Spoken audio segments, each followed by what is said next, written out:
to address them and to inform them that actions and their continuous sitting in defiance of the Supreme Court ruling delivered by the full bench and properly interpreted by the Justice Chamber are illegal. Their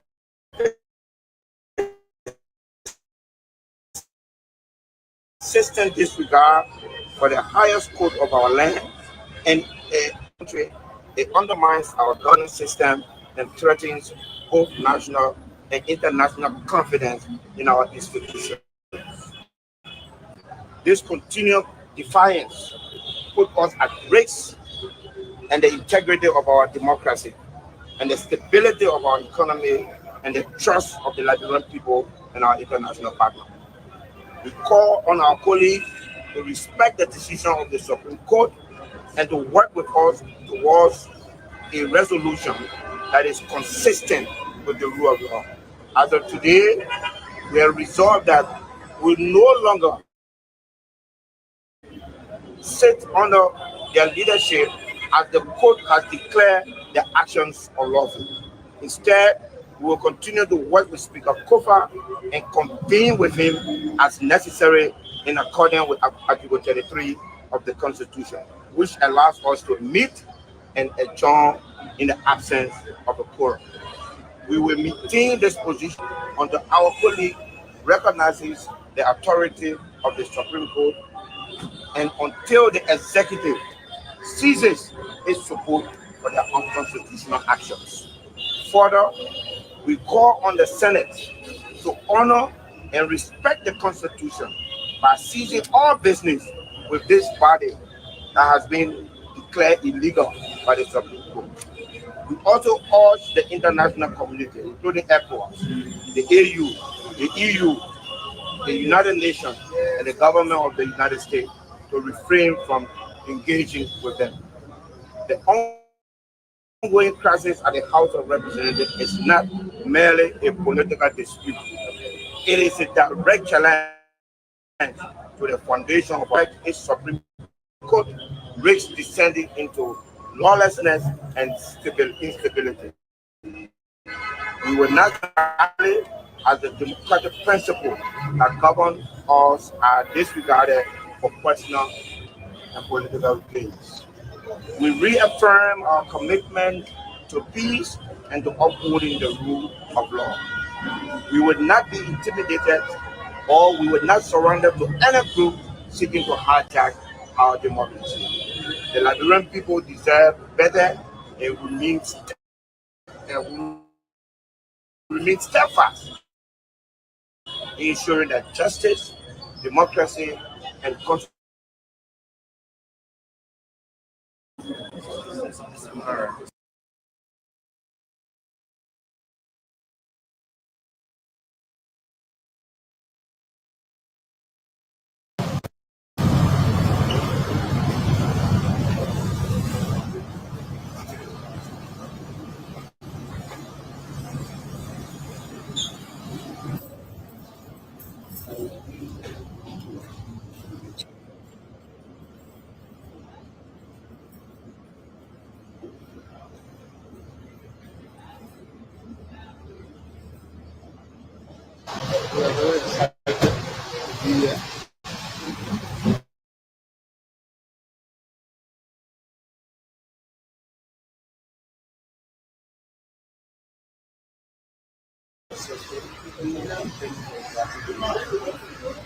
What do you have to say about his forthcoming birthday?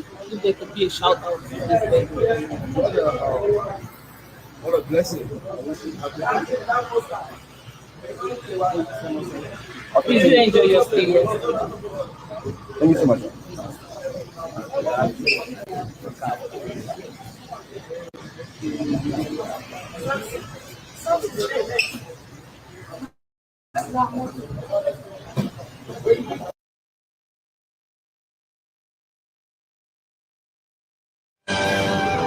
It's about time, Red Ranger. Kevin, please wake up. Not going to happen, Red. Make this fight count, or I'll make Blue turn his sword on himself. Jaden, we're here to help. No, I can't.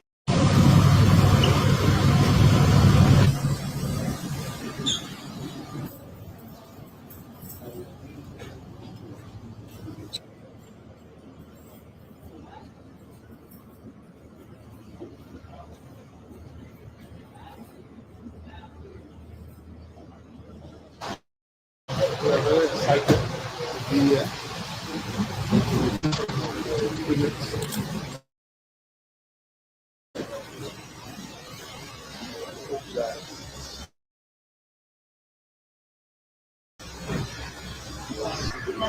If there could be a shout out for this day. What a blessing. Please do enjoy your stay here. Thank you so much.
We will not give any relevant or any legal statement from the Associate Justice. So I'm going to keep you short and make a legal statement. We're not giving any.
The entire land of social media. The First State Old Timers Sports Association of Delaware presents to you and yours its first annual fundraiser gala. The sole purpose of this fundraiser gala is to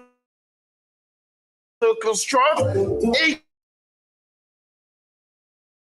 community center where resources provided. Let us all say congratulations to the First State Old Timers Sports Association as they gear up for the first annual gala.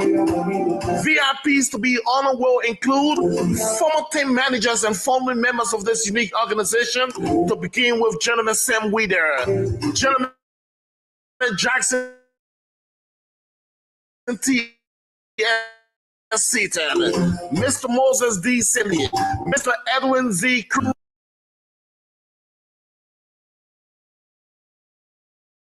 Mr. David Harley, Mr. Molu Sayo, and the unofficial Governor Joshua Brown.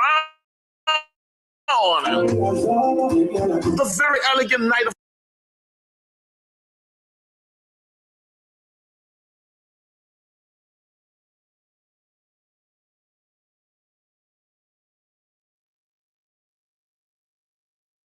fundraiser will continue, and the keynote speaker will be legendary political commentator himself, Honorable Henry Pedro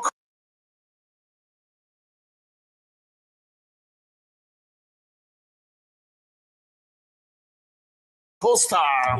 Master and mistress of ceremony are Sheikh Abraham Saka and Liberia stand-up comedian Mary Love. They both will cheer you up all night long. And of course, music will be provided by Delaware's top-rated DJ.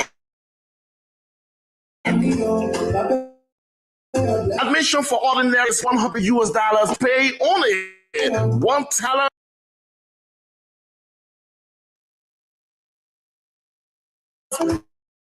And that will include a table of 6 guests. Please come prepared to enter into a raffle draw.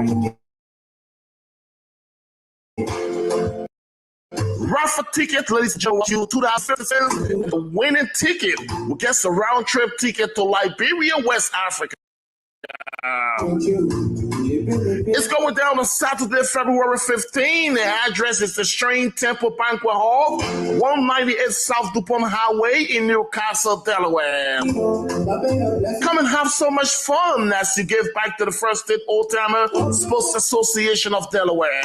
For more information, contact the Planning Committee Chairperson, Frida 610-717-2635, and the team manager himself, Gentleman Ben Sanvee. Look forward to seeing you all. I'm yours truly, G. Francis Togar. I will be in the building to grace the occasion, so let's make a date to be there.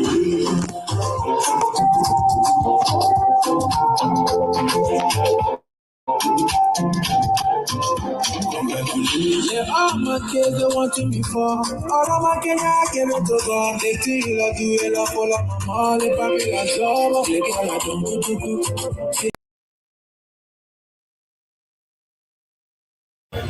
to address them and to inform them that their actions and their continuous sitting in defiance of the Supreme Court ruling delivered by the full bench and properly interpreted by the Justice Chamber are illegal. Their persistent disregard for the highest code of our land and endangers the survivability of our country. It undermines our governance system and threatens both national and international confidence in our institutions. This continued defiance put us at risk and the integrity of our democracy and the stability of our economy and the trust of the Liberian people and our international partners.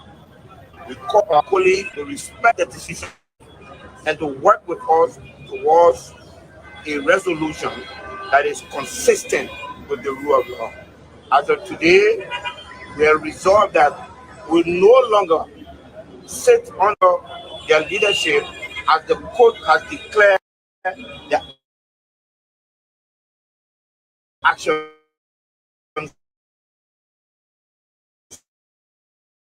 unlawful. Instead, we will continue to work with Speaker Kofi to ask us to meet and adjourn in the absence of the quorum.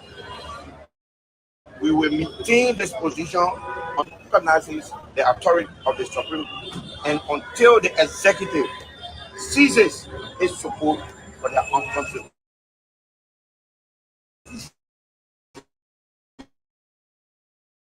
actions.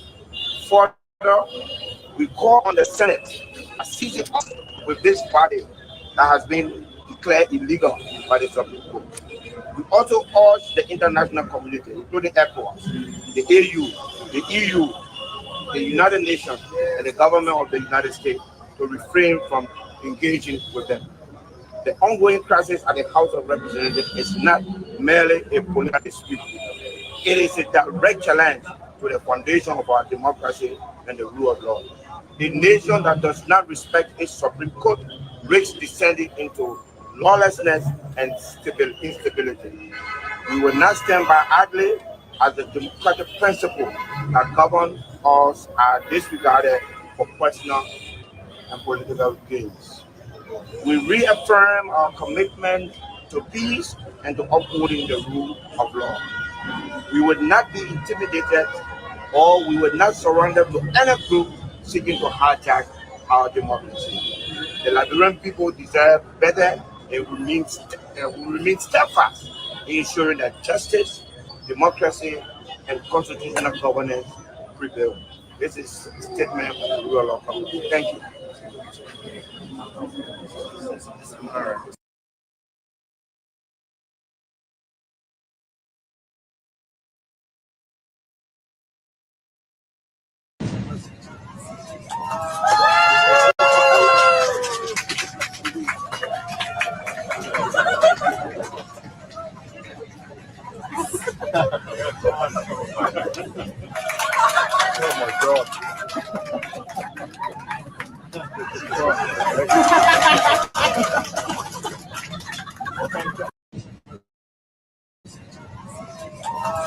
Their actions and their continuous sitting in defiance of the Supreme Court ruling delivered by the full bench and properly interpreted by the Justice Chamber are illegal. Their persistent disregard for the highest code of our land and endangers the survivability of our country. It undermines our governance system and threatens both national and international confidence in our institutions. This continued defiance put us at risk and the integrity of our democracy and the stability of our economy and the trust of the Liberian people and our international partners. We call on our colleagues to respect the decision of the Supreme Court and to work with us towards a resolution that is consistent with the rule of law. As of today, we are resolved that we no longer sit under their leadership as the court has declared the actions unlawful.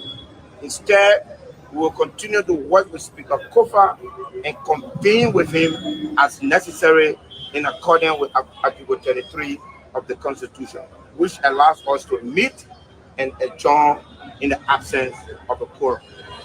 We will maintain this position until our colleague recognizes the authority of the Supreme Court and until the executive ceases its support for their unconstitutional actions. Further, we call on the Senate to honor and respect the Constitution by ceasing all business with this body that has been declared illegal by the Supreme Court. We also urge the EU, the United Nations, and the government of the United States to refrain from engaging with them. The ongoing crisis at the House of Representatives is not merely a political dispute. It is a direct challenge to the foundation of our democracy and the rule of law. A nation that does not respect its Supreme Court risks descending into lawlessness and stability. We will not stand by idly as the democratic principles that govern us are disregarded for personal and political gains. We reaffirm our commitment to peace and to upholding the rule of law. We would not be intimidated or we would not surrender to any seeking to hijack our democracy. The Liberian people deserve better and will remain steadfast in ensuring that justice, democracy, and constitutional governance prevail. This is a statement of the rule of law. Thank you.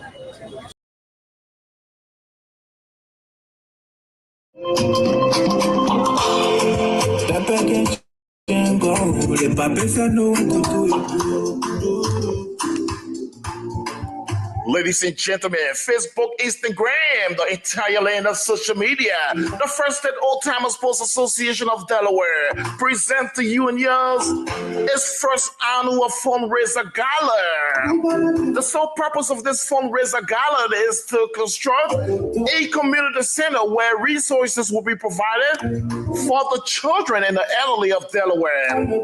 Come and help us all say congratulations to the First State Old Timers Sports Association as they gear up for the first annual gala.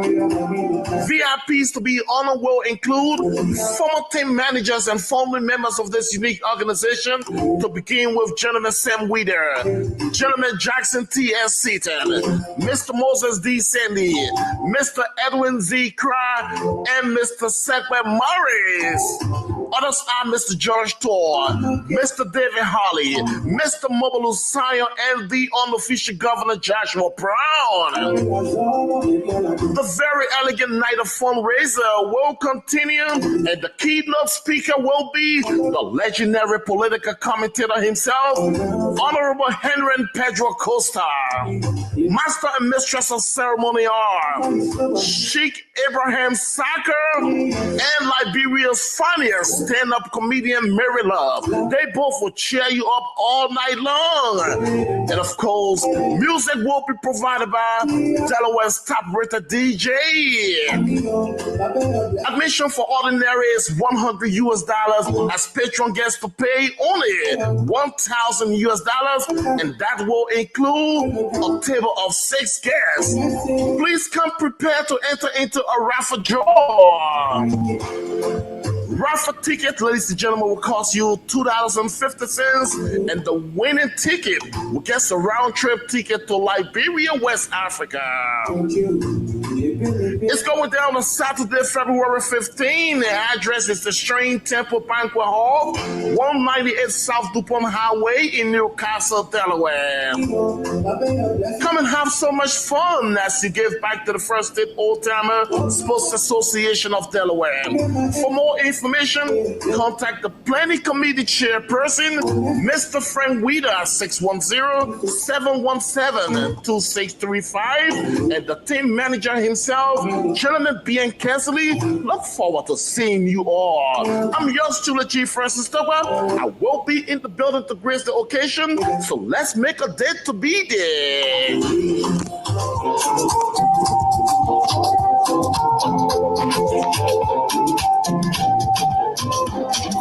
Yeah, all my kids they wanting me for. All of my Kenya came into God. They feel like you will follow my money, papi la show. They call like do.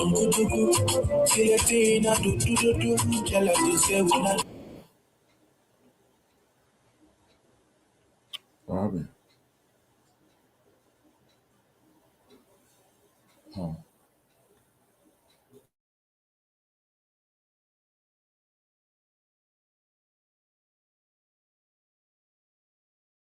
Step against and go. The papi said no to do. Ladies and gentlemen, Facebook, Instagram, the entire land of social media, the First and Old Timers Sports Association of Delaware present to you and yours its first annual fundraiser gala. The sole purpose of this fundraiser gala is to construct a community center where resources will be provided for the children and the elderly of Delaware. Come and help us all say congratulations to the First State Old Timers Sports Association as they gear up for the first annual gala. VIPs to be honored will include former team managers and former members of this unique organization, to begin with Gentleman Sam Weeder, Gentleman Jackson T.S. Seaton, Mr. Moses D. Sandy, Mr. Edwin Z. Cry, and Mr. Segway Morris. Others are Mr. George Tor, Mr. David Holly, Mr. Mobilu Sayo, and the unofficial governor Joshua Brown. The very elegant night of fundraiser will continue, and the keynote speaker will be the legendary political commentator himself, Honorable Henry Pedro Costa. Master and mistress of ceremony are Sheikh Abraham Saka and Liberia's funniest stand-up comedian Mary Love. They both will cheer you up all night long. And of course, music will be provided by Delaware's top-rated DJ. Admission for ordinary is $100 US, as patron guests to pay only $1,000 US, and that will include a table of 6 guests. Please come prepared to enter into a raffle draw. Raffle ticket, ladies and gentlemen, will cost you $2.50, and the winning ticket will get a round-trip ticket to Liberia, West Africa. It's going down on Saturday, February 15. The address is the Shrine Temple Banquet Hall, 198 South DuPont Highway in Newcastle, Delaware. Come and have so much fun as you give back to the First State Old-Timer Sports Association of Delaware. For more information, contact the Planning Committee Chairperson, Mr. Frank Weeder, at 610-717-2635, and the team manager himself, Chairman Ben Sanvee. Look forward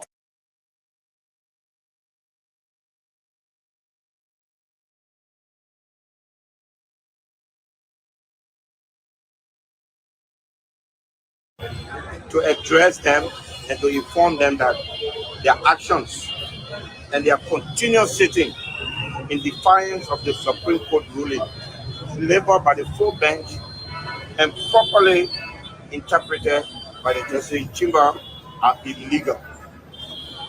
Their persistent disregard for the highest code of our land and endangers the survivability of our country. It undermines our governance system and threatens both national and international confidence in our institutions. This continued defiance put us at risk and the integrity of our democracy and the stability of our economy and the trust of the Liberian people and our international partners. We call on our colleagues to respect the decision of the Supreme Court and to work with us towards a resolution that is consistent with the rule of law.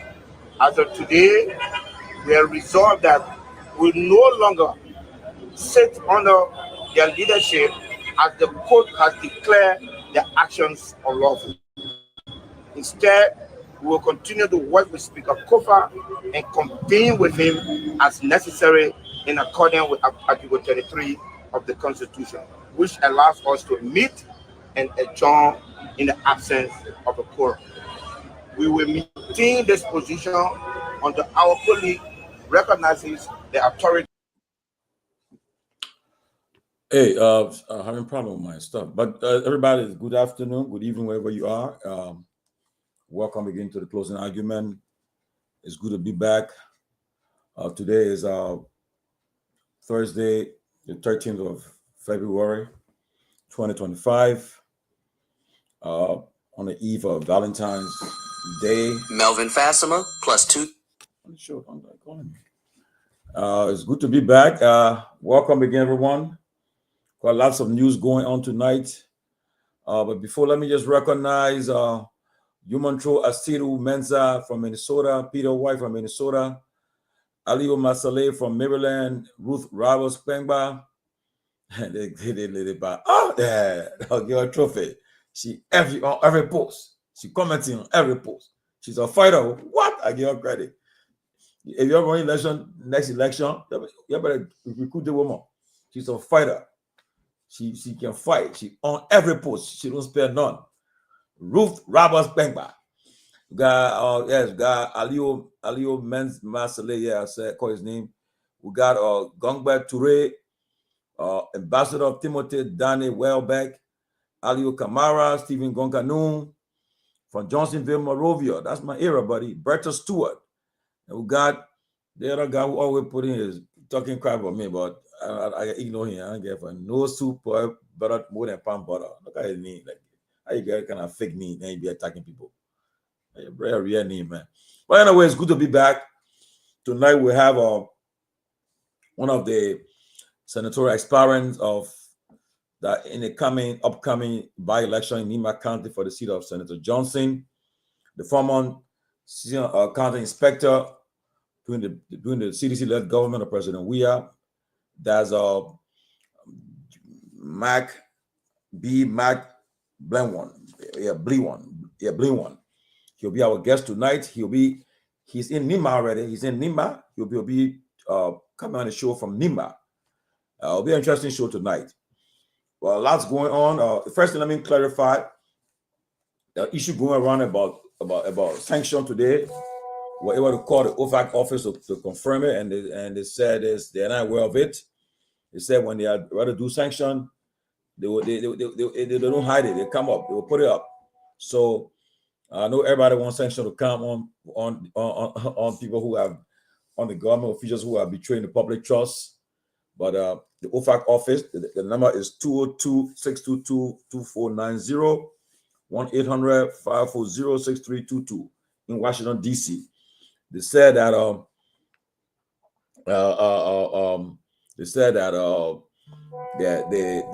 they have not issued no sanction list on Liberia yet.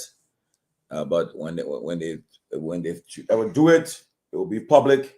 It will come through the OFAC office, and we'll know. But for now, no official government library has been sanctioned. So let us get in mind they have not been sanctioned. So we have anything about sanctioning somebody is not true. It's not true. And another one is that the former president. I know people have misconstrued it. I mean, it's so bad. You gotta be careful now because you can't that kind of lie. You gotta clarify it. So the former president took his time and was asked to do it. Will do for anybody who that they said that he said that Elon Musk offered to buy his Ballon d'Or. That's not true for $1 billion. That's not true. The video is around. Listen to the video. The former president Weah said that even he can be the richest man in the world. Anybody who said he won't buy his Ballon d'Or, he will not sell it. He will not sell it. You tell his children that they should make sure that Ballon d'Or is never sold. So you should keep it even if he's not around. The former president did not say Elon Musk asked him to buy his Ballon d'Or. So that was a lie. So people should not lie. That's a lie. Like he said, President Weah even wrote a post to that effect. He's in Nigeria, but he wrote a post. He said, "Why it is true that my Ballon d'Or or trophy is not for sale, as I have said many times, Mr. Musk has never offered to buy it. The story trending on social media is untrue and inaccurate. I have to make this clarification for the sake of truth and set the record straight." So, President Weah, the former president, he's the only African player to ever win a Ballon d'Or. And he say his family owes it as a responsibility to guard his Ballon d'Or or very jealousy. He said a good name and legacy is worth more than silver and gold. So I repeat, the former president did not say that he would say Elon Musk asking to buy his Ballon d'Or. That's not true. So he said, "Why it is true that my Ballon d'Or or trophy is not for sale, I said many times, Mr. Musk has never offered to buy it. The stories trending on social media is untrue and inaccurate." He said, "I have to make the clarification for the sake of truth and to set the record straight." So, former President Weah did not say Elon Musk asking to buy his Ballon d'Or. So that's not true. Okay? I hope we get that clear. And also, there was a shooting of a little boy in District 17. I received a communication from the Liberian National Police. They said the Liberian National Police is investigating a shooting incident involving Officer Boyman Masale of the Police Support Unit, PSU, in Boko Community, Lower Virginia. The incident occurred today, prompting an immediate response from law enforcement authorities. Preliminary reports indicate that Officer Masale discharged his service weapon during an encounter, resulting in the death of an individual identified as Talking Tom. The circumstances surrounding the shooting are currently under investigation to determine the facts and ensure full transparency. Inspector General Gregory O.W. Coleman condoled with the family and has ordered an internal review and assured the public of a fair and impartial investigation. My thoughts and prayers are with the family. The Liberian National Police remains committed to professionalism, accountability, and justice. We treat this incident seriously and have initiated a prompt investigation to establish the facts. Our main focus continues to be the safety and protection of all Liberians, and we are dedicated to maintaining transparency and responsibility in law enforcement, IG Coleman stated. Officer Masaleh has been placed on administrative leave by standard protocol, pending the outcome of the investigation. The LNP also engages with community leaders and witnesses to gather additional information. Anyone with relevant details regarding the incident is encouraged to come forward and assist with the investigation. So for media purposes, you contact DCP Cecilia G. Clark, spokesperson, Liberian National Police. The number is 77-8080-0122. That's from the Liberian National Police. Also, the President, Joseph Human Boyka, has effectively immediately suspended the Madam Emon Metier Glasgow, Director General of the National Fisheries and Aquaculture Authority, NAFA, as recommended by the NAFA Board of Directors, pending further investigation by the Minister of Justice and the Liberian Anti-Corruption Commission, LACC. In a communication to Mrs. Glasgow, the President outlined the board's resolution, which calls for her suspension due to managerial and financial inefficiencies. The recommendations is in accordance with Section 3.9.2 of the Act that established the authority. Furthermore, the President has also referenced a communication from the Office of the Ombudsman, which recommended Mrs. Glasgow's suspension and investigation based on allegation of insulting behavior. The conduct considered unbecoming of a public official was reportedly exhibited during an official investigation meeting. The Ombudsman's recommendation is based on the same section. President Berger has urged the suspended Director General to follow corroborated investigation. Well, Madam Glasgow, as if you don't know, she was with the she was in a position appointed by President Boyka and President Weah at the time, and she was one of those who attained a position, but she remained on her position. And I was told that she was seen at the Liberty Party convention with pro tem. And you know, right now politics is starting already. If you want the people to see your alignment, they're gonna go after you. But again, we know that's what people are saying on social media, but you don't take nothing for granted, you know. But we're waiting for our guest. He should be on now. That means make sure that he's set. Okay. Let me make sure he's set.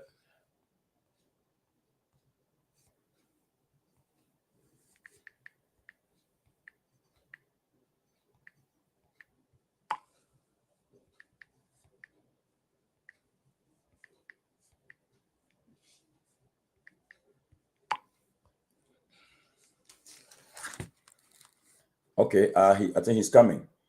And also, you listen to the statement made by the Rule of Law Caucus Chairman, the Honorable Representative from District 7 Encyclopedia, Honorable Musa Hassan Belete. It's clear, and the Supreme Court Justice who interpreted the Supreme Court opinion, Justice Kwekwe Yamin Bese, was clear. Now that he came out to interpret it, I mean, President Boyka, pro tem Yombli Kanga Lawrence, they need to cease to communicate, to do business with Richard Kuhn, because it is clear that he's there illegally. So if President Boyka and his administration are serious to follow the rule of law, they will not be doing business with Richard Kuhn. In fact, the Rule of Law Caucus even went further and said, look, we are waiting to now to come and end this impasse. So let's come together and have an election of a new speaker. If Richard Kuhn contests, he wins, we recognize him. But now what they are doing now, the Supreme Court said now, like what they have been doing, they're going to go back to session, go to work on session day. When if they don't get a quorum, they will adjourn. They will be doing that, and by doing so, they are not acting illegally. No, they're not acting against the law. By them going to session every day, and when there's no quorum, they adjourn. They are not against the law. Once they go to session and they don't have a quorum, they will adjourn. And you cannot hold them to say, oh, you would suspend them or withhold their pay and benefits. By doing so, then you're trying to look for trouble in this country. So, President Bouaka, if you're president of law, rule of law, the highest court in the land, they have made it clear that the man you calling Speaker Richard Kuhn is not a speaker. Richard Kuhn, now for you to be recognized as speaker, go for the election. So the rule of law courts were very clear that they are prepared, yes, but they have to come back to the status quo and revisit it. So they'll be going to the session. When they go to session, whoever the presiding that will be there will call the roll. If they don't reach a quorum, they are going to adjourn. I see the guests in the back. Well, I'll be bringing in the next few minutes. Yeah, so guests, get ready. I see your camera shaking, so just get settled and make sure you set. So as soon as I bring you on, you won't have that problem. So just get set. Yeah, so they clear with that. If they go to session and they don't have a quorum, they will adjourn. And if they have a quorum, they will continue business. So now that's how they're going to do it. So Richard Kuhn will be with his group on that side, and the other guys will be with their group. It is clear. So there's no reason why Senator Lawrence and the Senate should be doing business with Richard Kuhn now. It is. She said during the Liberia Party convention that they're an opposition party. If you see the opposition party, you're not with the governing party, you will follow the rule of law. Senator DeLong, you all talk about rule of law, the governance. The boys in your court. You're a member of the Liberty Party.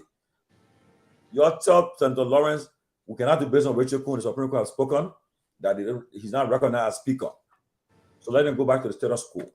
President Bouaka, tell your justice minister, say, look, you misled us. So right now, the Supreme Court has spoken, and the cornerstone of our democracy is the rule of law.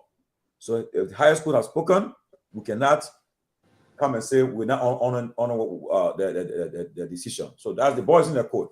We'll talk about that later. Let's bring the guests in. Be welcome, man. Thank you. Thank you. Yes, good to have the Honorable B. Mac Blinwan. I hope I got it right. Blinwan, right? Am I right? Yeah, Blinwan. Honorable B. Mac Blinwan. He's the former county inspector of Nima County during the administration of President George Myean. And Mac Blinwan will be contesting as an aspirant in the upcoming by-election to fill the vacancy created as a result of the death of Senator Prince Johnson. So he's here tonight to engage the Liberian people. And this program is being watched across the globe. Liberians from all walks of life. So you have your citizen, wherever your fellow countrymen, where they are all watching, I'm sure. Right now we are at 1,173. We are on Facebook. We are on the YouTube. And live on the radio, True FM in Monrovia. And I'm sure in Nima County, the radio stations are kept covering it, and they are being live. So you are live. I want to welcome Sylvester Pewee, one of our panelists, our political and diplomatic strategies here. That's the man, the new progressive leader. He's here too. Other guys and other folks will join us later. But Mr. Blinwan, welcome. And Sylvester, yeah, intro. Then we'll ask him for his intro, and we'll start the program.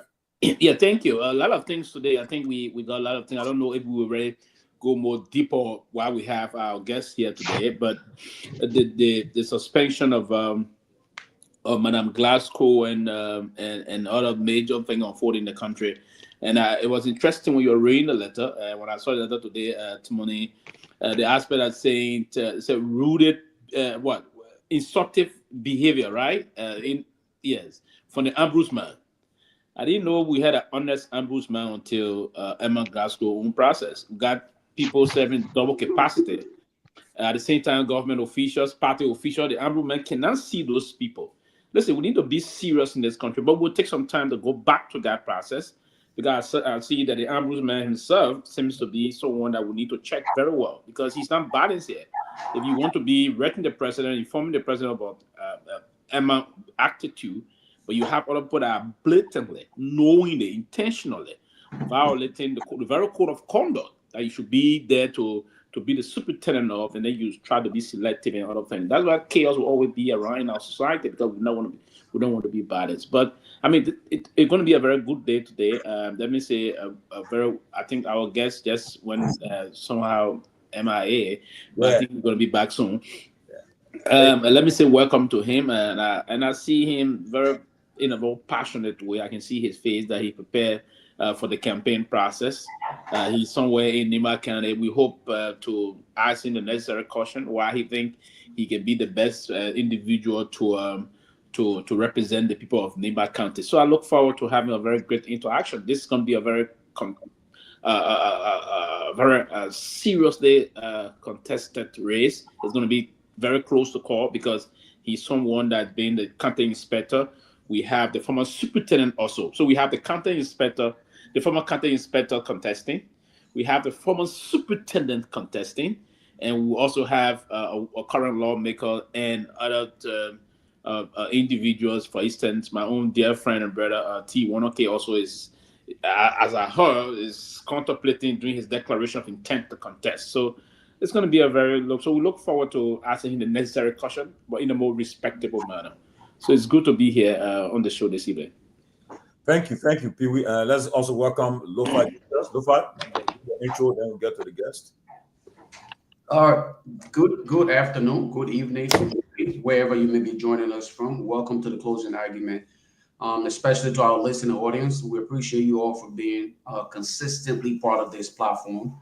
To our guests, we want to welcome you to the platform, and we hope that you feel just as free as you can. This will be as interactive as possible. This is in the best interest of providing information for the general public. So we want you to feel just as free as you will be engaging your constituents or your constituents to be in the not too distant future, and possibly the citizens of the Republic of Liberia. So yeah, Tomalin, George, and of course, Sylvester, great to be on here tonight. And I'm glad that we have somebody that we will hopefully pull the needed information out of to educate the public about.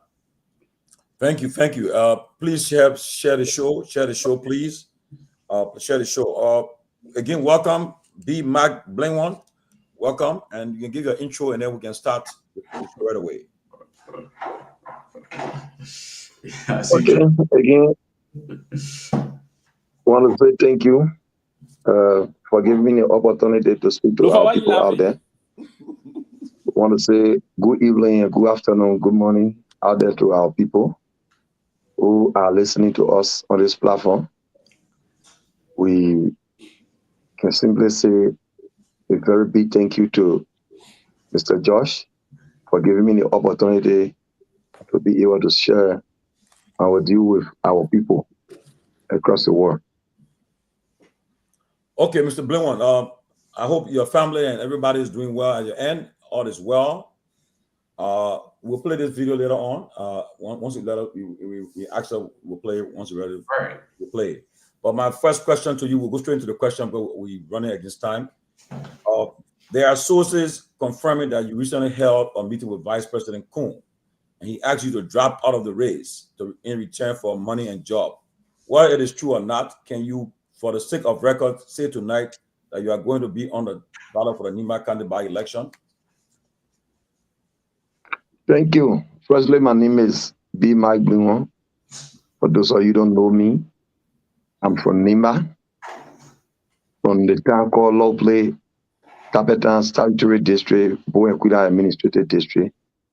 And my mother is from Bokosen, the Zogia Statutory District, and the Boy Administrative District. We're currently residing in Ganda, to be specific, the Royal Community in the small Ganda belt. To your question, there's no time that I had a meeting with the Vice President of the Republic of Liberia asking me to withdraw from the rigs to certify the request of one individual. False and misleading, far from true. And these are just rumors from people who feel they can navigate their ways into the political party politics of NIMBA, and also to seek relevance from people who feel they can get them giving 1 or 2 cents to certify that have desires. So it's false and misleading. It's far from the truth. Thank you. And my second question, have you ever anytime met the Vice President for any meeting since the death of Senator Johnson? So the Vice President and I met on several occasions at the residence of Senator Johnson. And the Vice President is a brother and related to me. Despite politics, NIMBA is all we have as our common going denominator. So the Vice President and I met 3 times on the meetings that were here on find a way forward and how we can give Senator Johnson a befitting burial, where I went to the Vice President and the Superintendent of NIMBA County and Madam Johnson, and donated a cow to them as my contribution towards the food that are going to be cooked for the burial of Senator Johnson and for our guests that will be coming to NIMBA. And secondly, the Vice President and myself met as Senator Johnson resident. Because, normally when someone dies, per our tradition, you will obviously have, if it is men, you will obviously have 3 days, and the 4th day, and you have a feast. And after that, you can schedule another time for Passover.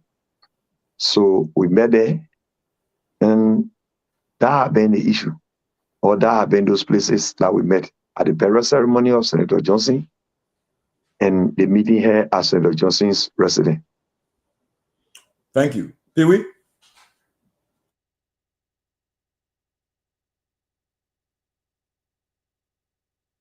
Pewee, you're muted. Thank you, Mike. We interacted before, and I can recall, but let me congratulate you for the courage to come out as a Liberian citizen, particularly a citizen of NIMBA also, to contest the pending by-elections to replace the foreign NIMBA County senator. I listened to you just now. One of my questions I would push into you just somehow answer it, so I'm going to be a little mindful to not go back, because I listened to you just say that you did not meet at no time did you meet with the Vice President and basically requesting for the issue of you dropping. But let me go back to the major question before I go to question 2. You know very well the Liberian Senate is a very august and professional and serious area in terms of representation. And the job you have seasoned, if I will call it that way, seasoned professionals from diverse professional background. And that's an institution that we have to do a lot of analysis, sometimes construction or budgetary analysis and all of those major issues. I want you to tell us, the Liberian people and the people of NIMBA, because you're now not going to represent NIMBA, but you're going to be part, is a representation of the Liberian people. What is Mike Bluont's qualification? Because if we try to hire you, we have to ask you for your credential to see if you fit. What is your credential? What do you bring to the table in terms of qualification that you allow the people of NIMBA County to put you in the Honorable Liberian Senate? Thank you. Your question, what I do know is the qualification of one's getting this particular job that we are seeking for is quite constitutional. No, come in. Let me read this. I understand, Mike, clearly here that the Constitution of our country did not say you have to have this issue precisely right. But I'm asking you to tell us. I come in 1 minute. I come in.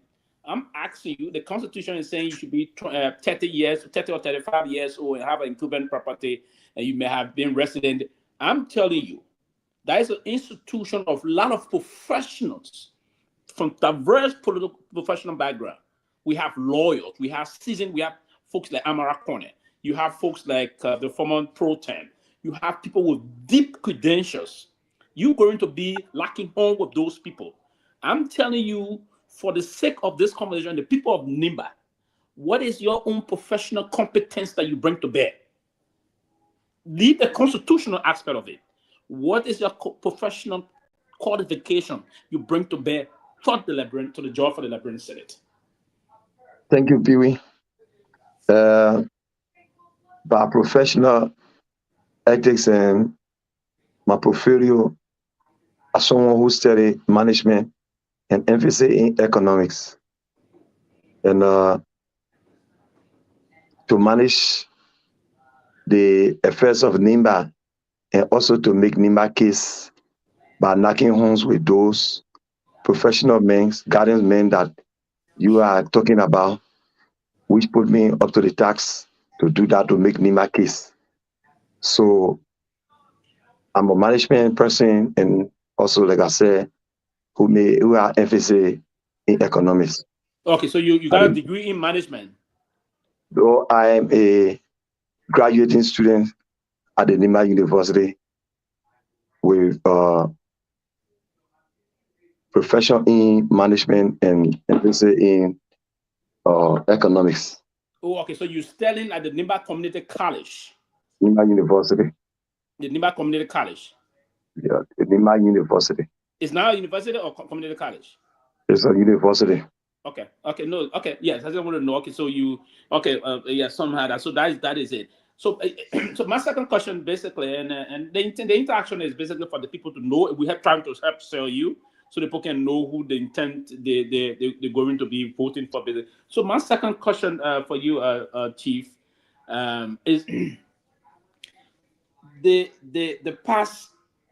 issue about our constitution, our laws, and the basic issue. What is your major thought process or major manifesto? Are you now? I know you may know this issue about your responsibility, but what do you think is the major responsibility of the Liberian Senate, if you will, in hitting that also with what you intend to do? Thank you. It's a house of error, which Triton has basic issue confronting the Liberian people, and also civilized people who are come to serve by the appointment, confirming them based on what they are capable of doing, and be the last to speak on issue of national concern, and also are people who make laws and pass on bills. And when there are international issues of good and issue of bad, the House of Senate critique those issues in the best interest of Liberian people. So as it stands, it's a house of errors, and everything that is done there is done systematically in line with the Constitution and the better good of our people.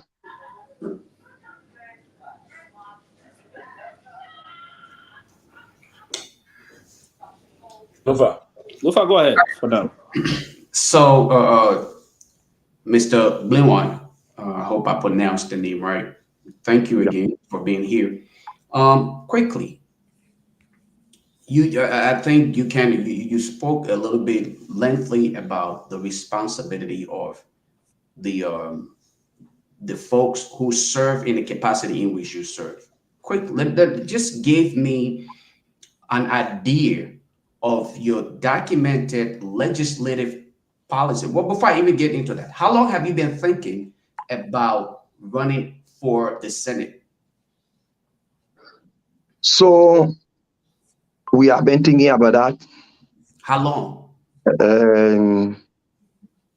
Well, 2 to 3 years. Okay. But we are now had the space to get involved. Great. Because if I say we are now getting the space to get involved into that, is those who are been into the positions have been people who are closely related to us when it comes to party land in our own making, people who we are made, people who we are followed and bought their ideas to ensure that the good things come to Nimba. The life of Senator Grupi, Senator Edofo Duro, the former senator who is currently the vice president of the Republic of Liberia, Honorable Jeremiah Makun, and the late Senator Prince Johnson, whose hands are made this area to be vacant. So we have been thinking on that. So the policy is what good can go to our economy. How can government have our own policies in building the economy when it comes to how government can bring in revenues, how those who also generating revenue from the business sector, how can they be subsidized so that they can have some level of a little bit of tax return to empower them so that more can come to our economy. These are things that are on our mind. Okay, so Mr. Blewan, and thank you for answering the portion of the question that relates to the length of time that you thought things through as to represent the people. What I want you to do for me now is to describe any legislative policy that you have actually crafted over the past 3 years that you have been thinking of that you would like to have implemented upon your ascendancy, or hopefully to suggest to your colleagues upon your ascendancy to the Senate, or within the first 90 or 100 days of your ascendancy, if elected. I want you to be detailed about this. Give me the policy, the nomenclature of the policy, and how you intend to make sure that it is you are able to accomplish it, and how it will benefit the people of Myean County. So thank you. Like you said, laws that are made and policies that are made not just affect your country, but it also affects the country at large. So like I said to you, when you ask the question in a double, like I said, we think about making a policy. What is that policy that you have crafted? Why you are waiting in 3 years' time? Give me that nomenclature. What is that policy? What's the title of that policy? How would it benefit the people if you have one already? The people of Liberia and Myean at large. We firstly said tax return policy that will be able to help our people in duty, that those who are any life the hard way by going into the business sectors, governing resources, paying tax to government, that at least at the end of the year, government also returns something to them so that they themselves can be empowered in making their business. But that it also help us that the continuation of raising a better revenue will also come to our nation and also our government. So for further implementation of how projects can be done. Because if we generate money from our people, we should also be able as a government to empower them. Wait, I'm sorry. Did you say tax return policy? Tax return policies. So you're saying that you would recommend the tax return policy, okay? Yeah, to subsidize our people's businesses. Wait, hold on. Which one are you doing here? You're subscribing to a tax return policy, or you're asking to subsidize businesses? Which one are you actually? The tax return policy. The tax return policies. Okay, so you're looking to and so all right. So and with that question, what mechanism do you think are currently in existence, all right, at the legislature that you actually will utilize to your advantage to accomplish this implementation of this tax return policy that you thought of for 3 years, and you're now bringing to make sure that it is legislated and benefiting the people of Liberia and Myean County, to be specific? So the mechanism is to lobby. One man cannot do what you ought to do. I said, what mechanism is currently in place that you will utilize, not I'm asking you, what is it that you know of? Because in order to be successful as such a policy, there are some mechanisms that must be currently in place that you will build upon to be successful at this tax return policy that you have envisioned and looking to be able to implement. So give me that mechanism, or what is it that you have envisioned over the years that you're looking to build upon? So over the years, we see our people paying huge tax to government. And the tax that is being paid to government is what government also used to build this country. And this is what going to help in our economy. So based on that, those who are also happy in that process, we look down upon them. And this mechanism can be placed in a way of looking back at our people who are struggling to help the economy. So we do that to satisfy them so that they too can feel that the government is in their best interest. All right. Tom, let me ask my second question. So the first question you're asking all along? I was just asking for clarity. I was asking for clarity. Be asking for clarity. You take all the time. Go ahead. You ask questions. Okay, Pewee. I guess you're hosting today, so I'll leave that to you. If you think I have asked enough questions, then I'll hold off on it and let you go. No, go ahead. But no, you because the second question, then you take clarity. Go ahead, bro. You know what? Lofa let the answer your question the way you want to answer. No. To be honest with you, I don't want my question answered the way I just kidding, man. I understand. But I mean, my next question to you here is do you believe that PYJ audio accusing VP Coon about boycotts, abandonment is accurate as per what is transparent currently in government? That's a good question. Say that. Okay, so my question is, there is an allegation out there, all right, about PYJ. The PYJ, the audio that he was abandoned by this government. By Boycott. Right, by Omen Boycott and Vice President Jeremiah Coon. Do you believe that Senator Prince Johnson was honestly abandoned by President Boycott and Vice President Jeremiah Coon after all of his commitment and hard work to make sure that they extended to where they are today? And Lofa, I didn't want that too. And do you if not? You want to have my time up? I thought you we're not many people that get a mention. No, that's the same question. I'm not going to ask it again. But I don't want to amend the question. If not, was Prince Johnson lying on those people? Okay, thank you, Pewee and Tomalin. Look, I was not living in the house of Senator Johnson, and I was not in the queue of that discussion. I don't know the metrics from based on before pledges support to his audio. Your audio went off. So audio coming out might be secretly recorded, and some can be a gossip, and then someone take it out there to the public.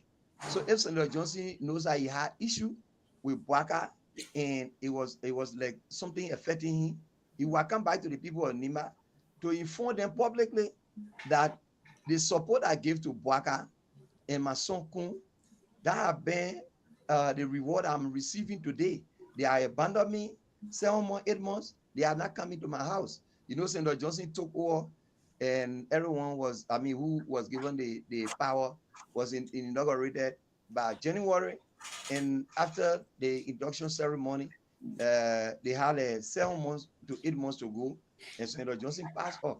So something like being too soon for someone to complain. So whatsoever that came out of the audio recording, probably it was secretly done. It was some little complaint given on the side, and someone took it to play politics with it. So I was not in the house to know whether he was abandoned. And because of last the last time I saw Senator Johnson was on a Monday, and Senator Johnson and I were together at his PYJ Polytechnic College, and he had program for naming the house, the Beatty Hall in honor of the Low Togolese president. And then we all met Senator Johnson, and everyone had gone there to grace the occasion because it was of educational matter. And we got sponsored students at that university, and we were all invited, we went there. So Senator Johnson did not bring any complaint at that occasion. So Senator Johnson was well seated, and after the occasion, we all left and went by our number of businesses. So we are now getting any official communication from Senator Johnson at that time to complain Bwaga to the people of Nima, because he wants him to the people of Nima to help him vote for Bwaga. So if anything had gone wrong, he was supposed to have come to the people of Nima to also give his complaint. But if he was doing secret recording, but probably certain things have gone wrong and he tried to explain it to someone, so be it. So for my clarity is you're dismissing the accusation that Senator Prince Johnson was abandoned by President Boycott and Vice President Jeremiah Cohn. You're dismissing that fact. No, I'm not dismissing. As you asked me the question whether I can attest to that. That's Okay, why I said I had not been in the house with Senator Johnson to know what was the agreement made. I had not been in the house with Senator Johnson to know if 7 months on Okun or the president had not been at his residence or called him on a conference table or visited his office, or he had visited our office and he had not been accepted. So I had not been in travel line with Senator Johnson to know all of his moving and shaking around town and going from place to place. No, I am in Nima, and we visit Monrovia occasionally to settle our businesses and then talk to a couple of friends and come back home. So whenever there was issue, probably those he was explaining to are people in their inner circle, and things are going off here with him, and he tried to explain that. But I cannot say that's happening. But that's why you heard in the recording, and I was not the one who also recorded that. Okay, Tony, go ahead. Yes, okay. For Mike, which party are you a member of? As it stands, I'm working for the people of Nimba in my private life. I go around, settle issues of major concern. When there are problems, we go about settling them. And I'm going to the race. I'm going as an independent candidate, and then also to serve the people of Nimba as a Nimbain. And whenever there's issue in this country, I will go there as a Nimbain, then settle the issue as Nimbain. It's not based on a political party, but if a political party also see that there's a need for me to work with them for the better good of my country, Nimba, if I look into it, I know that this political party can help Nimba, like our with the CDC as a campaign manager, and flex out some of the good things that the former president had done for our people in Nimba, by being roads from Ganda to Lugwatu, by being roads from Ganda to Secretary Highway, and then starting with the road from Secretary to Tapetan that people want to claim glory of today, and some of the good things, the city halls and things. And we felt it was good for our people of Nimba. That's why we were working in the administration. We had to follow the administration. So as it stands for now, I'm not going to any political party to say I want to contest on a political party ticket.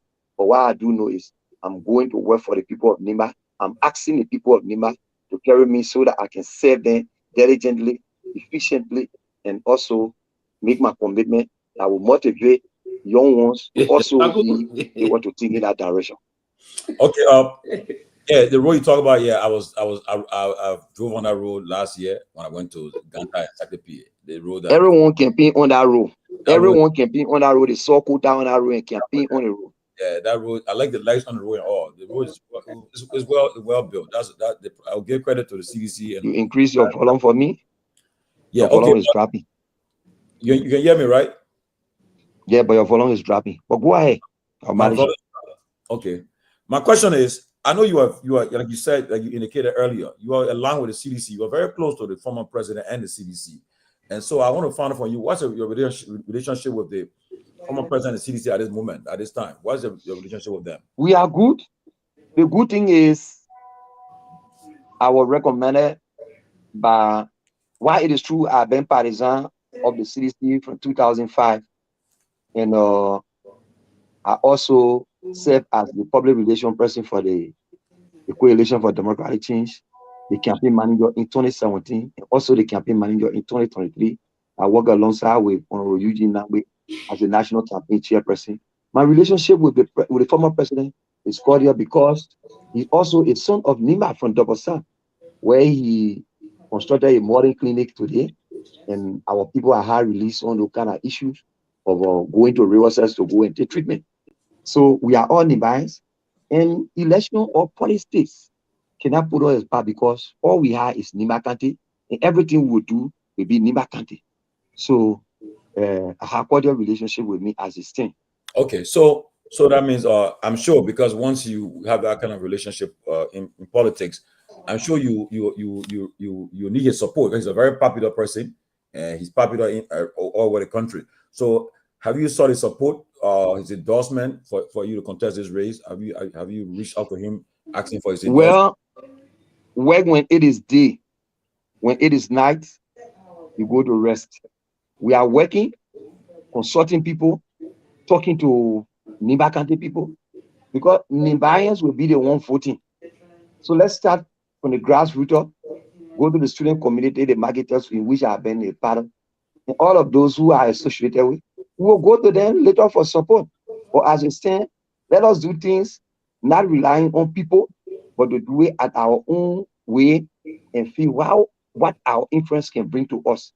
So for now, we are doing it on our own. When it's time for people to register people on a political party, if a party see that I'm influential and I'm hardworking, because nowadays people want to see you working before putting weight behind you. People don't want to put their resources to certain. We know there are two things that you go for into election: either you lost or you win, but mostly you go for the win. So to just call on people, let people see the work that you are doing, and by that they will be able to also embrace your idea and go alongside. So we are not going to, because a political person will always say we, because you are not working alone. We are not going to the former president for support. We are not going to anyone for support. But I know when the time shall reach for campaign and other things, support will come. Okay, my last question before I go to Pewee. So why if I'm not too sure whether the CDC will be featuring will be fielding a candidate in this race. But why if the former president or the CDC decides that they are going to field someone, or they will endorse someone? I mean, that's why I'm asking. What are you are asked for the endorsement? So if the former president and the EC of the Coalition for Democratic Change or the Congress for Democratic Change, because you know there are several parties aligning with the CDC, almost 16 political parties joined 2023. So if there's a need that a few a candidate can be featured in the by-election in Nimba, we all have been part of the CDC, and our working with the CDC was cordial. And serving as a campaign manager for Nimba, that when in all of the towns and villages, the 778 towns in Nimba, and all of villages and cities, 6 cities with some concessional areas, they will also look at our effort before they put candidate into the race. And if they are putting candidate into the race and we are not the one preferred, that does not in any way going to stop us from contesting. Because what happens is the work you're going to do not going to base on the party line. You will work for the people of Nimba, and you will also be going to the people of Nimba to be able to help you in the process to employ you. So based on that, you will be looking at Nimba as the bigger picture, then looking at party to be the bigger picture. Because when God helps you, while Nimba people put their ways behind you, and you being given the position, the first thing you should do is reconciliation. Because it's on a days where election of just 1 month away going to be tense, and there will be some uprising issue. So based on that, you need to see reason how to bring the people of Nimba together and work for them. You're not going to take certain sectors as opposition sector, and you can't win and also be angry. So our major concern should be Nimba. Our common denominator should be Nimba. even the former president, His Excellency George Manawiya, is also a citizen of Nima. And the current vice president is also a citizen of Nima. So working with people in Nima should be a cordial thing to be done first before you think about party land. Then raise Nima flag or her and forget about party issue, because the issue of party is not what matters most, but the issue of the people's life, the betterment of what will improve the life of our people in Nima is what matters most. But if party comes to help you, you should also be grateful to God that no one stand alone, and He will need someone to lean on. Okay, welcome, Dr. Peabody. Let's go to Pewee for his 2 questions. And we'll be opening the lines, the phone lines, so people can ask you questions. So, but after Pewee, Peabody, Lofa, Peabody, we'll go to the lines. Yeah, thank you. Thank you again. Mag, this time around, I'll ask a few quick questions and you answer, then we'll move on. Do you trust the current vice president of Liberia? Trust is relative. Do you trust is relative? Trust in which way? Yes, in terms of he's supporting these elections are the penny elections. The person he's actually supporting. Do you know who he's supporting? I can't tell who the vice president is supporting, but Pewee in my mind, as someone who knows about government and who also knows about how people should work apart from position, we consider Kun to be the most outstanding person in Nima in government. And then we consider him to be someone who Senator Johnson left alive and also lifted a hand up to go higher. Okay. And campaign for him. So when it comes to the issue of Nima County, he's supposed to play a fatherly role. But if he does not play a fatherly role, and also feel that he can prefer certain candidate or all of the candidates, because as I said, we might be 8 persons, 9 persons, 10 persons in the race.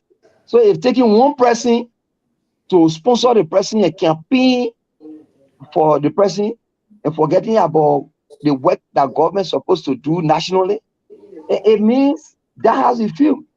But you should know that the rest of the 7 persons that are living aside will also go down with grief. And when time comes that you want to get themselves involved into your occasion too, or anything that you want to intervene, they too will be thinking on the tears you have brought to their eyes. So those things can bring the downfall of someone who is highly loved by the people.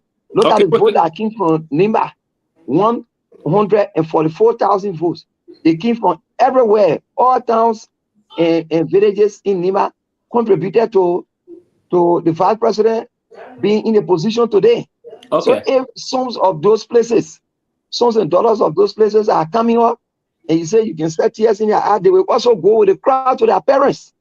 And where you sat before and told their parents, we're going to host your children into our government and also appoint them, and we're going to give them a bigger job to be done. And you took over and removed them from all of the positions they were in, and then they are also seeking for another position for the people of Nima, and you step into it because you got influence financially and morally. They too will also have their say into anything that comes forward.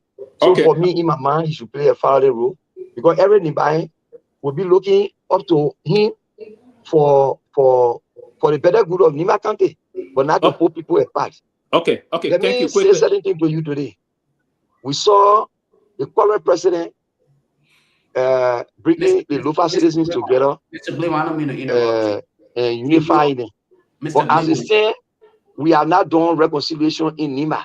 So to also add to the wounds of the past election, that's how probably he might feel, but we yet to see what happened there, so we cannot say much. Okay. Quickly, I'm going back to because the man you tried to replace as the senator of Nima County, his story is still fresh in our minds and the rest of that.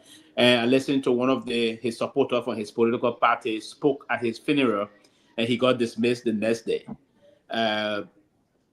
You listen to Prince Johnson at a certain point in time before his demise.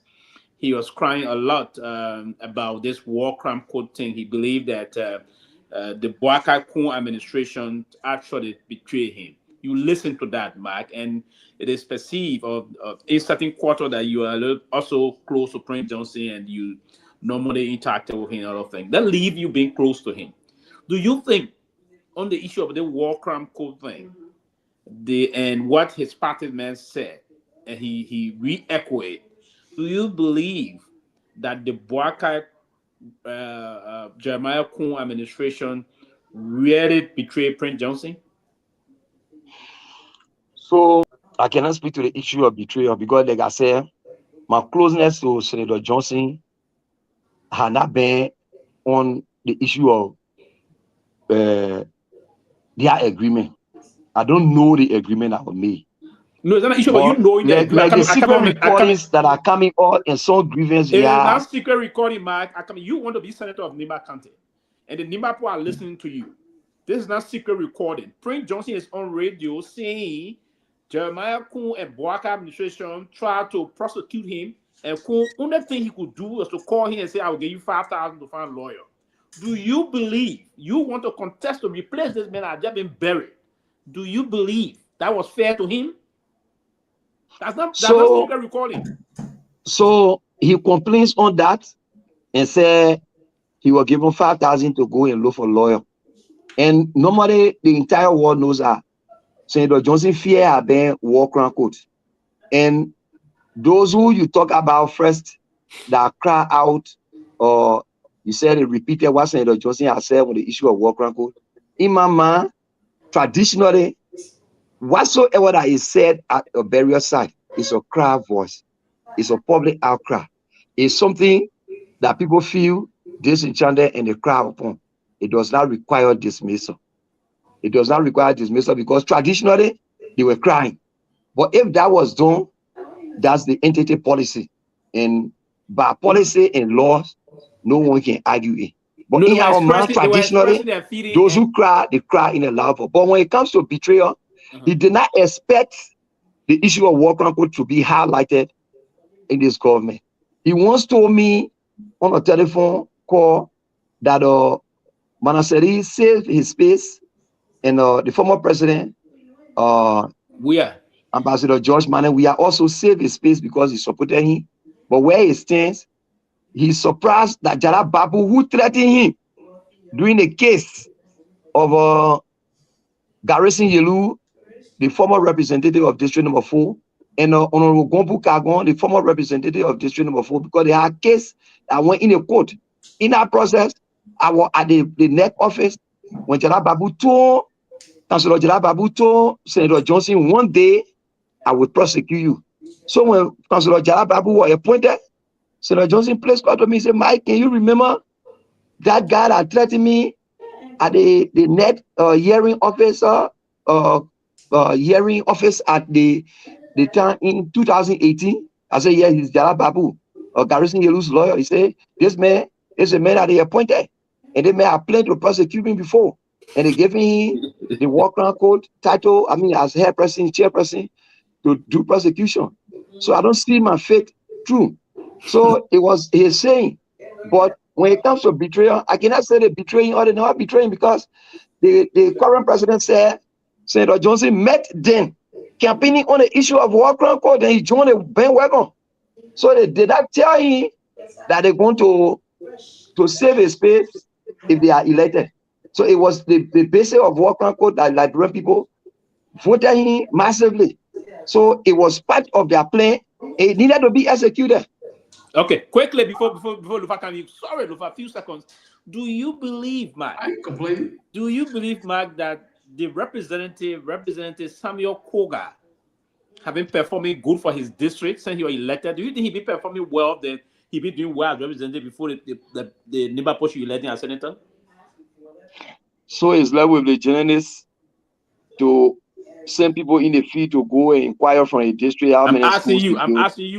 Do you believe he's qualified to go? I am not saying tangible in a district. I work as county inspector, investigated cases that started during the time of the late Samuel Duki in the very Kogar's home. Yes. In your government play between the people of Yapley and government play. It started 1994, and I was the one who laid that situation to rest in 2020, along with my friend Alfonso Myean, who was also the commerce inspector of the county. And there are several issues in the district that I have gone there to investigate and brought peace in the mind of the people. I didn't see a modern high school there that was built by him.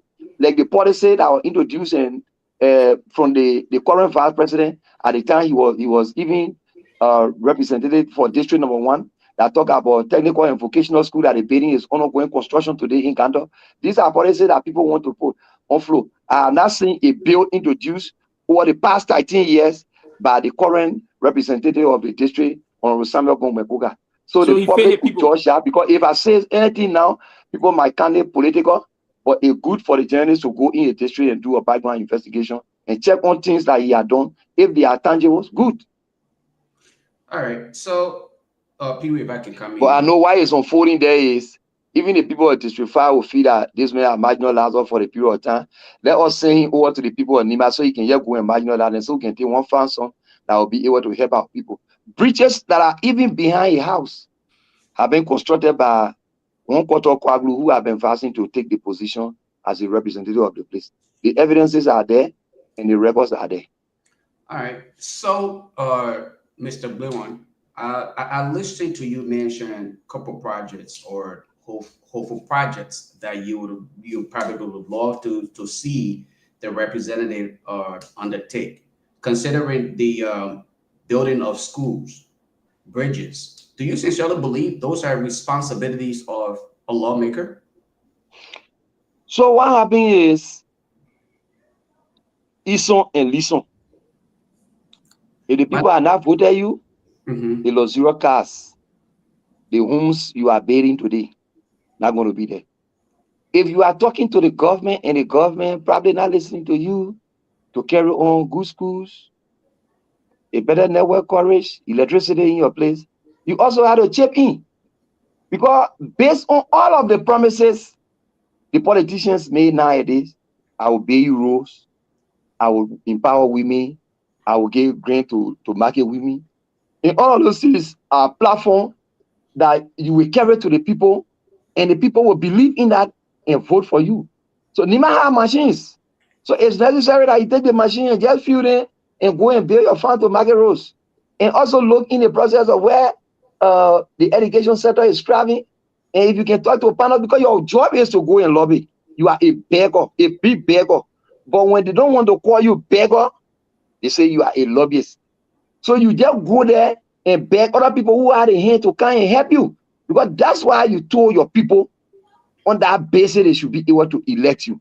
So if you cannot do that, it means automatically you are failed. Electing people several times does not mean you have done extremely well. Sometimes people buy the vote per cash, and people will go to voting because you are already make the people and reduce them to a beggar. So by that they will come to beg you, and you get them fasting. Based on that, they will go and vote for you. But it does not mean you are done tangible. So the journalists can go into the belt of the 58 towns that makes District 5 and go to the Nikwea belt, the Nyor belt, and go to the Yao belt, and the Wee belt and see if they are tangibles. So if there's no tangible, then it means you cannot push such a person onto the people of Nima to be suffering in his hand. So we feel it's necessary that he complete the thing he asked for. He had just gone 1 year. So it's necessary he go there and complete the things that he had not done right. Then he continue to do them right. Thank you. So, from based on your explanation, just ask my second question here. We have other panelists who just joined. You are, in other words, stated that Representative Togar has shown to be incompetent based on the fact that he was not able to lobby to get good infrastructure that include roads, bridges, and of course, education system based on all of your analysis of his work in Nima County. I'm grateful for that statement on your part. My question to you, though, considering the fact that you have competent individuals with, from various professions, right? You have the likes of Madam Edith Gongloe, a well-versed candidate who comes with passion and that level of professionalism, in addition to the fact that she brings to the table experience in government. What sets you apart, and how can you describe for our listening audience your profession? Where did you come from, and what inspired you at this point based on your profession? Tell us, what is your profession? What sets you apart from Madam Edith Gongloe? So like I will ask you to introduce myself and talk about my profession. Can you iterate, if you don't mind, please? So, like I said, I'm a seasoned manager, and I know I can manage the affairs of Nimba well and manage the affairs of the people of Liberia well, and also know how to save that economy as somebody who is doing economics. And then more to that, I'm a unifier, and coming from the two major tribes in Liberia, I mean Nimba, and then also standing firm to working with the young people in human capacity building, and also respecting the rule of law for the work I done with the justice system in Nimba, and also working with the marketers who also sit in the sun to sell data balls and pepper to see the needs or any money to send children to school, and also working with the transport union where there were issues, and we went there and looked into that, and working with the disaster management team of the county, and in every sector when there are land dispute, I was also there working for our people in all of those sectors. I know that adequately I can work for the people. And then with what Madam Edith Gongloe also stand for, like you mentioned her personally, she's a good species. She's one of the found daughters of Nimba. And the issue of the election, the people will decide. Okay. I cannot be the one to decide for myself. Even if I go to the election and Nimba will say, Margaret, it's soon for you to be given the opportunity to say. There are people who even went to the election 5 times in our country, like the current district 8 representative. They went to the election 5 times before winning. There are several persons, even the district 2 representative, or Nyenwolo. He also went to election 3 times before winning. So if Nimba people decide on anything, and they feel it's now our time, we accept it, and whosoever that will be elected, we will all work with the people, and we're not going to change our mind on the goods that we are done for Nimba. We will continue to do that. It means our song are not shine, and one day our song will shine. But those who are song are shine through our making, those who we are served diligently and campaign for them and have gone to places, let them be able to also help the grassroots to come up, because they too have something in them. They too have a vision, they have a dream, and they want to come up with. Representative Togar have gone 3 times in succession, and we are also been in the making. When we went for primary in 2011 in Ban, he was led down by the people who are going for the primary. By for one photo song, and we had to talk on his behalf, and the position was given to him. And then we are all played part in a leadership role, because we went in a district, we settled dispute. There was issue that sometimes we not even speak to each other. We went there, we brought the people together. So what we are doing for the people of Nimba, we believe we can carry out the level of the national, and also we are going other countries, Basel, boom, and settle issue when I was serving as the chair of County Inspector Council of Liberia. So we are up to the task. So if Madam Edith Gongloe is also considered as the best person in this by-election, so be it, and we agree to work with her, we will serve her diligently. Wow, you sound very passionate about. You sound very passionate about her being a part. So great. Thank you for answering those questions and stating what you sincerely believe, listing the competence and incompetence on those that are willing to participate, and in that process highlighting the ability of Madam Gongloe to actually move Nimba County forward. Thank you, young man. Heron Peabody on the standby. Let me go. Let me go. Yeah, on. Go ahead, Heron. Let me. It's the best. You come in here. That's strange. That's cool. But anyway, let me ask you. I'm going to Mike. Winner. Mike. Excuse me. I'm trying to put you. Myean? Yeah. Blue. Oh, okay, brother. When something Mark. happen and that is very astonishing, you say, "Oh, this is very astonishing." Oh, brother Mark Blue. Is that Gio or Mano? It's a Gio. Okay. Gio name. Okay. Welcome. Good to see you, man, and good to have you here tonight on the Closing Argument. Good to see you. Let me ask you a question.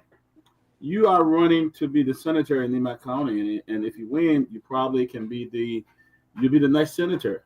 Let me ask you, what is your impression about what is happening at the House of Representatives? Well, how will you characterize what is happening at the House of Representatives? So, what is happening at the House of Representatives? For me, I feel it's just about power grid. I'm not missing my word. Because people who are doing it, they are not doing it in the interest of the Liberia people.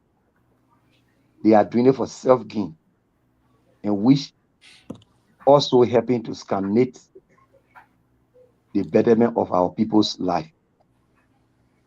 No matter how the situation is, we should all give peace a chance. The international community spend a lot of money on this country to bring peace.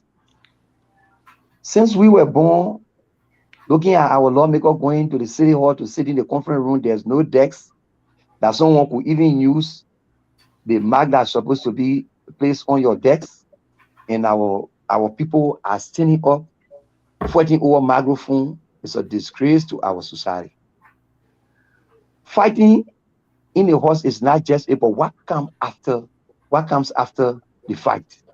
Whether it's good for our Liberian people, whether the budget you want to pass will be a student last, or you're going to pass it in a 4G because you want to gain certain mantle authority, we feel is not helpful to us.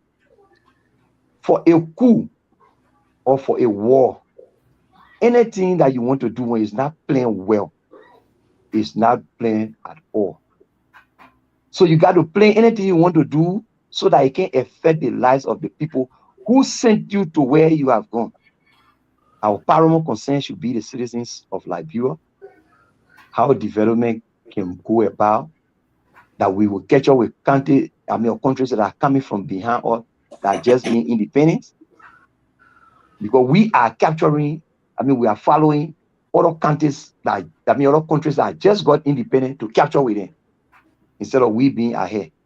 In times past, people used to come from Sierra Leone, coming from Nigeria, coming from Guinea, coming from Ivory Coast, Ghana, to attend the state-run university. But nowadays, all of us are building the economy of Rwanda, running to Rwanda, going to China, going to India to go to school. But are we looking at our education sector that instead of it progressing, it's retrogressing? We need to be thinking in those kind of directions. We need to be thinking about what good can come to our people. But to be there and be fighting over a piece of job, that while you earning, not going to the Liberia people, but it's a budget in your office. Personally, we think people should not be humiliating our people and be marginalizing them in our formal manner.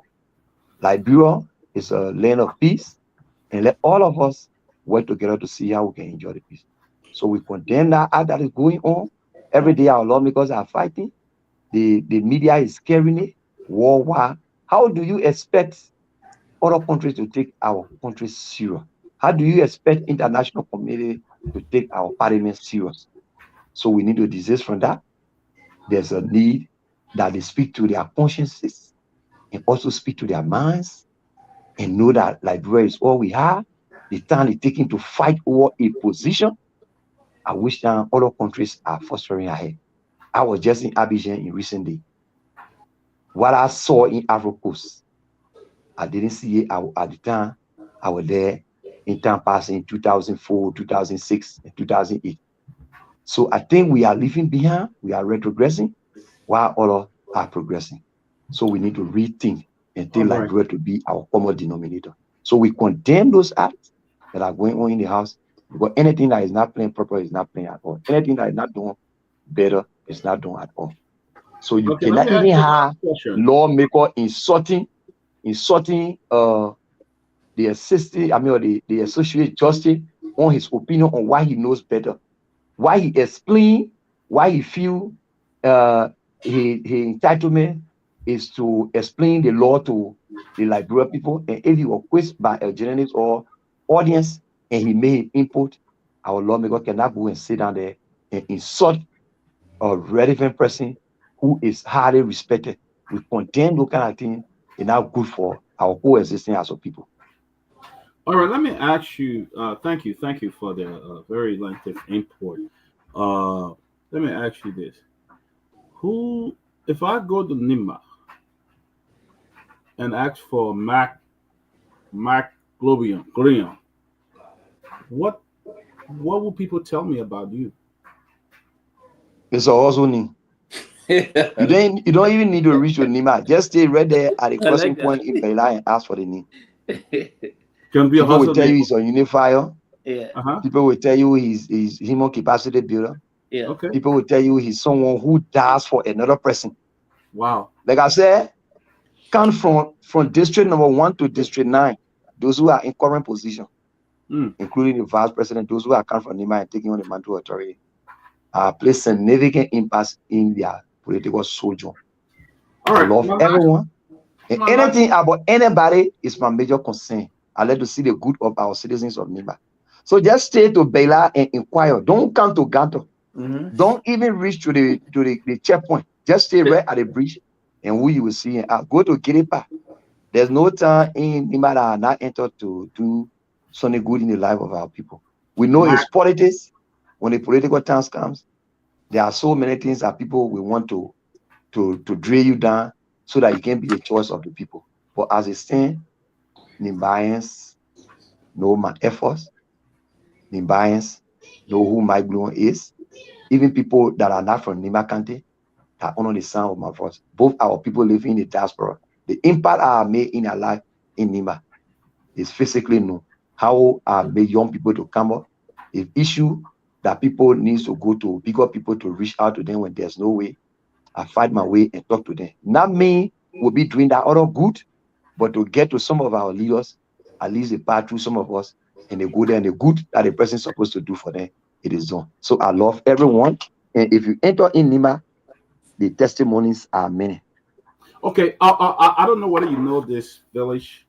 There's a town, and I was asking somebody today, I was speaking to them, and we'll talk about you. It's called, oh God, help me to pronounce it. It's called Sesron. Where is it located? So I can call it Sesron. I don't know whether that's the right name. Sesron? Yeah, yes, you got it. Sesron. Yes, Sesron. Yes. Yeah, Sesron is in the District 2 belt around the belt. Yeah. And I was asking, I said, we got this guy coming from Nima. He's going to come on. That's the former superintendent's home, Nelson Kokwe, on the road, Nelson Kokwe. And that's where Atase is from. That's where. Atase is also from there. Yeah, there's a school in that town that I built in that town. The new school that you see in that town, I built that school. Okay, good. Atase took me there, and we went there. But I was talking to the people there, and the guy said, "Oh yes, I know him very well." I mean that's what I asked you. He said, "I know you very well." But let me come back to my last. You already asked your 2 questions, Peabody. My last question, I'm going, Grace. You've been asking 2 questions. Now tell us that you build a school. I know that the organization build a school. So great. Thank you for the school. That's the big innovation. Back to that. I don't brag about those kind of things, Grace. I just want to bring her attention. That's why I did build it there, and I built in Sarah schools. By the way, Grace. That you got your money build a school at your organization. Yes, that's my organization. I funded it. We build a school. Now no. I built it. That's my organization, and I funded it. For us in Nima, we don't want to know where the money is coming from. Who we see ahead of the project, we give glory to the person. Thank you. Well, let me ask you another question, Grace. Let me ask you another question, Mark. Mark, if you were in the Senate, let me change it around. Who do you think should be the speaker now? No, the issue is in the court. But who do you think is the legitimate speaker now? Like the associate justice said, the majority black does not have a speaker. The minority black had a speaker, but then they don't have a quorum. The explanation is just clear. So it's in the court should be the one to interpret it. So those who are interpreting it on their own, It's just their own making to satisfy their heart's desire. I clap for you, Mark, for that answer. But you Very know, good. Mike, I'm Very really good, Mike. impressed with you, though. Go ahead, I Grace. am. You very eloquent, Mike. Yeah, Grace, go ahead. Yeah, go. Welcome, Grace. Welcome, Grace. Thank you, Papa. I am very, very impressed with you, Mike Bellion. I am very, and if I come to Nima County, I might be coming there. I will try to look for you. Thank you. I like your enthusiasm. I like that you are a patriot. For you to sit on the platform and they ask you for other candidates that are running the race, and your answer to that question, it blow my mind.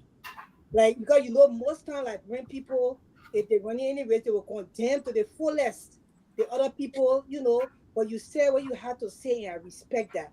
I respect your confidence. You have a lot of confidence.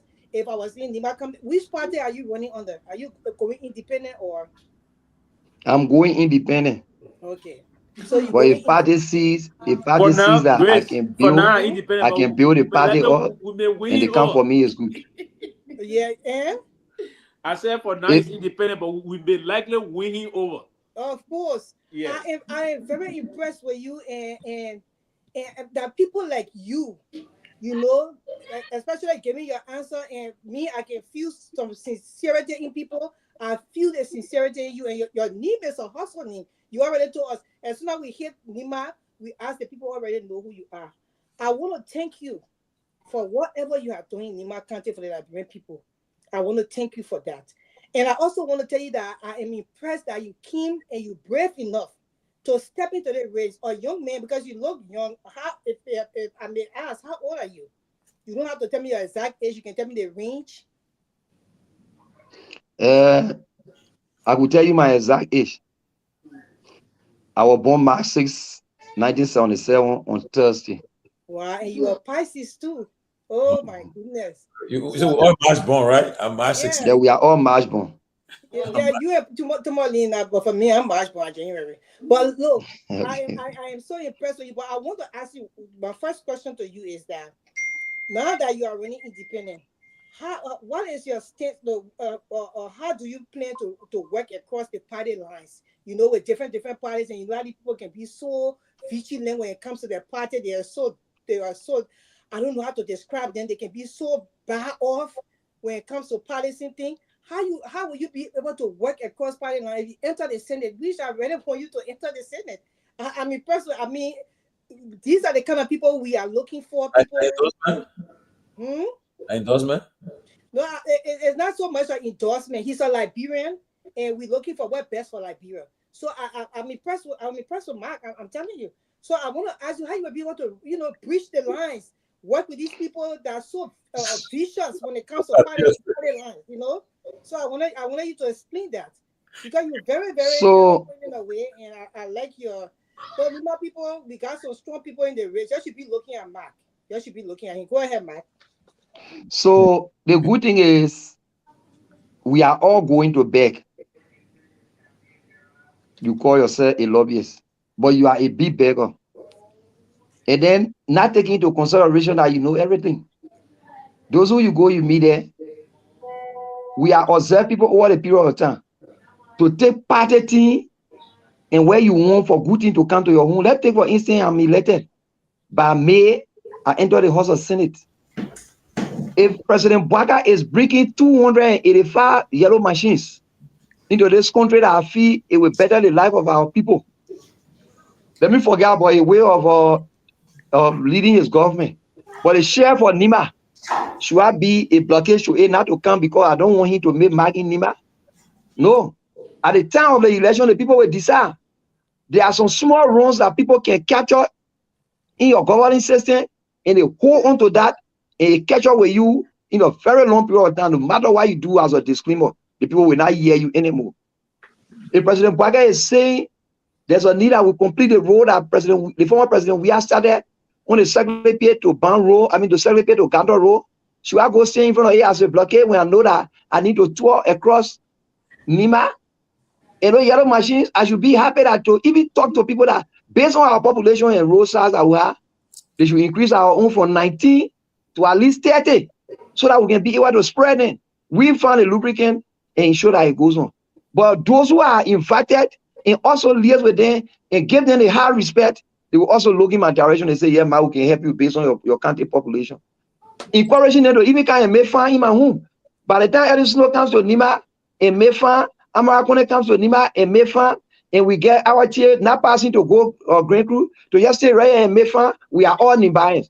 Every good thing we want for Nima Kante, it will come to us. And the policy we will be introducing that we know it will deeply help Nima and help the country a lot. They will also buy the ideas, and all of us for our coexistence, it will come. So we'll put party line aside. If I'm with a party, I'm entitled to pay my dues so that the party can go to election to that. But when it comes to the governing system, we put party line aside. And that be looking at people's Facebook pages and see how we can reunite our people. Wow. Mr. Big One. Let me tell you something. You jealous me with a pull at real first. This thing though, Mike. Oh Lord, I tell you, I'm so impressed with Michael. Mike, look, and for your, you know, we have when they see, you know, age people, age group, we are, you know, and these are the kind of people now supposed to be getting into positions in Liberia. We want, you know, although we not consider youth, but we also this is the time for us to be part of governing and the country and also making decisions. Look how you come with, I mean, you come with an open heart. The way you even speak, I can feel it through looking at you on the phone that you are very sincere. And we are the people that put in like work first. I'm happy that you will be able to brief the party lines and be able to work with your people. I'm very impressed with that. And my second question to you is that what role do you believe that the government should play?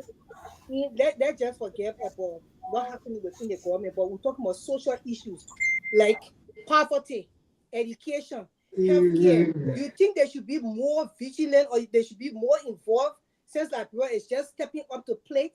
What do you think they should be doing, especially when it comes to all the people that are building all these small schools? They don't have enough trained teachers. And what should they do? What do you think the government should put in place that before a school is built in the country or before a clinic is built, it has to go through proper process and inspection and everything? What role do you think the government should play in that? You think they should step up to the plate and just be able to do it for now because we don't have all the mechanism in place? I want you to explain yourself when it comes to so that. The first role a government should play, a responsible government should always play is to fight first and unify the people. When the people are together, they will speak with one voice, one understanding, and one ideology. And when it comes to human capacity building, our population continue to increase. If you check from the census, the last census conducted, and not even giving 10 years, and just giving the little 4 or 5 years now for 2020, you will get to notice that our people are born faster than those who are even dying.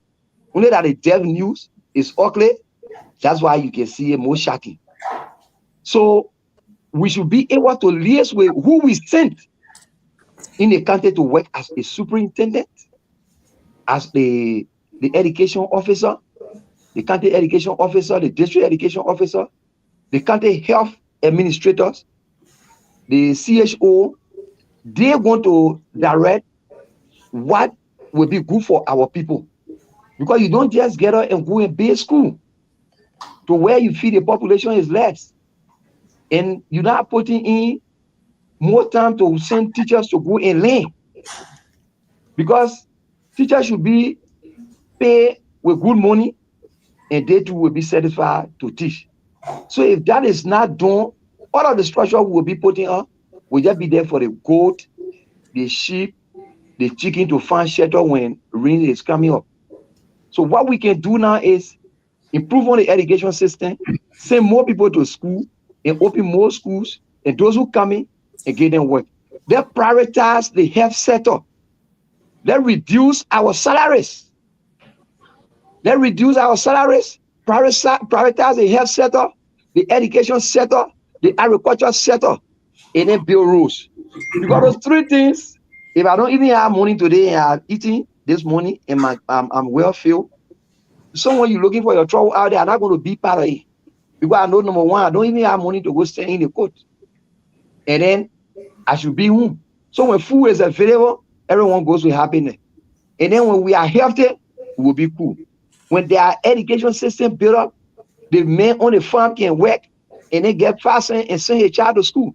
Because if we have more trained teachers and they are being paid adequately with the lucrative salaries, the people will also teach in accordance with education rules. They will also teach in accordance with the curriculum. They will also teach in a way that the children, their knowledge will be impacted.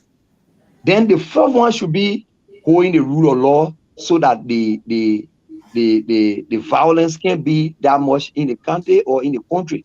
So all of those four sectors, when we hold them, the issue of transportation, all of those things, these are just other matters because there are so many persons here with private cars. They can even be going and pick people along the road to take them. And people will not have constraints going to work if you got all of those things done. If you decentralize some of those ministries and people go to the federal rural land to be able to settle down there, but that we'll see how improved our cities will be. And we'll lay them out in a perfect way. So that improve the four sectors and bring peace in the mind of our people first after the election.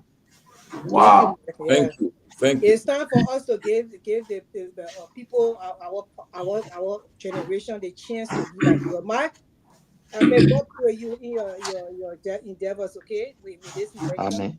Amen. Yeah, Mr. Glenwood. Let me add my voice to that of grace and commend you. The fact that you were indeed open to acknowledge competent individuals who are in the race with you, and you voice out the presence of Madam Kehleboe Gongloe in your deliberation, and acknowledging her presence. It actually spoke to me of your awareness of the environment and people who have contributed to the community, the county, and your willingness to work with all of those people. I must commend you for that. As a young man, you appear to be well abreast of the day-to-day happening, and you're willing to work with people who are competent enough. Even if you were not to make it to the top, you're willing to work with the likes of Madam Kehleboe Gongloe to make sure that Nima County, again, is that source of, job creation, quality education. And I see that in you. And I must applaud you and thank you for acknowledging, the presence of the like of Madam Kehleboe Gongloe, a very competent contestant outspoken in the race. You're very welcome. Thank you. Thank you so much. And we'll be going to the lines in the next few minutes. Tonight, our guest is the former county inspector for Nima County during the administration of President Weah and the TCDC government, the Honorable B. Mac Blainwan. He's our guest tonight. He's a senatorial aspirant for the upcoming by-election in Nima County to fill the vacancy as a result of the death of late Senator Prince Johnson. And Mike, I want to say that you have brought almost all your Nima leaders and are watching you tonight. They're all watching you, so you are live, and they're watching you. You have brought them. Don't Kehleboe attacking me, my inbox. Stop. Oh, Kehleboe attacking you. Grace, don't do that. Grace. Kehleboe attacking. Hey, Grace. No, I will tell him around No, Grace, don't do that. Grace. I'm a patriotic Liberian. Hey, Grace. Grace, respond to him in his box. Don't do that. Grace, don't do that. Grace, don't do that. Hey, Grace. Somebody who could be carried away. Oh, man, Grace. Grace, don't do that. Are we taking calls? Let's take some calls then, please. Call it. The guys in the studio. Let's take some calls. Why is Kehleboe attacking the woman in the back too? Hey, Lofa, man. I think we're gonna bring on the platform. You don't do that, man. No, that's great. I'm just kidding. Though. I'm just kidding. Yeah, put numbers at the call. But Mike, I think you are holding your turf. You are making your case to the people of Nima. They listen to you live, and other people listen to you. Exactly. The boy can't make a case. When they make a case, when somebody speak up, we all are Liberians. You're doing in the. I will not do it here in the back. Doing the public to do that. You kiss me for another year ago. Go ahead. Don't do that, Grace. Yeah, open the phone lines. 07701. So we're just following. For those of you reading the dashboard, the number is there. The call want to call this number, and the number that Henry put it on the local number on Liberia on the place. You're welcome. Yep, better take care of Buto Limi for Great, just stop. You don't do the thing. Great for washing your man. You don't do this thing you're doing. You do the man in the chat room. Don't do it in public. Go washing us, man. You don't do that thing. Okay, that's following. You want to call us on 0701. And put the number in the US there on the line on the back on the screen too now. Okay.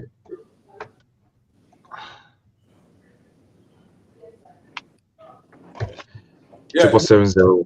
Okay, start calling. Because 770 we got 7770176. We got 10 more minutes with him. So you're where the man gone?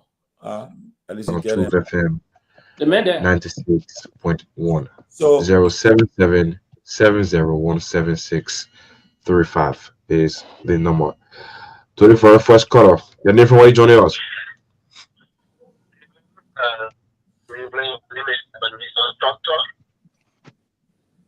What? Calling from where? Hello, Ebenezer. How you there? Let me use this opportunity to say thanks to Honorable Ben Sanvee. My Blue has a proven supremacy to life. The political lens. You guys are getting? I'm a son of Nima from Capital, and to see that somebody that will be considered as an honored dog to discuss the political landscape of Nimba with maturity, with that passion for leadership, he has brought my admiration to light.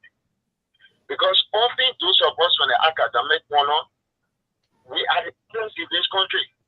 BB degree, PP paper. That's all we speak. And then we go to the Capitol building. All the guys who are fighting, throwing chairs, they have PhD, master's degree from the United States of America, from Australia. People with legal documents are the one breaking Speaker House, breaking the Speaker office. My Blue will not do such a thing. And I think it is about time that we join the people in Nimba. Here in Nimba, we are going to start running a very vigorous campaign for My Blue. My Blue, thank you very much. And thank you for bringing on this show. Okay, my brother. Thank you so kindly. 077-701-7635. 077-701-7635 is the number to call. To this caller, any from where you joining us? Hello? Your name from where you joining us? No, we can keep you on the line. Then you are not talking. 077-701-7635 is the number to call. Then you're going to be live here on the closing argument on Truth FM 96.1. 077-701-7635 is the number. So we are waiting the calls, but they are coming back to back, and I don't know.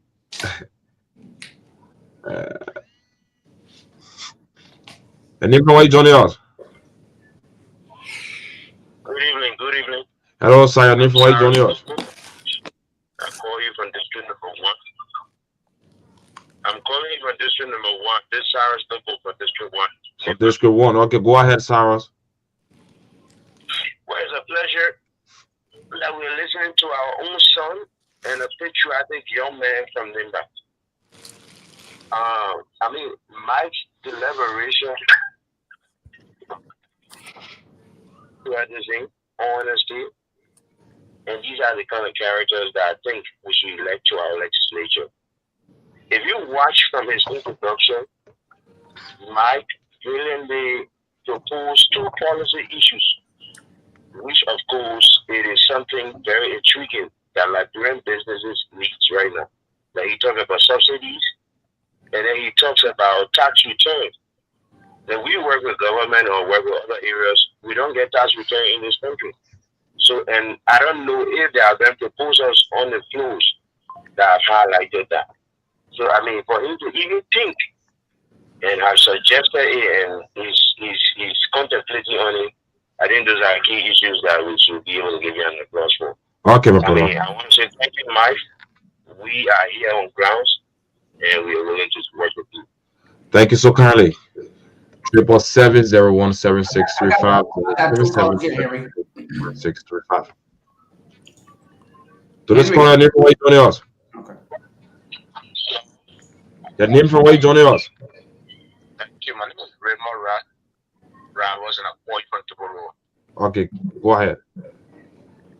So, let me say congratulations to Mike. And I know you very well. Anybody who think Mike is an honor door in Imba, that person is a great mistake. Mike cut across every citizen in Imba County. He's a very humble young man. And I think he's coming in the race. Trust me, even as we speak tonight, the vice president is even listening to him. He knows what Mike carry. And there are many people that are jittering tonight. Thank you for giving the opportunity. Okay, my brother. Thank you so kindly. 777-017635. 077-701-7635 is the number to call. And they're going to be live here on the closing argument. To this caller, name from where you joining us? Yeah, boss man, your name from where you joining us? My name is Jason D. Gray. I'm calling you from Monrovia.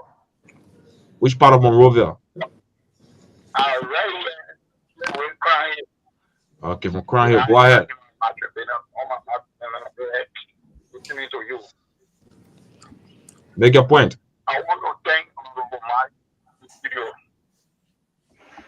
You know, nobody can you can listen to the effort to know that it's the truth of God.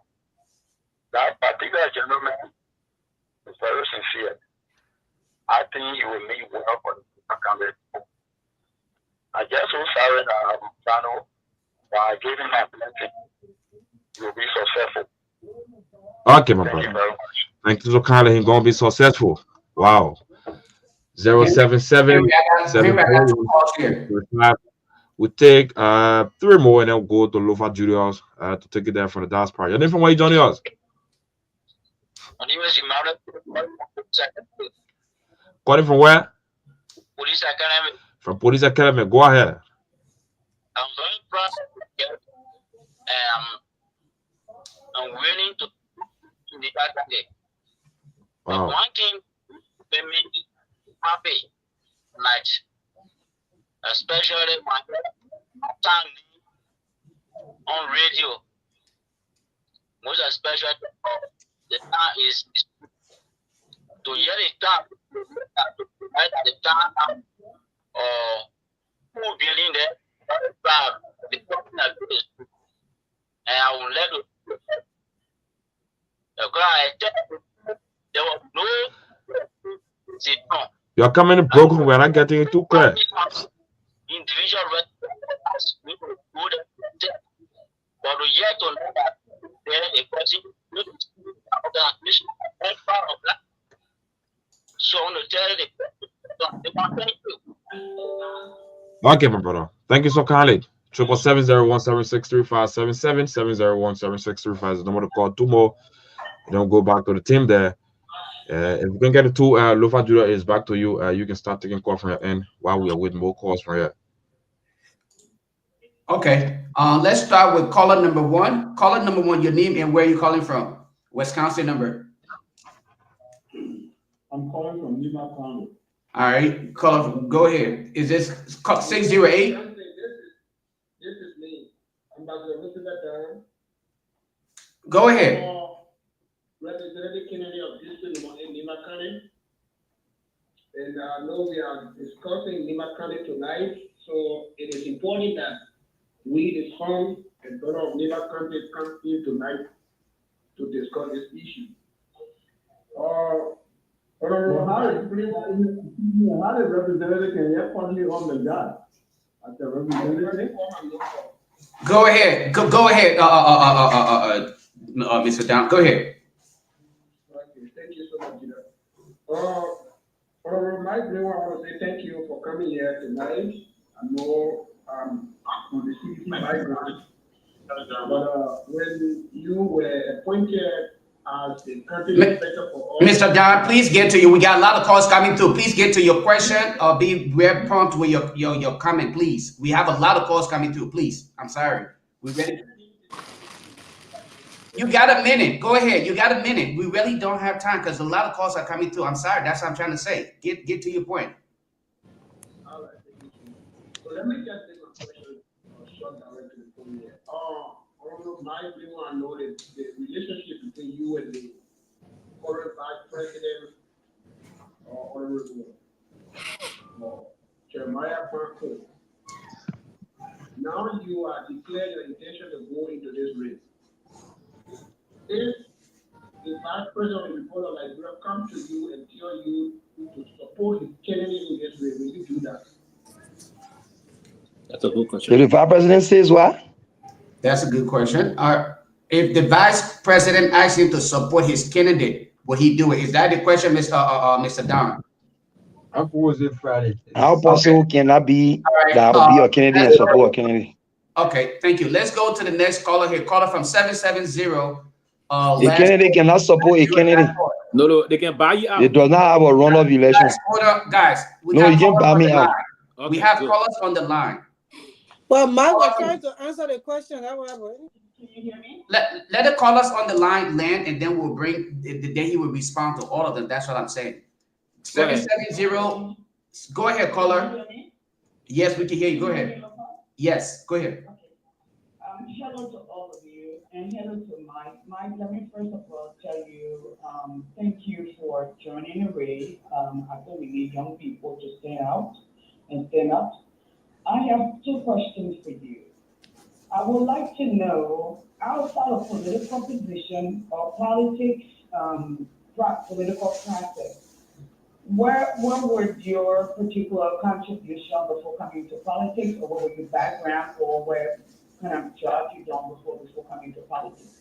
My second question would be, what is your economic worldview? And so I will know where you are. I know you got a lot of calls coming in. So those two questions, you can answer it for me. And I also needed to amplify that legally, the speaker in Liberia is still fanatical. He has not resigned. We have not met the due process that is required by the law. Thank you. So I just wanted to bring that today. Thank you. And let's take, okay, oh my God, they dropped up. All right, anyway, let's take the next caller, 774-8657. Caller, go ahead, your name and where you calling from. Yeah, Mr. Brewer, my name is Sylvester Pewee. I'm from Garguah, Lower Nima County.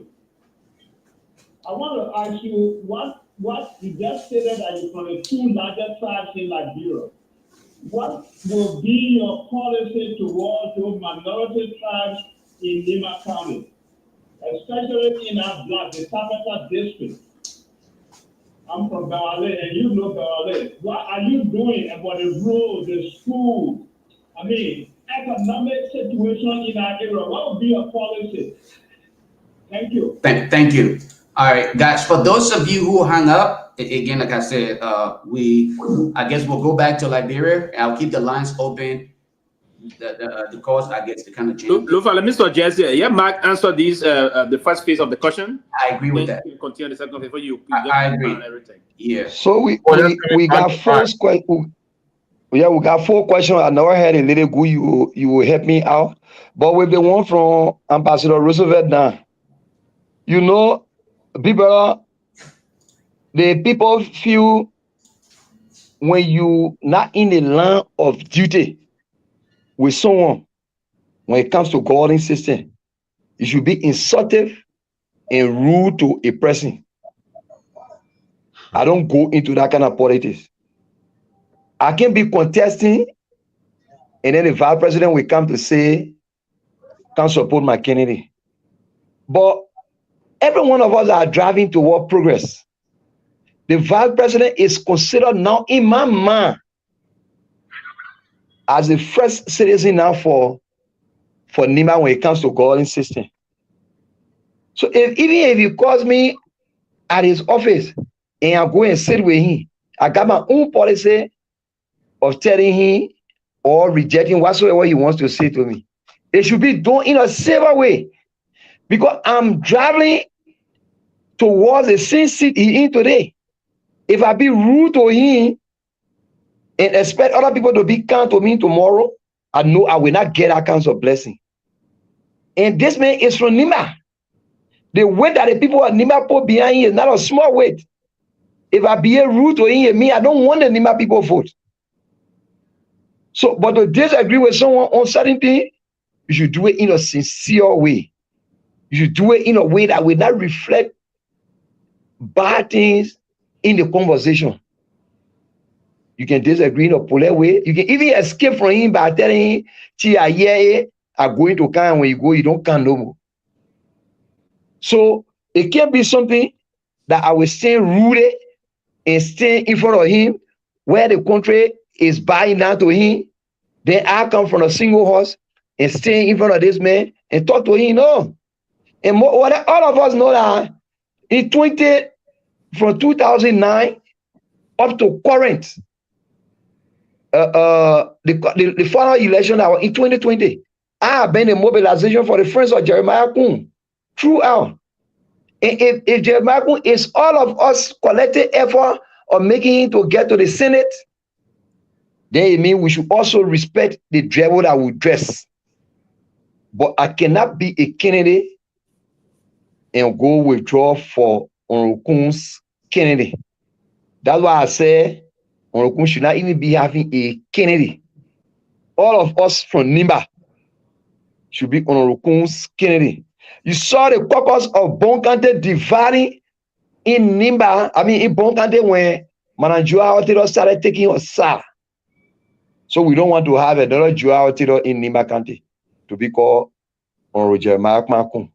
The religious leaders, the marketers, the transport association, all of the settlers in Nimba know our effort behind Onrokun.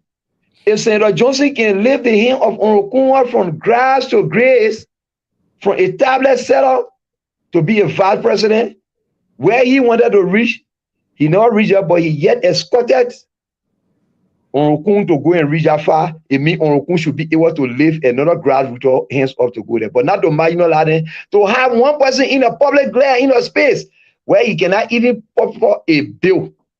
And let it be rejected. No, we don't think it's that. If it is for party policy, the party should think of rights. That even you can bring different person into government and make the person yours. When Manaseri took over, she now has so many persons in the House of Legislature, but she decided to buy them over with good ideas. So if Baga, who also served as the vice president under Manaseri, never said that idea, he should start studying it from tonight. That you can bring other people from different political parties or from independent candidates and make them yours. And they can also protect your governing system into that one. The issue of Peabody, the last question, the second two questions, I didn't get it clear, but it will be said to me later. The issue of Peabody has been my alma mater. I'm not boasting of this election. The people of Peabody are in full support of me. When the issue of Burkina Bees, you know the Burkina Bees are people from Burkina Faso that have come to Ivory Coast to help Ouattara in the fight that was there. And he gave them the forest land so that they can farm there. And they are farmed almost all in the forest land in Ivory Coast. That's why Ivory Coast is the higher producer of cocoa now. So people have started taking them from there, bringing them to Liberia to help in the agriculture sector. Those guys goes on the farm and they work tirelessly without even eating. And there are plenty of cocoa in the Peabody belt, in the Grand Jide belt, and today some of them are in Bomi, some are in Riverside, some are in Basel working for money people. But when there was conflict in Peabody, I went there and settled the conflict and banned the Burkina Bees not to enter 3 of the communities that the people said they don't want Burkina Bees in their community. Today, they are happily living in peace. And when there were issues between the people of Blois and the people of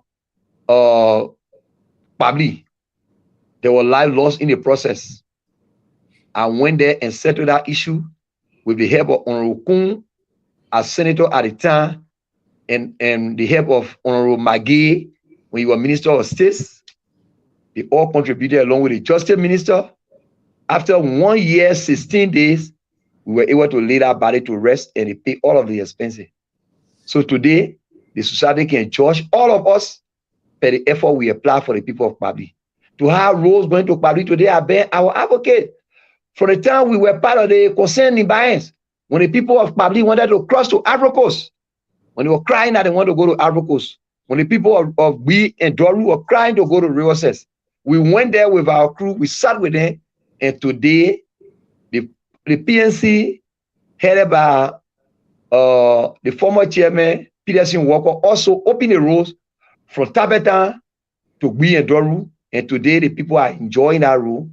And then our current lawmaker of District 6 on Rodonwa Gliga also came in and helped the people of Peabody to open roads and carry to Blood Diara along with the government through the Swedish government. And today we have good roads to Peabody and the people of Peabody can come. I took Pape Debeji from your time in Blewade as my father. And I carry him to the former president, President Weah. At the time, he hit the age of 80. And President Weah said, if the old man can be in 80 and coming strong, myself want to buy this blessing. Shadra Jogi, this is one picker. Give it to Pape Debeji. Tell him that he give me a blessing so that I can reach 80. And today, the old man is enjoying a car. And every time he comes to me in Ghana, spend a time with me. And all of the people of Peabody, the 14,000 Peabody, are ready to name all of the citizens in that town. You will not believe it. Sequel is aware, Solomon is aware, Peter Kangwe is aware, Ibrahim Kangwe is aware. All of the citizens in Peabody, they are aware of our effort. So now for me, coming from the 2 mayor strap, to say I will turn my back on the people of Peabody. They are my Bible, the people of Guar and Doru are my Bible. Through Jerry Tumpo, Samuel Wulose, see my doing, and then let's go on. Bob Botto, so many persons, Sylvester Rao, and the rest of the guys. So it's not possible that I can take my back on it. Please help me with the question asked by the madam so that I can answer them. I think it was much more like a repeat of the question regarding your profession. So maybe you probably just want to speak on that. And then what she also asked as to what was it that I told her I'm a manager and I'm also practicing the economy to become an economist. Okay, and I think her second question was much more of your understanding of the word economy. All right, as things are happening currently in the global economy, what is your understanding and probably? So what good we think we can bring to the governing system starts with the economy. The economy is what hold the world. If it is macro, if it is micro, it had to hold the world, both from the household and largely to the world. So we see how we can bring release to our people so that they can suffer. We see how adequately we can distribute wealth to our people so that our people can have a fair share of what they need. So that's the work, and we should be able to standardize the distribution of wealth. We should be able to do things adequately so that people can have trust in us and stay away from corruption. Baku, you know, Mark melted Lofa had to do but just so I just Pewee stop. But he can't. So it's something. Pewee stop. No. But you know what? Actually, Pewee, that's a good point though. I just want to maybe I can actually. Excellent. No, trust me. Do you know the reason? Lofa, do you know the reason why I started on by asking Mike to this a man that I know I interact with him for? Do you know the reason why I first asked him about his credentials, all those things? Because everything he said about this process, he's on course. On the most level, he's really on course. Right, and that's listening to him. I mean, he's on course. And that's why I wanted to highlight something. You know, I was sitting earlier when he answered the question, and then he highlighted the competence of Madam Kehleboe Gongloe and said, you know, you could see that he was willing. From his face, he physical morphology just show up that look, I'm willing to work with this woman as compared to other candidates whose names were mentioned. He didn't appear to be okay, like embracing any of the those suggestions. So I'm looking at this man. Okay, you appear to know what you really want. But my question to you, though, Mark, of all of the people named, you were very receptive to Madam Edith Gongloe when her name was mentioned. And you were like, oh yes. You were like, oh yes, I will definitely. You will not do this. You will not do this though. Let me land with my question. Repeating yourself, brother. I know, and there's a reason why I'm repeating myself. I'm purposely repeating myself. There's no question about why I'm doing that. So you know, Mark, you actually you are very receptive to Madam Edith Gongloe's name when it was mentioned, and you said that you will willingly work with her and you will do what it takes, even if she was to step in the race. You know, there must be something unique about this woman for which you are so receptive, or her candidacy, and you're willing to work with her. Just highlight us or give us some of the reason why you are thinking in that direction as compared to other. It shouldn't be taken promotional, but it should be the reality. Thank you. That the current superintendent of this county, who succeeded our administration, she has worked immensely for the people of Nimba. Thank you. And she has been trusted with the Nimba's account. Madam Edith Gongloe was the one who brought yellow machines to Nimba. And she worked for the better good of our county. No one removed her from position. She decided to go into the race to contest for the Senate. Wow. And that's how she went there. And Madam Sadi appealed to her to also help the former Senator Adolphus Dodo. And she said she cannot agree to that because she needed women inclusion into the caucus. So she had to go. But with her work done here, I'm not an auditor to go and audit her. If she had audit report, the audit reports are there. But what she did for the people of Nimba, she was respectful to everyone. Wow. There was no day that madam saw me, even when I was not in government, to pass by me. So the human relationship she built with people is what keeping her. And notice that every election she went in here, she came second all through. Wow. So it shows how she had good relationship with all of us in the country. But it was not just her time until it had reached this point. So if she even comes to the election and she wins, it means all of us in Nimba, she's going to serve us. She's not going to rule us, but she's going to serve us. And as she's serving us, we should also be able to retain sin to her. Is she going to come second to you, or you going? I got a question for you, Mike. Mike, is she going to come quickly? Is she going to come second to you, or are you going to come second to her? I will come first and she will come second and Garrison will come third. We don't want to hear the name Koga because Koga is working. I like that. We don't want to hear the name Koga. Koga is working. Koga campaign against Honorable Kung, the current vice president, on the basis of someone can be having a job and you getting a job because Honorable Kung was a representative and was going for the Senate.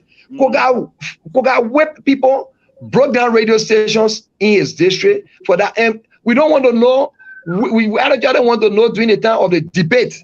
We will ask Koga several questions. If they see Nimba, he was profiling or he was sponsoring citizens to divide. Is it the same Nimba that he wants to rule? Because so, I got evidences on him when he was giving 5,000, 10,000 United States dollars after the election because he wrote on the party of the PUP. When Myean went as a running mate to Boaké and when they lost, he wanted Nimba to be divided. And he started paying Akate Way and the rest of the guys in Morovia to come and get signature so that they can be able to divide Nimba. Is it the same Nimba that he want to control? It better he said in one district. Yeah, I want you feeling Mark quickly before you add it. You said something about Koga breaking down radio station. So Koga is always lawless, right? Wow. But you saw him slapping the former speaker Tara, and he was suspended for 3 months without pay. And today they are appointing a House of Representatives based on the arrogance that he had carried on in the upper world. Because who you fighting for?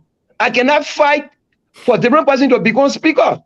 As you stand my ground, if I know I got the numbers, as he said he got 52, the 52 should be taking him in a lawful manner and in the rule of law to vote for him and make him speaker.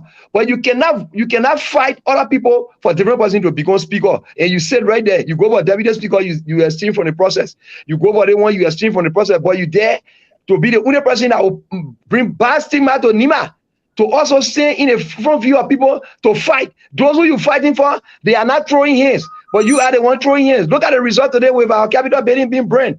Look at what Papa Kole was doing yesterday. Unlawfully going to the speaker, the former speaker's area, as they consider to go break down the doors and enter there illegally. Why the issue is in court? You can't be lawmaker and be lawbreaker. So they are not even into the guidelines of policy making. Thank you. I have a question for you, Mr. Glenwan, right? Yeah, Glenwan. Glenwan, I want to master your last name, so Glenwan. I thank you so much for speaking highly about Madame Webb. I think myself, she's a very decent woman, and it would be nice to see her in the race. Although I'm not going to come here, and I think she should come on the platform and answer questions for herself, and whatsoever question we have to ask her, so she can be able to tell Liberian people what she got in place for the Nimadians if she would be in the senator position. It was good that you came here to be able to lay your stuff out. But I wanted to ask you about. No, I would not want to ask you about any other candidate because I don't want to take away your shine. I wanted to ask you about a candidate, but I will not ask you because you. No, go ahead. Sincerely, why I know about the candidate, I will tell you. Yeah. So the issue with Myean Gongloe is that why you want to know why she can lose the election, I will tell you. Myean Gongloe is now a citizen in Nima now. Even the way she come into the race, she does not have a voting card. So how can she be trusted when she does not know the problem of the Nima people? Every time she lost election, she go to the states. The hunger the people going through here, she does not know it. How the people suffering to get transportation going, she does not know how fuel price going up. She does not even know the bag of rest price are here. She does not even know who's suffering, who parents are dead, who we can reach out to. So it will always have serious impediment on her endeavor. Okay. So yeah, but I mean, I don't even know what to say after you said that, but so the question will be answered because I know where you were driving her is why she can't be voted for. Yeah, I wanted to ask you that because you said you were going to like you can tell. I wanted to ask you that, but I want to also ask you, you have a Garrison Yellow in the race as well. So, I don't know. I mean, for now, I see you, and I'm very impressed with what you say here today. I believe you because it's one thing for people to talk.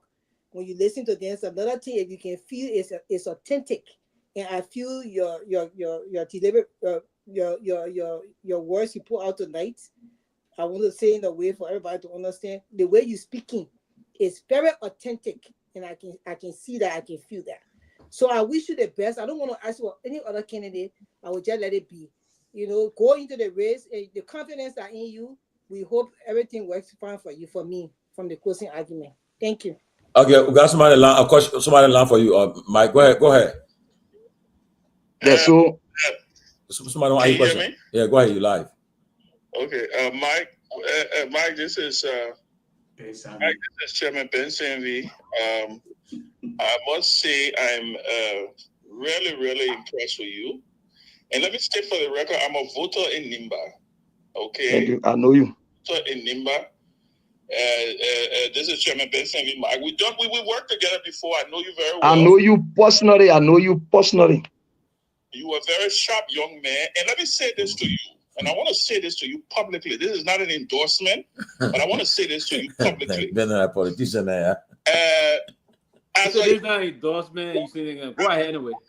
As a young man who at one point in time also challenged the status quo, when people told me not to run for the Senate in Montserrado, I want to encourage you to run for the seat because it will give our people the opportunity to be able to see one of their own, especially the young people of Nimba. And I'm sure they are listening to you tonight. Especially the young people of Nimba. You represent the next generation of leaders in that county. And whether you win or not, I want you to know that you keep your head up, you continue to persevere, you speak truth to power, and you remain respectful as you are. I'm listening to you talking about even potential opponents, and you are not throwing them under the bus. You are not castigating them. You are honoring them where honor is due, but you are drawing the contrast. I want to commend you as a young man who have been involved with your people, that have worked with your people, that have stayed with your people. You have done well, and I'm proud of you. And we will look at, I can tell you clearly that, like I said, I haven't made a decision on who I will vote for, but I can tell you, you just rise up in my rankings. Wow. Thank you. Really in my ranking. And I will do what we can do to continue the conversation, because you are right about one thing.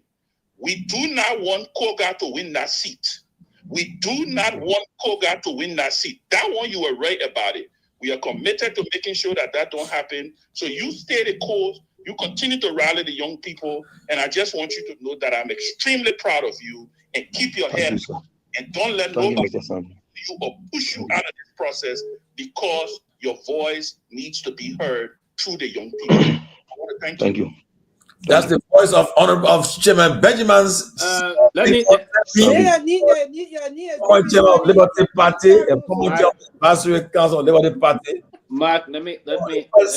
You are father of a president in our country. That's Ben Sanvee. But look, I will say this quickly, right?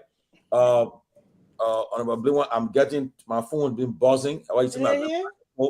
And I'm honestly, if I came to this show tonight, thinking that you are an underdog, honestly, I will take you. I will say you are a formidable candidate, because thank you. Young people in Nima County are calling. They are calling, and before you, when I put your picture up today, somebody was telling me, say, look, that man is well known in Nima. I saw the comments on my post, and I only thing I heard about him was he was working with the CDC, and he was campaign manager for the CDC in Nima, but he's popular in Nima. I heard good things about you though, and I really don't know that Ben said. I was in Nima when he registered to vote. I'll be in Nima for the election, because there's an important election. So the closing argument team, I show you, I'm sure Grace will be there, I'm sure people will be there. They'll all be there. So we'll all be there. Another person want to contribute to. Go ahead. Hold on for the caller. Go ahead, caller. Go ahead. Abu? Greetings to the rest of the panelists, and greetings to Abu Kamarat. And I'm following religiously. Let me extend my qualified gratitude to the guests, to other support him as a young fellow. Is that a Unity Party endorsement? I was very thrilled with his expose to come on a platform that is widely monitored by people from both sides of the political divide, and be straight to the point without discussing your opponent in a negative way. I think you just did not, it just did not convince me that you are onto the task, but you convince the critics that you actually, deserve a spot. But at the moment, I want to believe Samuel Togar will win the elections. The reasons for which I stated this is because the variables. You have folks who did not support Togar in the elections and led to Togar winning the elections, but folks who also were kind of angry for how the election went, from the Kehleboe Gongloe, are the one in fact championing because of Samuel Togar. So my opinion, why is true I don't support you? I want to admonish you to remain steadfast, be passionate about what you want to do, and so forth. Thank you for the show, Tomalin. Thank you. And you have brought to watching the show tonight. This time is almost talk like an other talking like bro, the chairman on national security, one of the most busiest lawmakers in our country, the Honorable Chairman Musa Hassan Bedete. He's watching the show. And that's a man, I think he just announced his new party. And so he have not made an endorsement. Let me. I can't be you talk 1 minute. Okay, go ahead. He's the new, he's the District 7 representative for Nima County and for member of the Nima caucus. And today, he broke news today when he said that they are not going to go on the next one of the Garguah of the so-called majority black animal. And that's all is making rounds here, because the Supreme Court interpreted the law, and it's clear. And what the Supreme Court said, you said it. You also talk about it too when you asked that question. So I'm telling you, got a lot of important people watching you tonight, and you are making news for yourself. For me, I'm independent. I have not endorsed anybody. You know, I'm leaning towards Madame Gongloe where if she's running, but I've not made any endorsement.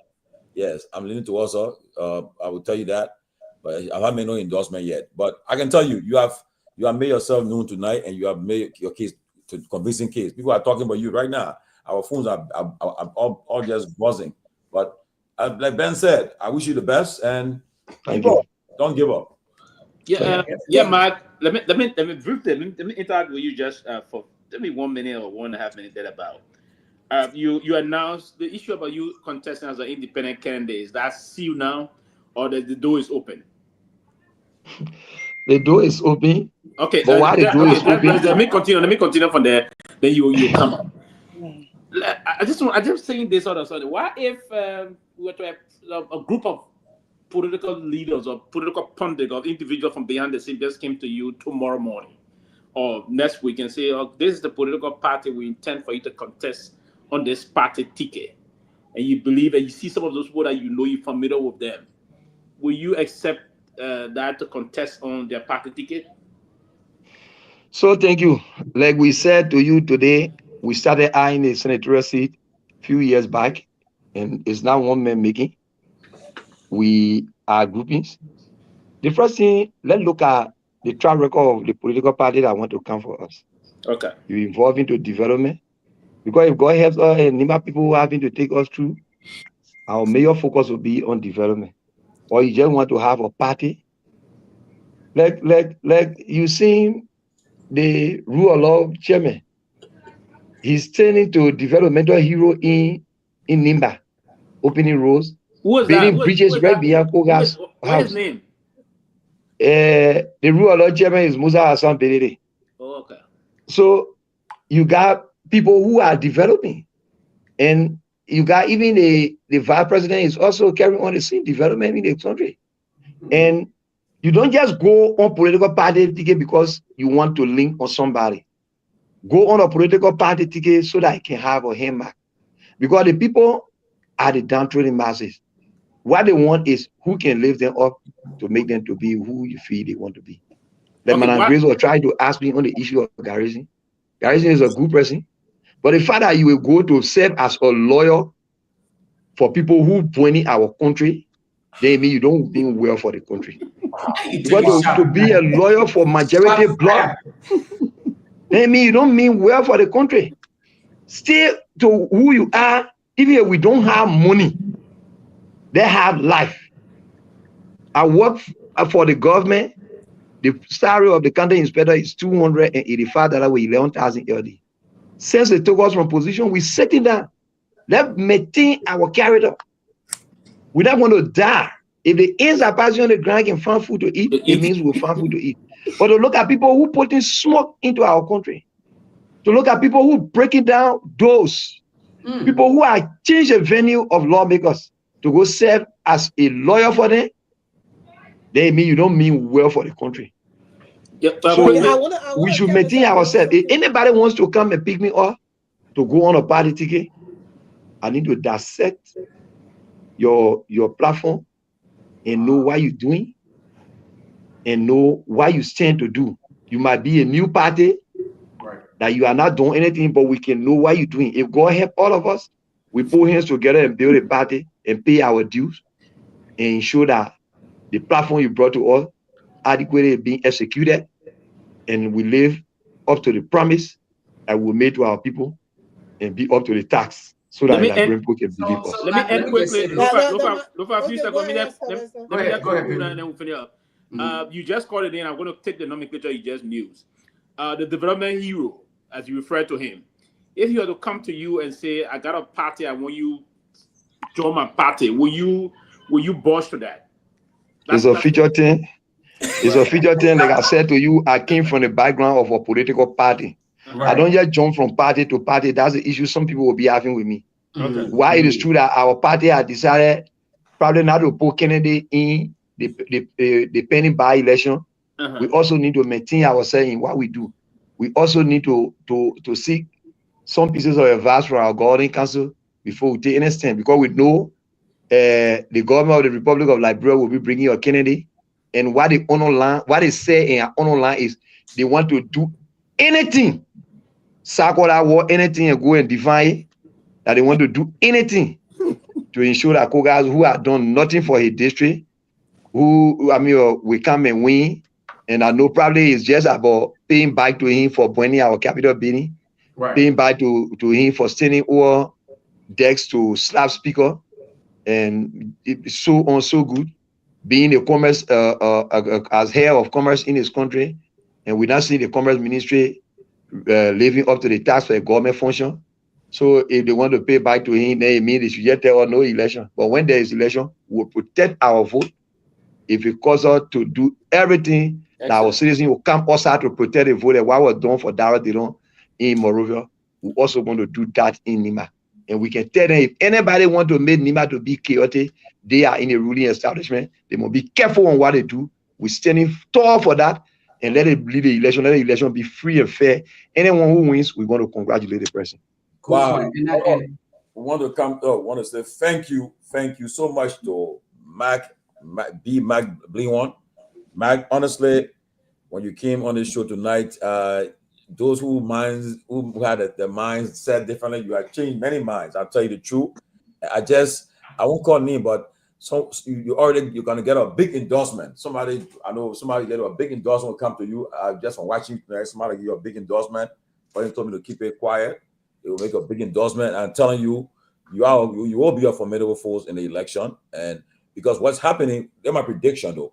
You know, in 2019, at the time the CDC and they were very unpopular when the public went against them. They had Dillon stole the show. And right now they have an unpopular government right now, unpopular president right now. I mean, I don't care what people can say. If it really from the lines, I know he been making some strides a few days by suspending people, but people are saying that we'll discuss it later. They are saying they have been selected. But from what we see here and see now, I think if the opposition supports you, if they put their hands behind you, depending on the kind of endorsement you'll get, you will make a formidable candidate. And I don't think the Kogar will really stand it. But again, I want to say thank you so much. And it should be your last time coming. This platform is open. Welcome to come here. The campaign is about to start. Welcome. And I can assure you, we'll be in Nima for the election. We'll cover the election. We'll make sure we are there. And as we go around, we'll make sure the election will be free and fair. We will be on the ground. That's our prayer. Yes, and we'll monitor the election. That's our prayer. So Nima cannot jump into chaos. Like you saw in the 2023 election, the town called Gray. People who registered in Gray were in 900 when the vote result came out. It came out at 1,005. The same thing happened in Zwaple in District 5. The vote result exceeded the total registered number. If we don't want to condone that, if they want us to keep the country peaceful so that we can't be the center of conflict, everyone should stay away from violence and stay away from the issue of cheating. Yeah, so again, I want to say thank you so much. And look, we wish you the best. I know, and I mean, it will be an expensive campaign, but I know from what I'm seeing, I know people will come and contribute to your campaign, and I'm sure that you'll be a formidable candidate. But I want to say thank you so much.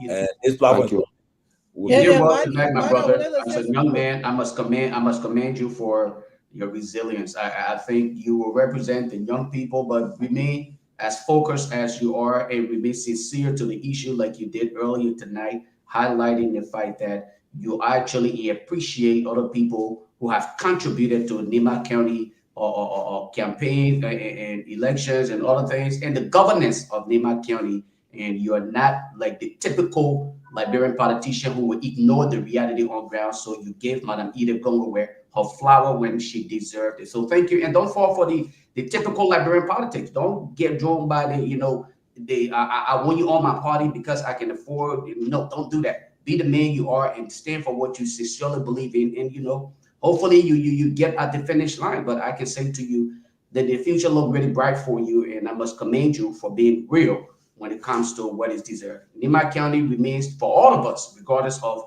our, tribal line or where we may claim that we are from, but Nima County belongs to all of us. And so we will support those who are qualified to represent Liberia and the people of Nima County. Thank you for coming on here today, and I wish you the best of luck. Mike? Yeah, man. We will come back on this platform. I am hoping to hear from you again before the elections. That time I will announce my endorsement. I'm a stakeholder of Nima County. You don't know, my two brothers worked there for many years. I used to go there for vacation. You keep out of my town.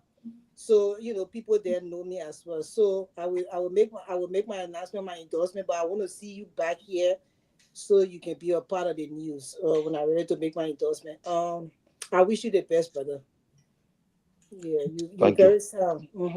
Thank you. I'm gonna end quickly, Mag. Part of, you know, we did when we started the new progressive movement in Nimba, one of our base, and we did things around there. So we're gonna personally contribute to my own campaign from that perspective. So we're gonna keep in touch, brother. I wish you all the best. Thank you. Move on and other things. Wish you the best. Thank you. Thank you. Thank you so much. Guys, if you guys watching, can you guys just I'll play the statement from Chairman Bealded today. Let's talk about it quickly, please. Myean, please play that. Please play that.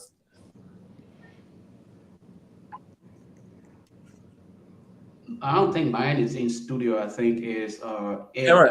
Henry, please play the statement from Chairman Bealded today. I'll queue it for you guys already. But anyway, while we're waiting for the statement to come on, this election in Nimba, I thought initially Togar had as a wrap, but from what I'm getting, it will be almost like the general election in Montserrat County. Togar will not win the team, it will be him. Togar is a toxic. I think he got right now. Take for example now, if this guy becomes the you're not listening. Hey, Henry. To address them and to inform them that their actions and their continuous sitting in defiance of the Supreme Court ruling delivered by the full bench and properly interpreted by the Justice Chamber are illegal. Their persistent disregard for the highest code of our land endangers the survivability of our country. It undermines our governance system and threatens both national and international confidence in our institutions. This continued defiance put us at risk and the integrity of our democracy and the stability of our economy and the trust of the Liberian people and our international partners. We call on our colleagues to respect the decision of the Supreme Court and to work with us towards a resolution that is consistent with the rule of law. As of today, we are resolved that we no longer sit under their leadership as the court has declared their actions unlawful. Instead, we will continue to work with Speaker Kofa and convene with him as necessary in accordance with Article 33 of the Constitution, which allows us to meet and adjourn in the absence of a quorum. We will maintain this position until our colleague recognizes the authority of the Supreme Court and until the executive ceases its support for their unconstitutional actions. Further, we call on the Senate to honor and respect the Constitution by ceasing all business with this body that has been declared illegal by the Supreme Court. We also urge the international community, including ECOWAS, the AU, the EU, the United Nations, and the government of the United States to refrain from engaging with them. The ongoing crisis at the House of Representatives is not merely a political dispute. It is a direct challenge to the foundation of our democracy and the rule of law. A nation that does not respect its Supreme Court risks descending into lawlessness and instability. We will not stand by idly as the democratic principles that govern us are disregarded for personal and political gains. We reaffirm our commitment to peace and to upholding the rule of law. We would not be intimidated or we would not surrender to any group seeking to hijack our democracy. The Liberian people deserve better and will remain steadfast in ensuring that justice, democracy, and constitutional governance prevail. This is a statement of the rule of law. Thank you. So, that statement today was very powerful, and I'm telling you, we made a lot of rounds around here. And the reason why I immediately, I didn't see that statement earlier until somebody from on this end here called me and told me about that statement, especially when they said, one thing about it, I'll tell you, the U.S. government, what they like about, they tell you the judiciary is the only guardrails that can save the democracy in any country, in America. Right now, you see it's been tested. That's why you're going to see what's going to happen. You're going to see how the people love their country. Certain things that Trump will be doing unconstitutionally, when he reaches the Supreme Court, you'll think that they got a majority, but guess what? Because the country, they will come together and vote to stop it. Right now, that's the only guardrails that are keeping Trump in check right now. You notice that the judges there keep on blocking most of the stuff he's doing, and that's why it's important. And I'm sorry for the guy they call 40 family. He made what he said today. If the Supreme Court was if they have reality to bite, trust me, what would happen today? They were going to take an action. You insulted the entire Supreme Court bench by even saying that Justice Yami Gbese was drunk. When he was interpreting the opinion of the Supreme Court. That's a serious contempt of court. They go in contempt. Look, Madam, you usually order his arrest. Every friend, you insulted the Supreme Court bench, the whole bench, and the High Court in the land. How will you come on the floor and say the Supreme Court, the man was drunk? You getting liquor? You really? I mean, you think are you serious? You insulted the Supreme Court of the country, the highest court in the land. But and to be frank with you, by the fact that Justice basically was able to say, look, whatever happened in the majority of black or ultra virus, they were illegal. That means Kung is illegal. He re-emphasized it. He is. And then Bealded said too, you only can your Lawrence, you President Pro Tem, you can't do business with a man. You're cut it off immediately. President Boyka, don't do business with a man. You're cut it off immediately. If they fail to do it, that means President Boyka and the executive branch, Yomli Kanga and the Senate, they have been violating the law, they have been disrespecting the Supreme Court. And I'm calling them out. We should call them every day. Delon, Yombli, or the Besonga, all of them are in that Senate there. They should not understand that what's happening now is illegal. They should do business with Richard Kuhn because he's not the speaker. And President Bealded went further. He said, look, to make peace, you come together and do an election. In other words, let's do an election. Do an election. You win the speakership, we'll go on your gavel. But going forward now, you cannot be called as a speaker. If you notice, even Madam Salif, when she attended the Armed Forces Day program, when she arrived there, she saw him. She didn't recognize him. She said, yeah, she's by him. She wanted to the Chief Justice and embrace her. The Deputy Speaker Falah and embrace him. That was a sign. The President of Sierra Leone, the guest speaker on Armed Forces Day, when addressing the hall, he didn't mention him. He was there sitting by the man. He didn't call your name. He just went straight to those who were recognized, and he recognized them. So it's about time that Yomli, especially, and President Boyka, you should respect the rule of law in our country. You cannot be doing business with Kung anymore for the fact that Justice Wesley were able to interpret the opinion of the Supreme Court. You should cease to do business with this man. They may should become speaker. Don't withdraw everything for this man. He's not speaker. Then we'll have their own election. That's my own. I have to say on this thing. But Grace and Pewee, your way. Yeah, let me come before Pewee. The mere fact that he even said that Councilor Gbese was drunk is defaming his character. That should be, they should even sue him for saying that. It's defaming his character, especially in the kind of position that he holds. He can't be saying those kind of things. You know, we free other people who are not in government can say things like that, and they could pass. But when you part of the government, and for you to be stating that on the premises of the government as well, that's very disrespectful to the Supreme Court. But I just wanted to dissect Honorable Bealded, the speech, the whole, you know, I enjoy how they stood there together. I've been waiting for me to see them together like that, you know, because it was like these majority black had taken over the HOR, like from them.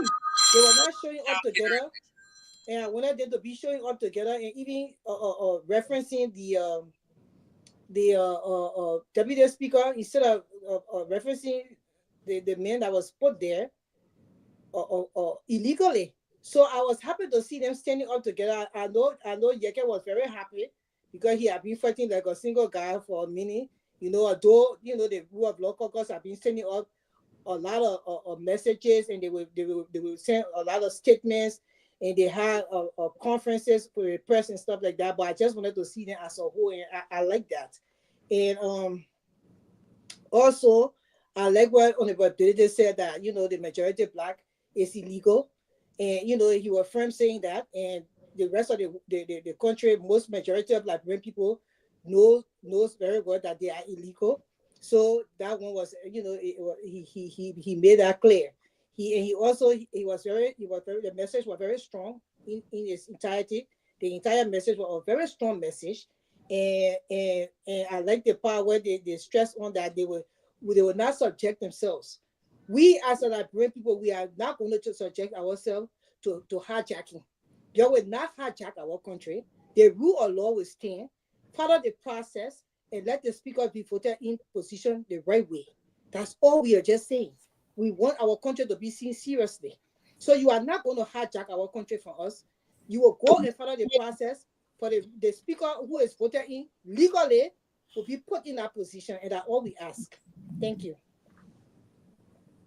Yes, I think today, or what the rule of law that caucus did was actually in conformity with due process, and I like what they did first before taking the decision. They went and sat there today and listened to Mr. Bealded taking the vote. He said he would only be ready to vote if they were to follow XYZ procedure and what have you. And I know at the time, those guys are not, they are renegade group, they are not.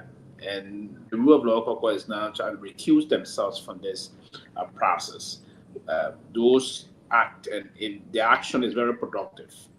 And the other angle, the action is very counterproductive. So what they would do is that, and as per the Constitution, they would now go to section on a daily basis in terms of the section day Tuesday and Thursday.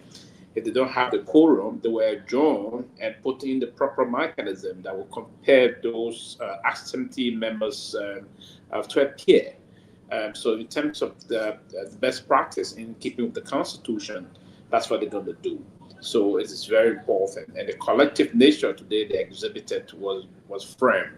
That was a matter of showing matter of strength that they exhibited. This not known growth of factor Yeke alone now, as it was portrayed for the past weeks. You could see Yeke very elated, smile, beaming his face, and he didn't look belligerent today. He looked very calm, collected. There was no kind of tactical and maybe if you were to always do that, Yeke will be calm and be part of the process. Yeke exhibit those things out of frustration sometimes, right? Out of abandonment and the rest of that. So today you saw him very calm. He presented himself very well. Some a little smart, try to spark his face and the rest of that. That's a show of strength. I think they should continue on that path. But what I suspect quickly is that this government will yield. The government will articulate soon. And I don't see the distance of this coming up because Madam Sadi, listen, we should listen to Madam Sadi and pay attention to her attitude. And that one thing I always say, that's a very responsible and very extraordinary great woman we have in our country. Her international connection is very tactic. The reason why you saw Madam Sadi trying to enroll him is that the people on this side, our uncle don't like what happened. So understand what Madam Sadi did, and she was deliberate, she was intentional. She walked past him. She didn't pretend to cause her sympathy. No, she walked past him deliberately, and they didn't even recognize and attempt to do that. And if you saw the president, our visiting president, also from our neighbor came, he did the same. So the only thing I will say to, and I said it last time, they started to negotiate, but the negotiation failed. The only thing I would tell them from the diplomatic perspective, if you need anything to happen on the LC or any other thing you need from the people, you better try to stop the people. Get that man out, you're open for elections. That's a serious problem we headed to, and this Guar government will be embarrassed, and you'll regret it in the next few weeks or months. So that's all I can say. But I think the rule of law should be firm on this process. Trust me, those guys, they will call for something soon. It may be next month or before the end of next month. There's going to be a change if they are consistent in what they intend to do. So let me just buttress what Pewee just said about the rule of law caucus. My only disappointment with them is that they sat back and allowed Yeket to be a loner in the entire fight. All right, they sat back. For me, what I actually gathered from this entire thing is that you had an individual in Yeket Kehleboe who consistently fought with his presence, okay, at the at the Capitol, and making sure that the news carry the disgruntled behavior of the, in quotation, majority bloc, when all of them knew that they were in support of his action. I feel like to some extent they were not being team players. While it is true that Liberians appreciate the consistent publishing of comments and all of these things, at this point, you're dealing with a disgruntled group of people who have no regard for the rule of law, even after the Supreme Court's decision was clearly interpreted.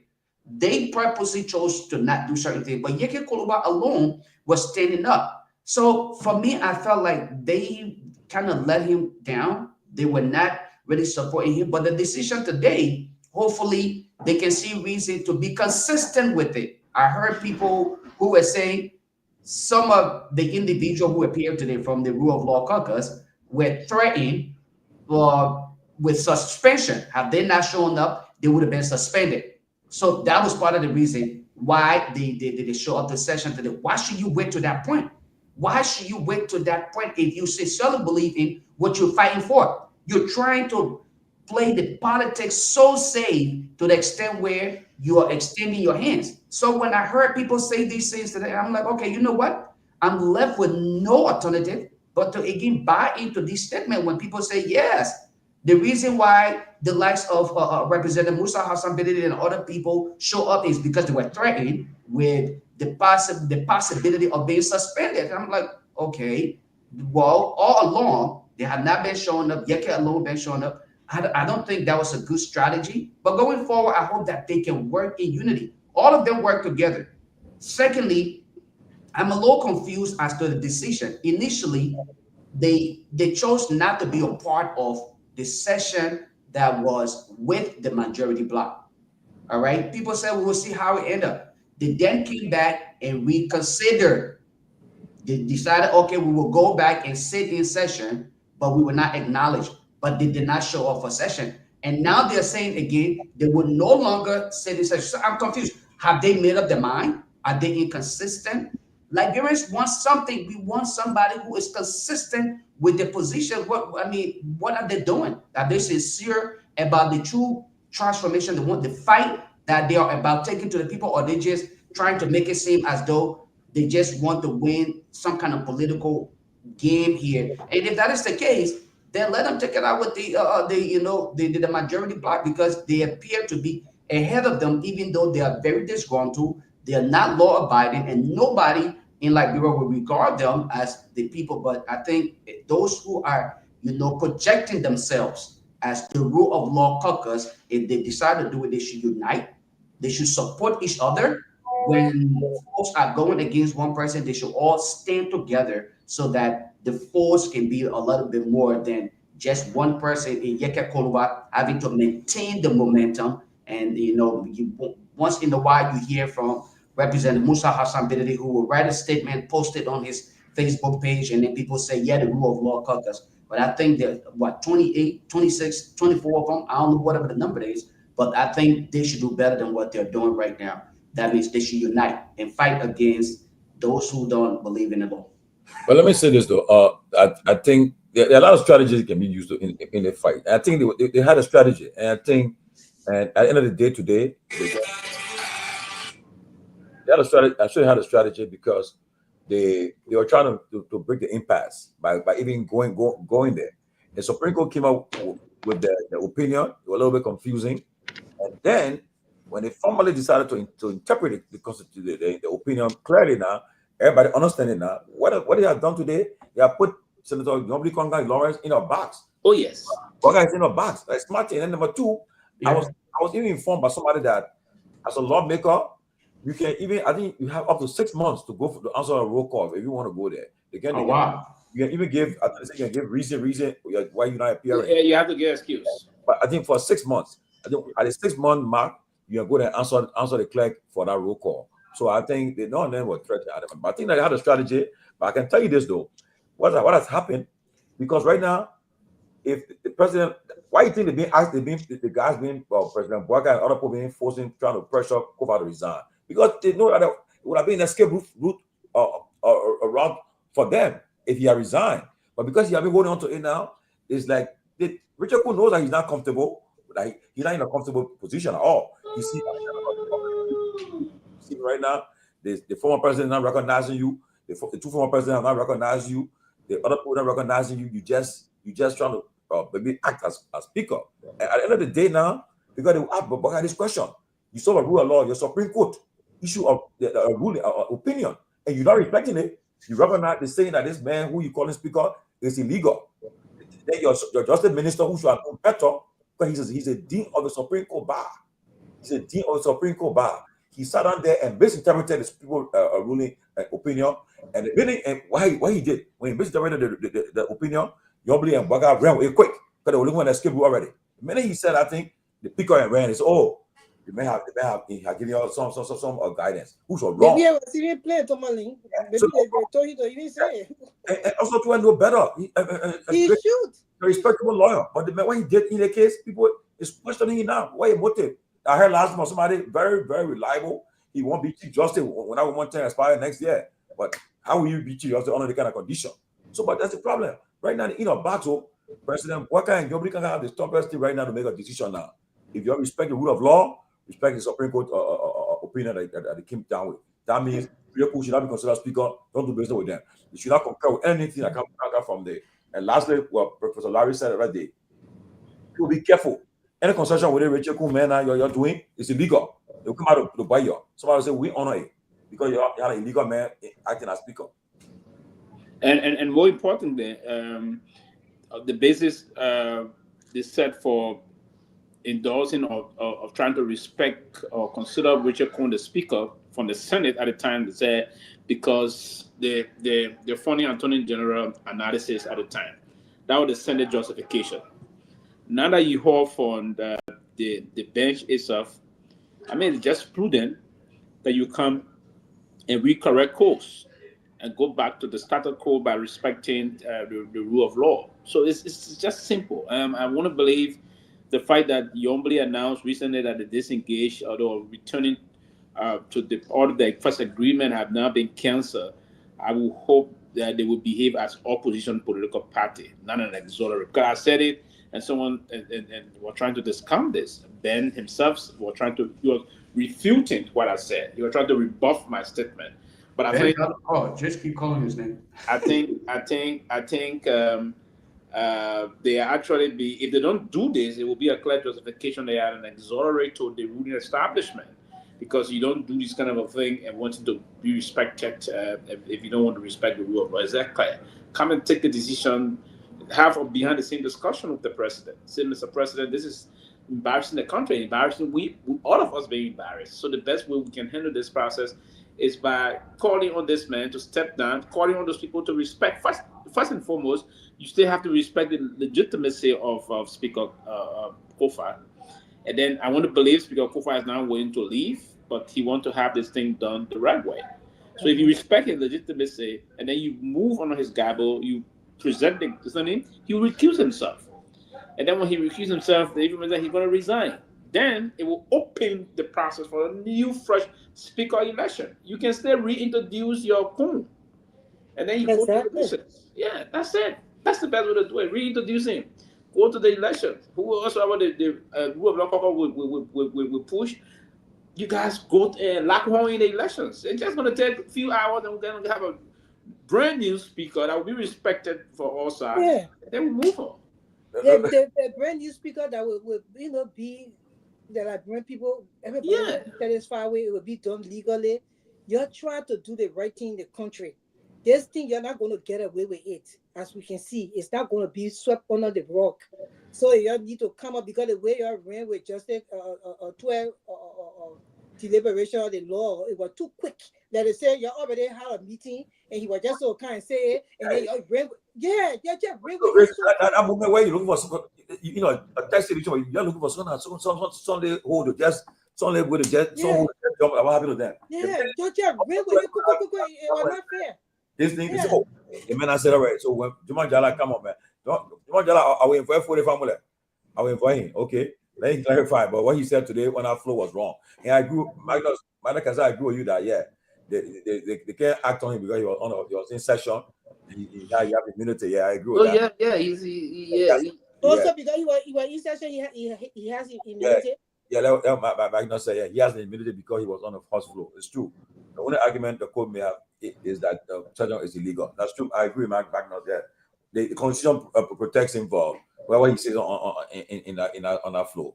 It's true though. But that's the fact. You can't defend the it's not everything. Again, there's a color point to it. Yeah, it's a color point to it. You can use that platform. I heard that he went on spoon today to clarify because I think he know that his statement was very troubling. I think he clarified on spoon today. But what kind of clarification? What kind of clarification you made? Just the Supreme Court bench, under the bench, but the statement was crystal clear. It need no clarification. Yeah, and I just wanted to say one thing. The rule of law caucus, the people being consistent. I know people who are consistent say they think that people should just be in the streets or maybe going up and down. Everybody got a consistency in a different way. I mean, they were consistently making statements upon statements, and I respect them for that. I know Yeke, when he been seeing the house by himself 1 or 2 times, you could see the frustration in him. They didn't really gather together, but as far as consistency in the message, they have been consistent in the message. I will give it to them. Yeah, they've been consistent in the message. And Sue, I know you're also leaving off the air, but before you leave, let me say, I know tomorrow is I think Ansu's birthday is, I think it's the 15th. Ansu, his birthday, I think the 15th of February, I heard. So the 15th is on Saturday. But I wanted to remind us, we just go quiet on the minute. No, we're not going to get quiet. We'll come and have a meeting and talk about it, man. But Ansu, look, happy birthday, man. I'm sure we will bless you tomorrow or so when we come here because tomorrow Friday, tomorrow plan we're traveling. I said traveling tomorrow. So, but I'm sure we'll bless you. But I know people and Grace will be able to take control of the show. But we'll bless you all different. I'm traveling tomorrow too. Where, brother? So yeah, but we'll bless you. Don't worry, we'll bless you somewhere. And so that's their birthday. But anyway, they never blessed me on my own birthday. So why you gotta write me a letter telling me why I should bless you? And so you gotta write me a full letter telling me why I should bless you. Because they never blessed me on the platform on my birthday. So let's just be clear. I will bless you, but you have to write me a full letter explaining why I should bless you for my money to go out there. That's a blessing with you. Crazy bless for you. But anyway, Anselo, I was told you at the 15th. Aaron talk about today. Aaron, I beg you. I got that info a long time, Aaron. They said the 15th. You come and say today. I beg you. But anyway, I know you also be going, but we will recognize you for your birthday. I'm sure it's on the 15th. Saturday will not be around, but quickly, guys. They dismissed they suspended the NAFA course today. But my point is this: though, what people are saying right now, why it is true. Look, I don't have problem with audits and the results. I have no interest in this stuff. But my thing is that people are accusing of being selective and politically motivated. Okay, they are accusing of being politically motivated because Madam Glasgow, she came from the CDC. She was appointed by President Weah in that tenure position, and I know they have been fighting her back and forth too. And today the board recommended that she be dismissed, suspended for investigation. That's another thing. But the people are saying there are other audits around that the president is playing a blind eye to, ignoring the audits too, and only being selective. Even the lady at Togar, she also was she was the CDC, but endorsed the Garguah in the second round. But she's been having suspended too. All the suspensions are taking place are people that are not really formally strong member of the UP. We don't have a problem with that. And while we're talking about that too, I also heard that. I mean, I have not listened to the comment, but they say that the Minister of Information attacked Cummings yesterday too. But okay, well, yeah. I think that's today, right? yes. But anyway, we hear a little bit on it. But you guys talk about the suspension today, and what your view on the suspension of I mean, people are pretty surprised. Emma Glasgow. I mean, people are saying that he's being decisive now. He's being politically strong. Charged, yeah. So he's acting, he's doing. But I'm really not impressed too much about all of that. There are a lot of other reports that have been submitted to him, and he's apparently turning a blind eye to some of them. So I think that the national road fund issue, that woman, if you read the document, so she's in the red. You should call that woman to book. The national road fund manager, that lady should be called to book. You know, and other areas that have been audited. So, but the other way on in the next few minutes we got. So let me. I want to jump in first here, really quick, please, and I want to respond to Grace regarding her comment about the platform not, acknowledging, and I don't think it's fair to this platform for Sister Grace to sit here for her birthday, because we had an entire birthday batch. People called in, people commented, we played music, and you saving money, Lofa? You saving Saturday is my birthday. I remember. No, but okay. Now you have made it clear that we did not send you money, but we acknowledge you. We appreciated you. People called in. People commented. I personally DJ for your birthday here. An entire 45 minutes of celebration was held. I remember you doing that, Lofa. It was a little. Lofa always got my bag on. It hurts. So, but anyway, he said the way you have my bag on. Now your friend he got my bag on. We're have a whole show for everybody when the birthday comes. But he gave me no price now. We give me any price because you don't need any more price. You already got them. You're driving the BMW 2025 that is not even here yet. Oh, and now, speaking of birthday, look, this Saturday will be my birthday. Even though it's a short time, but it will be my birthday on Saturday, February 15th. We're not giving you no price. No, also I won't birthday. I just saying it will be. But regarding the dismissal, I would not sit here and be a hypocrite. To be honest with you, I would again give the president his flower. For people who decided to be corrupt, while it is true that to some extent he's being very selective in the process, I think if and when he decides to become a little bit more holistic in the process, we will all appreciate him. But for those who have ended up at the other side of the coin, they deserve to get the termination, the suspension, and all of those things. They deserve it. I must applaud the president for that. Yes, bravo to him for doing that. And regarding I will not speak to the comment made today. The ANC folks have enough firepower. Let them deal with that. But I just think it was kind of comical that you can still make that comment for us. No problem. The information minister spoke of Mr. Cummings, stuff like that. But again, that's what with the president's decision to suspend people. Look, I don't know how much more I can really say about this in stating the fact that I'm very appreciative, but let it go across the board. Let it not just be a selected individual who are now within the rank and files of the Unity Party institution. It should be across the board. That's the only way we can actually affect change in Liberia. You can't be selective in the process. But other than that, it's a good start to the process. Hopefully other people take you and learn from it. I hope that he don't bring any of the 400 and some more people back. Hire other people. There are enough people in the Unity Party who can actually serve in a position. Put them there. Let the rest of the other guys come on back. Who 400 now? They put it suspended? Yeah, they say it was about 400 and some more people who got suspended. No, I didn't read that number. But he just announced the suspension. He said 1 month without pay. Right, so it's clear. It said 1 month. So the release of without pay, that does not state that there would be, No. He said they are suspended the release details. That 1 month without pay, and then if they within that time, if they were to declare, they'll be reinstated after the 1 month without pay. But the punishment will be 1 month without pay. So if you didn't keep it of that period, then you'll be reinstated for the following month. But then that's, I mean. But my information is that almost all of those, almost 85% of them did it today. Imagine 85% of that number declare access today. I mean, the office of the Liberian Anti-Corruption Commission was inundated. Wow. Just in the past 24 hours, it was seriously inundated. So you see, and that's why I said to you one time before in a conversation, right? I said, if the president of the country is serious to do anything, the country can Yes, you did. Yep. Yes. Right? So yes, you did. That's did. Absolutely. And that's what we've been saying here. Just one man, the president of that country, can change the complexion of things in the country. The president just did our suspension. Everybody now going to go do it.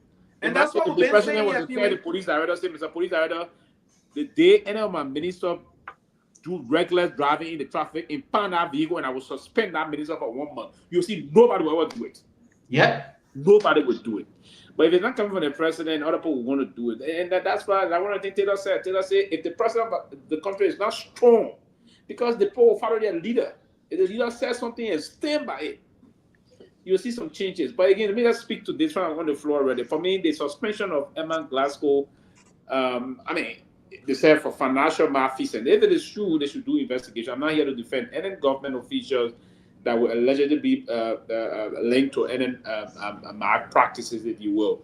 But one of the things I would say that, and Emma said it today when she called OKFM, and I think that was being shared, that she will respect the president's decision, but she was appalled and very shocked about the way it went about. And myself, I was a little disappointed in the way they did it. Why single Emma out in terms of it? And the Ministry of Information having a special press conference to announce this, and other issues have just been done by the executive marshal relief. She hadn't even received the letter from the office of the president, and the Minister of Information was there reading press release. That was disappointing. It's very unfortunate. That was bad, man. That was a very terrible thing the government of Liberia did today. I don't know, but I know she have been. But what I learned too was that she was saying at the Liberty Party convention, taking a picture with Yombly, and the man, you know, don't take it for a joke. The political season have already started. For the fact that that UP alliance they had, I really want to see whether Yombly, Myean Kun, they will be on the scene side. They're coming. They're going to start right now. I can predict they won't be on the same side. Yombly is on the ballot for re-election 2029. They don't on the ballot for re-election 2029. And now her only choice she got right now is she run for president or vice president or rerun for the Senate. That's the only chance she got right now. But how long she be in that Senate position? That was second term. Second term. So now the next time she won't be her third term. Or third term. So now, and now, so now, get it for 18 years, free 18 years. What happened in Britain? That it's not 18. It's not 18. She completed. She completed. So they got John. Oh yeah. She did the first 6 years. You're right. John Whitfield was the senator first. When he died, that's when she got. I think he spent 1.5 years there. So she spent 7 years, almost 7 years there about to complete the unfinished term of John Whitfield. Yeah, and then now she got 9 years. And then 2014. And she defeated Bezonga. So you see, in the government hospital still said no, not in the show. She didn't defeat them. Sorry. Oh God, she won. She wanted to won. Was they got to defeat Bezonga? What again? What kind of trouble this? I wanted to say to Tomalin, I want to clarify something with not politics, but how they call it? Ansu is not Pisces. Ansu, if he's born February 15, he is Aquarius. He's just not like Pisces. me. Yeah. Oh, okay. It's from February 19 to March, I think 28 or something. We the Pisces. We the Pisces. So you're the Pisces people. We the February people from January to February something. I think February 18. It's February, to February 19. Yeah. People are. So I can show you tomorrow. The platform will bless you. Don't worry. It will bless you. Whether they're in a car, in a plane, it will bless you for that. Don't worry. I can show you. But anyway, so February 15, the day after Valentine, is my birthday. So the reality is this, though. The Liberty Party was strategic to say they're going to get party headquarters quickly and get a party convention going quickly. My own friend and my dear friend, she's the chairman of the Liberty Party, President Ruth Larry. city chair of UP of the Lower Party, and Charlene, Councillor Bronsky, is the head of the advisory council. Then say you step down, or you stay member. Then I will force you to decide what party. Stay member, don't mind, babe. You join. They get love and joy, yeah. So you get home to be hanging on state to love and joy, yeah. He hardly behind the budget party. No, bang and join new party, but the reality is that. So I believe that they said that Madam Glasgow will probably take a picture, and who knows, somebody say, LC, they will want to join you. They could come and be also. Politics are funny thing. It's dead game. So right now, people are targeting. Funny, politics are funny thing.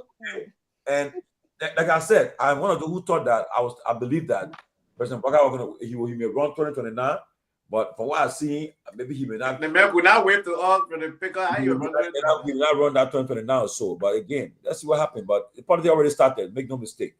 And everybody. Men say people say whether he in which year he should turn, they will vote him into power. We just say what. But let me speak to the government suspension of those that did not declare the asset in time.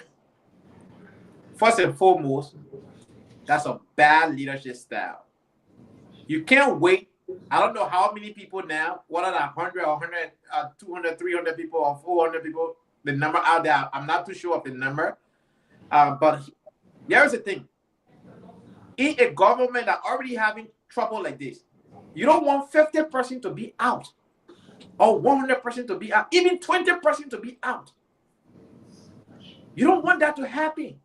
I mean, these individuals are supposed to be handled ministry by ministry, put your minister proper in charge or any other person in charge to go from ministry to ministry, make sure these people, comply.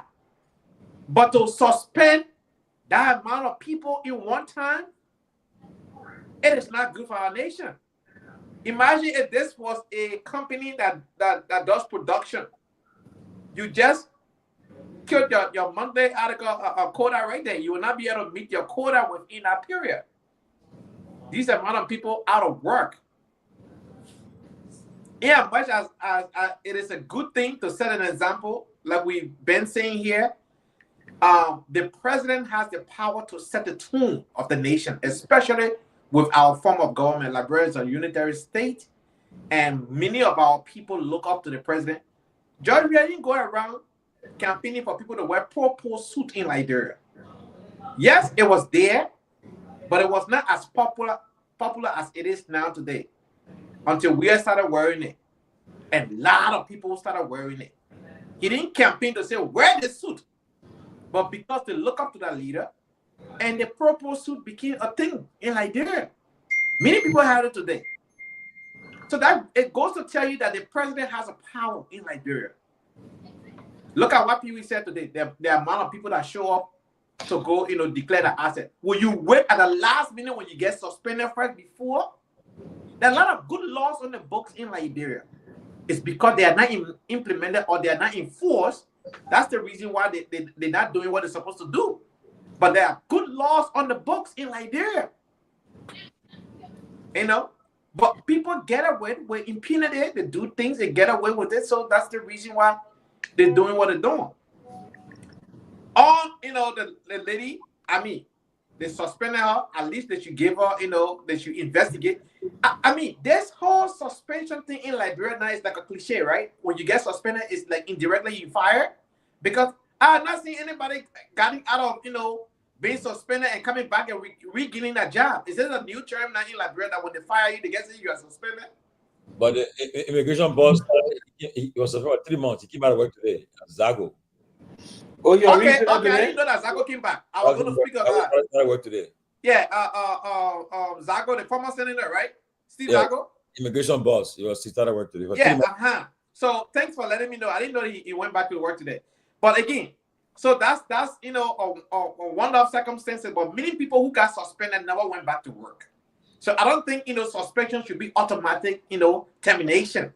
When the person is suspended, they should be given the due process. Being investigated. It worried them to be fired, then they fired. But many of these people were suspended with the immigration boss that just came back to this Steve Zago. and they did not come back. Honestly, Zago now saying that he came back. So I mean, does that mean when you are suspended in Liberia, you lose your job? I'm a bit confused. Why is it like that? Maybe after suspension, if they do the investigation, it could be, you know, after the investigation, maybe the people decided to terminate your position. You never know. Yeah, but the public should know that, hey, this person was investigated, and they like, for example, what happened to Elias Spencer, right? The former, lieutenant governor of New York.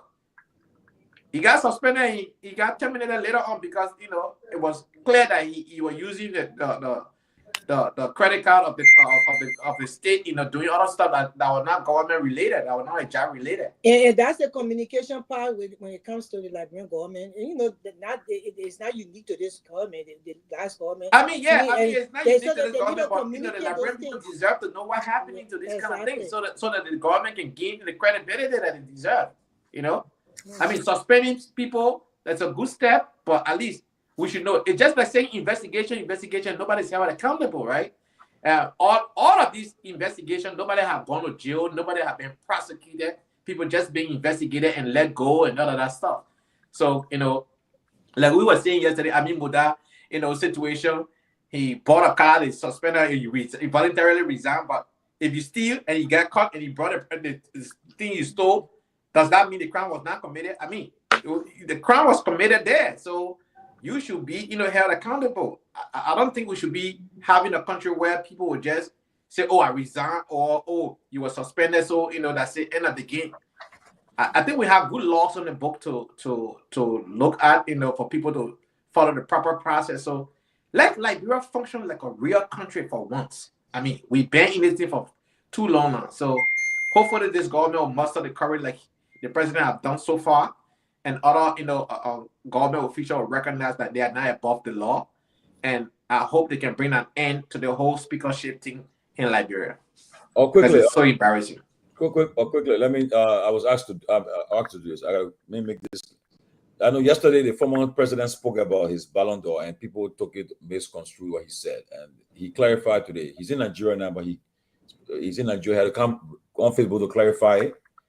And he said that I listened to the video. He did not say Elon Musk offered to buy his Ballon d'Or for $1 billion. That was a lie. No, he didn't say that. Watch what he said.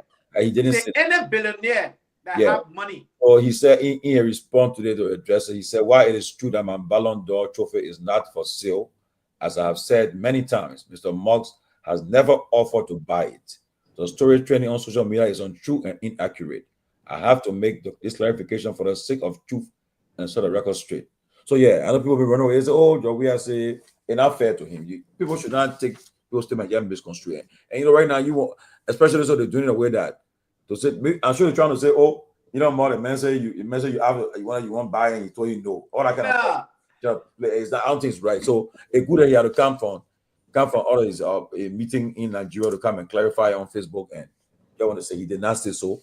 He clarified he did not say so. I listened to the video too. He said, so the original video I watched it, that was when you were signing your jerseys. Let me finish talking now. He said, even if somebody offer me that money, I'll still not sell it for that my Ballon d'Or. I told my children that they should not even sell it when I'm not around. So that's the clarification. And so last game, go travel quickly. I think jump on social media now. I mean, like go on X and just think, more years. Say, the former president say you want to buy a Ballon d'Or and you refuse it. And then it will go on anyway. So they will really clarify it. And I told you yesterday how Liberian can lie and run with one story. Yeah. They lie so much. The lies that came up about the U.S. passport and the Liberian passport. You saw how people lie and publish all kinds of stories. Most of the people now they're writing because that AI generator thing. Those who couldn't write now can generate AI and publish things and say they've been publishing. Oh, I wrote the other story. Because they all AI generated thing and they write story that generate lies and then they put it up there, and then all the Liberian people just follow and stuff like that. Liberian people can lie. The whole thing about the 2 passport or the 1 passport, American passport, that law have been there forever, and Liberian just kind of fabricated the story. They lie about this Ivorian woman. They lied about. I was at a place. Normally go on Saturday for the Doma. I was there Saturday.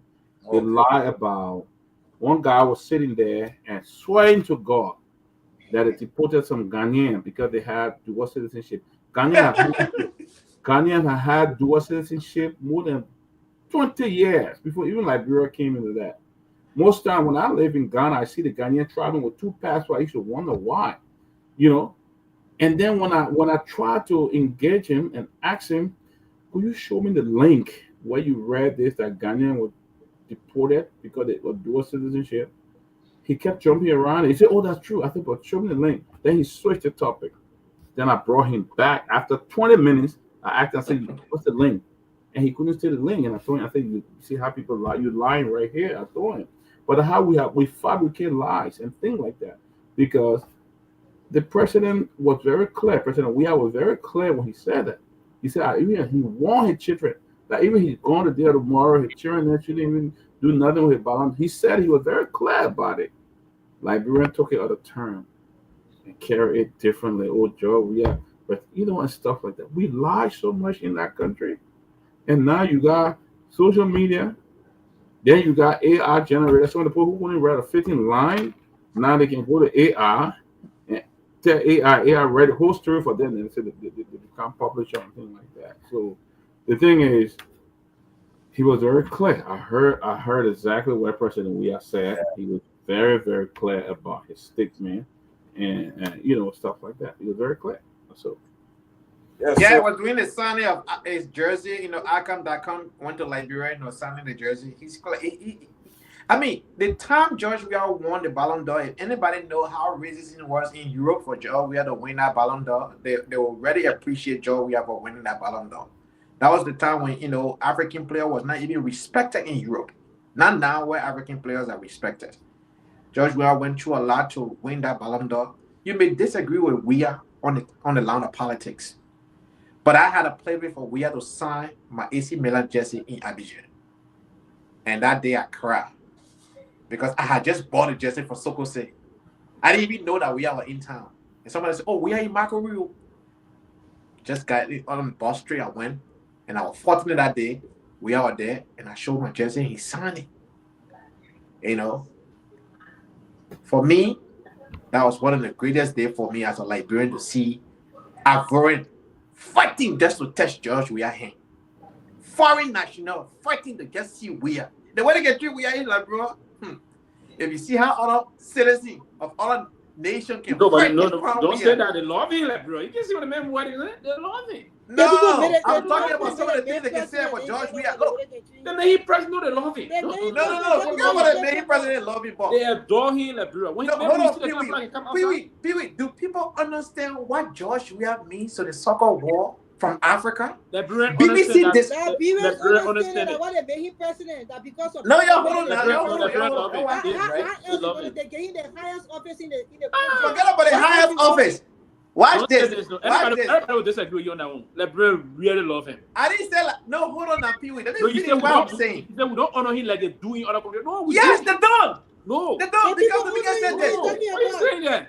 Okay. Can you allow me to express what I want to express? You know the love I mean, bro. I grew up in the Ivory Coast, right?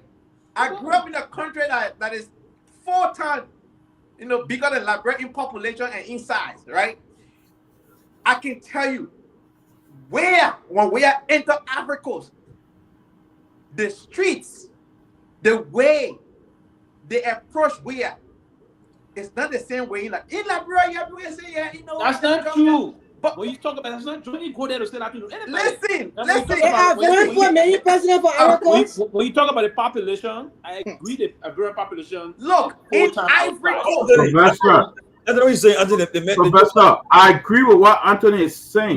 You honor him in foreign country, but also in Liberia, they honor him too, though. Just different. I'm not disagreeing with him, but what he trying to say, the way that Liberian honor him good. Have you seen John Weah appears when he had a streak in Europe or nowhere? Sylvester, it's very clear. Sylvester is very clear when he say, look, a prophet is not honoring his own home. No, but Liberian respect out of Africa. The player of the century. They didn't say the player of 10 years. The player of the century. So in Nigeria today, they say that Nigerian military people giving them a court. I'm telling you.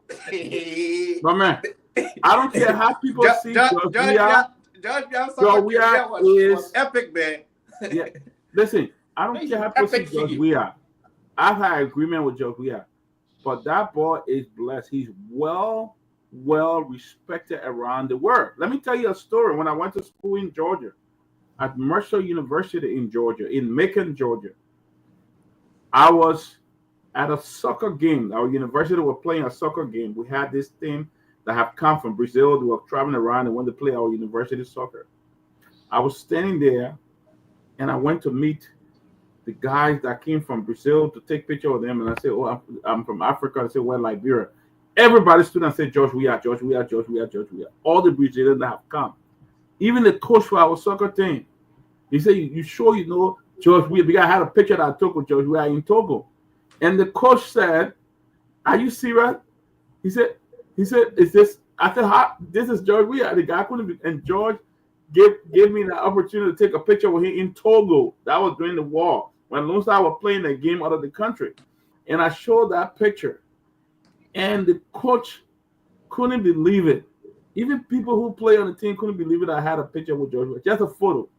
So, you know, I want to have another jersey or we had a Sunday. So even with the political difference that I have with George Weah, right? We'll do it quick. George Weah is still the most popular Liberian around the world. But he's the only. The thing is that George Weah is the only talented Liberian that won the kind of medals that he won in the entire world. That just be clear. The man is a celebrity. Liberians love this man so much because of his football or celebrity status. They voted him as president in executive mansion. Usually, Liberians don't vote president that way. They voted him. They gave it to him because of all of that. So the people awarded the man even after the war. He is a legend, man. I'm a Liberian voted. Let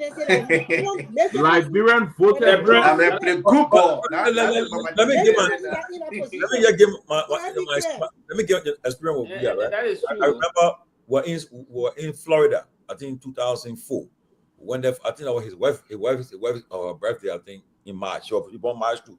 We're there. So while we went to the house, then somebody said, "Remember, you don't go to one club here." They say, Shaquille and Shaq will play for the Miami Heat now. He said they'll be in the club tonight. I mean, when we got to the place, right, the line was so long to enter the club. But we carry about 3 or 4 cars convoy. When we got there, line was so long. Then somebody said, "How we enter the place?" The person said, they had told the security man, said, "Just we are in that car." He said, "For you, you get from the car." They put key for us, Pewee. They escorted us to the front of that line. Everybody in the line, everybody said, "Oh, who's that?" We went in the club. Imagine America is now a football country. Exactly. When we got America is a football country. When we got inside there, Shaq was signing people doing signing. Mm-hmm. So one guy, Aaron said, "Shaq, George Weah over there." When he said it, man, everybody was like, "Whoa!" Shaq is a gorilla, right? George Weah, he said something, but he was stopping Shaq around here. I never forget. Time he saw him, I think when they had met at the award they gave, ESPN. The ESPN award, ESPN award, yeah. ESPN. That we had a rare cell phone. He said, "Oh, let me put my number on your phone." I said, "Wow." I said, "We're looking at Shaq there. They exchanged number, the top picture. For everybody, top picture of Shaq." I look at this guy. Another time too, I was in Rhode Island, New England Revolution football team. I told one of the guys. I said, the guy told me, said, "If you can bring George Weah to just play for 30 minutes on our team here," he said, "We'll do X, Y, Z for you guys." Look, man, I was so excited. I said, "Well, something happened. We couldn't make that trip." But the guy said, "You can bring him." He said, "You promise?" I said, "I can bring him. I can bring the New England Revolution and play for 30 minutes." He said, "You do it at Gillette Stadium. We promise you." By then, something happened. We won't make that trip. Yeah, but I'll tell you the truth though, about seriously. But Shaq is 7'1". Shaq is a giant. Yeah, and he's 7'1" feet tall. We are 6 something. So I said, Shaq is a giant. Yeah, we should be around 6'3", right? 6'2", 6'3". So Shaq is a giant. The people don't know. When Joy Weah not president, some all met him before he became president. And So that experience is different, man. Are we making a show about Joy Weah praising me? It was nice being on the platform. I will take my leave now. I mean, we had a beautiful show tonight, and we look forward to tomorrow. Okay, you don't want to hear Joy Weah achievement? Why you always have to put me out like that? No, we are giving his respect for soccer. How did I put you great? But beyond the soccer tonight. Even right now, I was there by that AC Milan number 14 jersey, you were number 9 jersey, you were jogging. We said here that black and red and I go home jersey. Anthony, we know you fasting there with the men, and the reason why you're voting him to power all of you. But we said here we talk about the men for 20 minutes. And this is a political show. It's time for us to leave now. I'm not going to sit down here. No, we kept talking about soccer days. You want to hear about Joy Weah? No. The president said I will be Grace does not want to hear about Joy Weah, but trust me, Joy Weah will remain a force in the Liberian politics. Of course. Will remain a major force across the world in terms of his number one, his celebrity status, number two, his global leadership ability. But you remember his service. When you talk about peace, you talk about Josh Weah now. Yeah, UNICEF, the Guar ambassador, the ambassador role he played for UNICEF, UNDP, and the rest of that. Yep. He played some major roles of Africa, the world. He's just one of the best ever produced. As the people say, he's blessed, he's talented, he's endowed with qualities. So all those endowments and the rest of that. So that's it. What quality? You can love and hate George. Yeah, you can't take his blessing from me. That man is just blessed. Anthony struck a good point. Yeah. You get I wanted to ask Sylvester. You can hit him, but you can't take away his blessing. I want you to. Yeah, but that's a sermon right there, Anthony. I want you to give me weight, right? And it would be very unfair for people to think, especially hearing people that to insinuate that somebody hate political leaders. No, this is not it. Grace, you work on the wrong side of the deal. You work on the wrong side. I don't know what your problem is, Grace. I really do. Not to insinuate something. My love for Liberia is greater than the individual. The fact that he's a great leader, accept it, Grace. Don't sit there and try to be a player hitter, Grace. Accept what? Except that Joy Weah is one of the best Liberia ever produced. Don't be a player hitter. Well, I told you that I said he's one of the best when it comes to talent that Liberia ever produced. He is. He was born with that gift. It's a gift. And when God gives somebody a gift, you have to acknowledge it. I think he's a good leader too. But I think he's a good leader. Joy Weah is the first African I put him on that Ballon d'Or. No African I ever put a hand in. He was never a good leader to when it comes to the sense here, president said. So you, Grace. Now, a peace ambassador position, he has left good in that role. I don't know. But when it came to the presidency, he did not leave. Go ask Oliver Kahn from Germany. He respect Joy Weah. Yeah, boy, not get people trying to talk so that it is. He's a great leader. I think he was his leadership was better off than what we're seeing now. You didn't see people fighting in the legislature like this. His leadership was not better more than but how you think, Grace? It's a difference of opinion. You have to give Joseph Boakai time. This is his first year. Let's wait and see. What first year? Okay, so at this time we are presidency. Oh no, when you compare Joy Weah 5 years to Boakai 5 years, Joy Weah score higher than Boakai. Thank you. In your analysis, not in everybody's analysis. I mean, okay, let's go line by line here. Okay, let's hear analysis. Yeah, analysis. Good evening. I'm about to take my exit with why you running away, Craig? You running away from the if you compare Boakai to we are winning. Wait, why you running away? Why you running away? So Grace, wait. I got my own life. I got my own question, Grace. Everything. I'm not going to see we are president. Okay, Grace. So Grace, you don't like President Weah. Grace, wait a minute. You are biasing. You can't say that. You shouldn't be saying that you are pastor. You can't do that. Great, I'm not God. I like we are because I'm not God, Grace. Okay, Grace, let me ask you a question, yeah. I'm not God, Grace. I'm not God. 1 minute. Okay, that brought his better presidency. Okay, was not one of them. He was so God best. He got a good talent. He Africa best. He left presidency worse. Okay. Great question. So why the people? He went play football. I would go on the field. I would do cheerleading for him. He said I would do cheerleading, but when it comes to like presidency, he flopped. He one of the best. He one of the best ever produced. Liberian politics it creates strange bedfellows.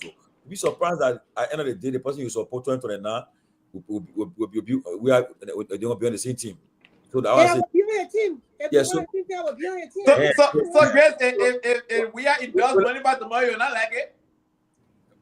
Man, come on, man. Why are you bringing that? Why are you bringing that up? Anthony, that could be money back on the path for presidency.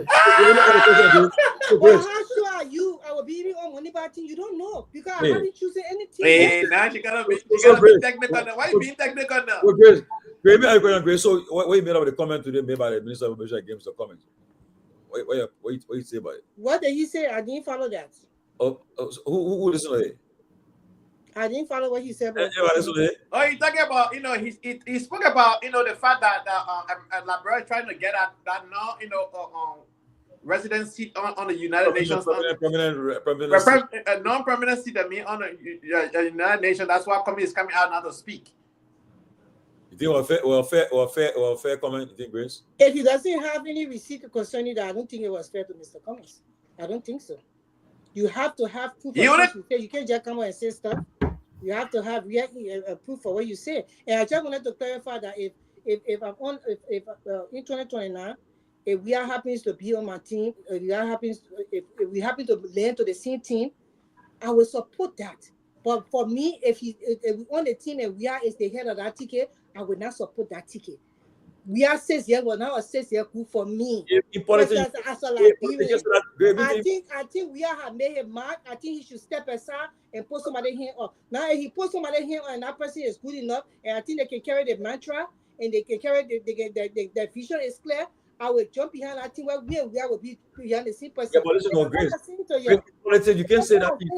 You can't say. We have to play football. You come to America, we want to see our team. I agree. Cheerleading for that football because I know that era.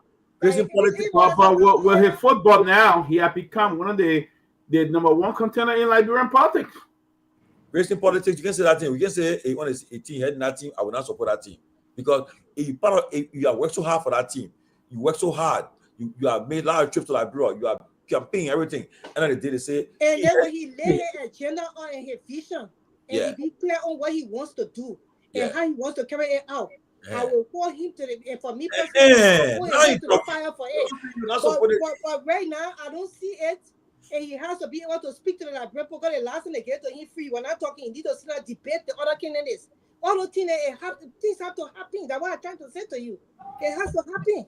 You never. I don't think Liberian Pro gave it to him free. I think he earned it. For the next 6 years, maybe he could change stuff around him. You don't know. I'm not seeing any changes right now.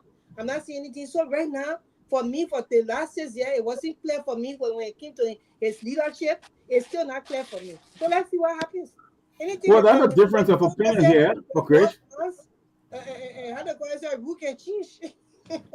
I mean, that is the fact. But I think we did not just the Liberian Pool did not. I think we have earned the Liberian Pool presidency because we are also was very generous in helping Liberia, in putting Liberia on the map, and that's what all Liberians saw. Young, old saw during the Civil War. He did in many ways. His support for the national team, how he led the national team and took them into Major League. Liberia were one step from the World Cup. And Liberian people, young and old, saw this young man. Recently, when he was president, I say when he was president. I said you said that they heard we are the president. Liberia people give it to him free, and I said no, they didn't do it for him free. It was based upon what he did for Liberia that earned him that prize. I would not agree. Chancellor would be very mad in person right now. Yeah, you say that. Well, I would not agree. The Grand detachment trucks enforcement. You know, well, it was nice beyond the platform people. You just can't join that portrait telling me this and that. Let God forgive you this. You take everything personal like a problem. You take everything personal. I'm taking nothing personal. Huh? You gotta be that first. You gotta be objective. You take everything personal. You get best for everything. You gotta be objective. So look how you never be me again. Huh? How you never me again? That's not me. No, Chris, I would do that to you. I don't take nothing serious. Great. I won't do that to you. Serious for me to take it serious. To tell you that you are very playful. Hey, stop. Stop I it. don't know why I don't know, man. Tomalin, talk to your friend, man. Not because you're my sister. Look how beautiful your hair looking on your hair. I would like how you fix your hair and come on this show. Thank See how Mr. Guar got a beautiful Mr. wife. Look how Guar. Mr. Guar, look at her beautiful hair and everything like that. Baju, the next time you're new. Baju, Mr. Baju, beautiful. I want to come up there one day and here I will sing a song together and all of that. I still owe you that visit, Grace. I still do. Yeah, I'm waiting anytime. I will. Very soon I'll come. I'm kind of freeing out a lot of stuff right now. So I'll come. Before yeah, I will come. Very soon. Probably going for a funeral the weekend. I'm not making that trip because the post I took my funeral business, so maybe I'll start my funeral. Who funeral is going for me? I am in the store for Gus Robert's funeral. Oh yeah, God, may his soul rest in peace. Yeah. Good man. And you know tomorrow is Valentine's Day. I wonder what you're giving your wives. I just coming from Happy Valentine's, Grace. I just left the Brazilian steakhouse with my family for dinner for my wife. That's why you saw me. I left. What are you giving your wife personally? We talk about you and the family. You might answer yet? That everything will be giving people. That you're the women that everything will be buying your gift. Birthday, Valentine, and stuff like that. Everything will buy your gift. You're buying gift for what? One group of I know how to do about Valentine and mutual. Both party get no, it's not mutual. If the man to get it, we'll something. The exchange gift. Come on, Grace. In my household, I don't give. You're different. But listen now. Exchange gifts. Yeah. I got to cut this week Valentine. So my wife and I travel tomorrow. She goes to Atlanta. I'll go to Minnesota. So we can't do Valentine. So we went up tonight. That's why you saw I left the show and came back late. And then next week her birthday again. We try it again. You gotta get. So that's small gift there, brother. That's a lot of money. I didn't think if you too sweet, how about we give you? Yeah. I swear, women gotta really enjoy life. Christmas, then my birthday January, then Valentine's Day February, then March. You want February too? No, Valentine's Day is tomorrow. That was I gave in December for Christmas. I guess on in January because of my birthday. Then I guess on in February because I January 17, yeah. Your birthday party, we didn't know. You and Michelle are born the same day. Yeah. Of course. Chris, your birthday party, we didn't know. You said people. Your birthday party, we didn't know that. Yeah, but you ain't give me person. You ain't care for me that my dear. Yeah, I understand. It's okay. I will come and take you and Mr. Bachu to lunch, man. I owe you. Before the month end, you'll see me in your ear. Sure, you can come. I need to take us to lunch when I can make food. They don't cook out there. At the restaurant, they can make it in my kitchen, my dear.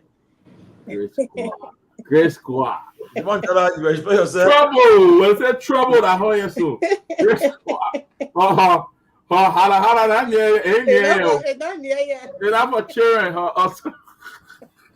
That one I cheer. Not near yet. Grace, he did not have a cheer. Come on, Jana, I don't do girlfriends, so don't be making stupid foolish comments. I pass that stuff for girlfriend. What you want, Jana? He's talking nonsense. Really nonsense in the comment section. Yeah, you always say. Move on behind funeral business. But I'm going to funeral week for. So I told you about and say. Send a year, I've been here 2 times now. I come by for so I went for funeral the first in January 2nd. Yeah, man. I don't normally. It's just a tough thing, though. I mean, we're dying, man. It's not. Yeah, my dear people. I was just thinking about it today. I was like, wow. So now I think about it. I'm like, oh Lord, have mercy. Yeah, but you know, the last funeral I went to in Roland last week, they put from Brovid. They sang one song that. I had that song for many years. Oh my God! While Lord helping to hold her, the family who pray. Oh my God! Who pray never shall part. Family who pray never shall part. Yeah. God will say, enter. Baptist Church. Faithful servant. The family who pray. But somebody like this one. Somebody like this one. Brutal. Oh yeah, brutal land. God forbid somebody die before me.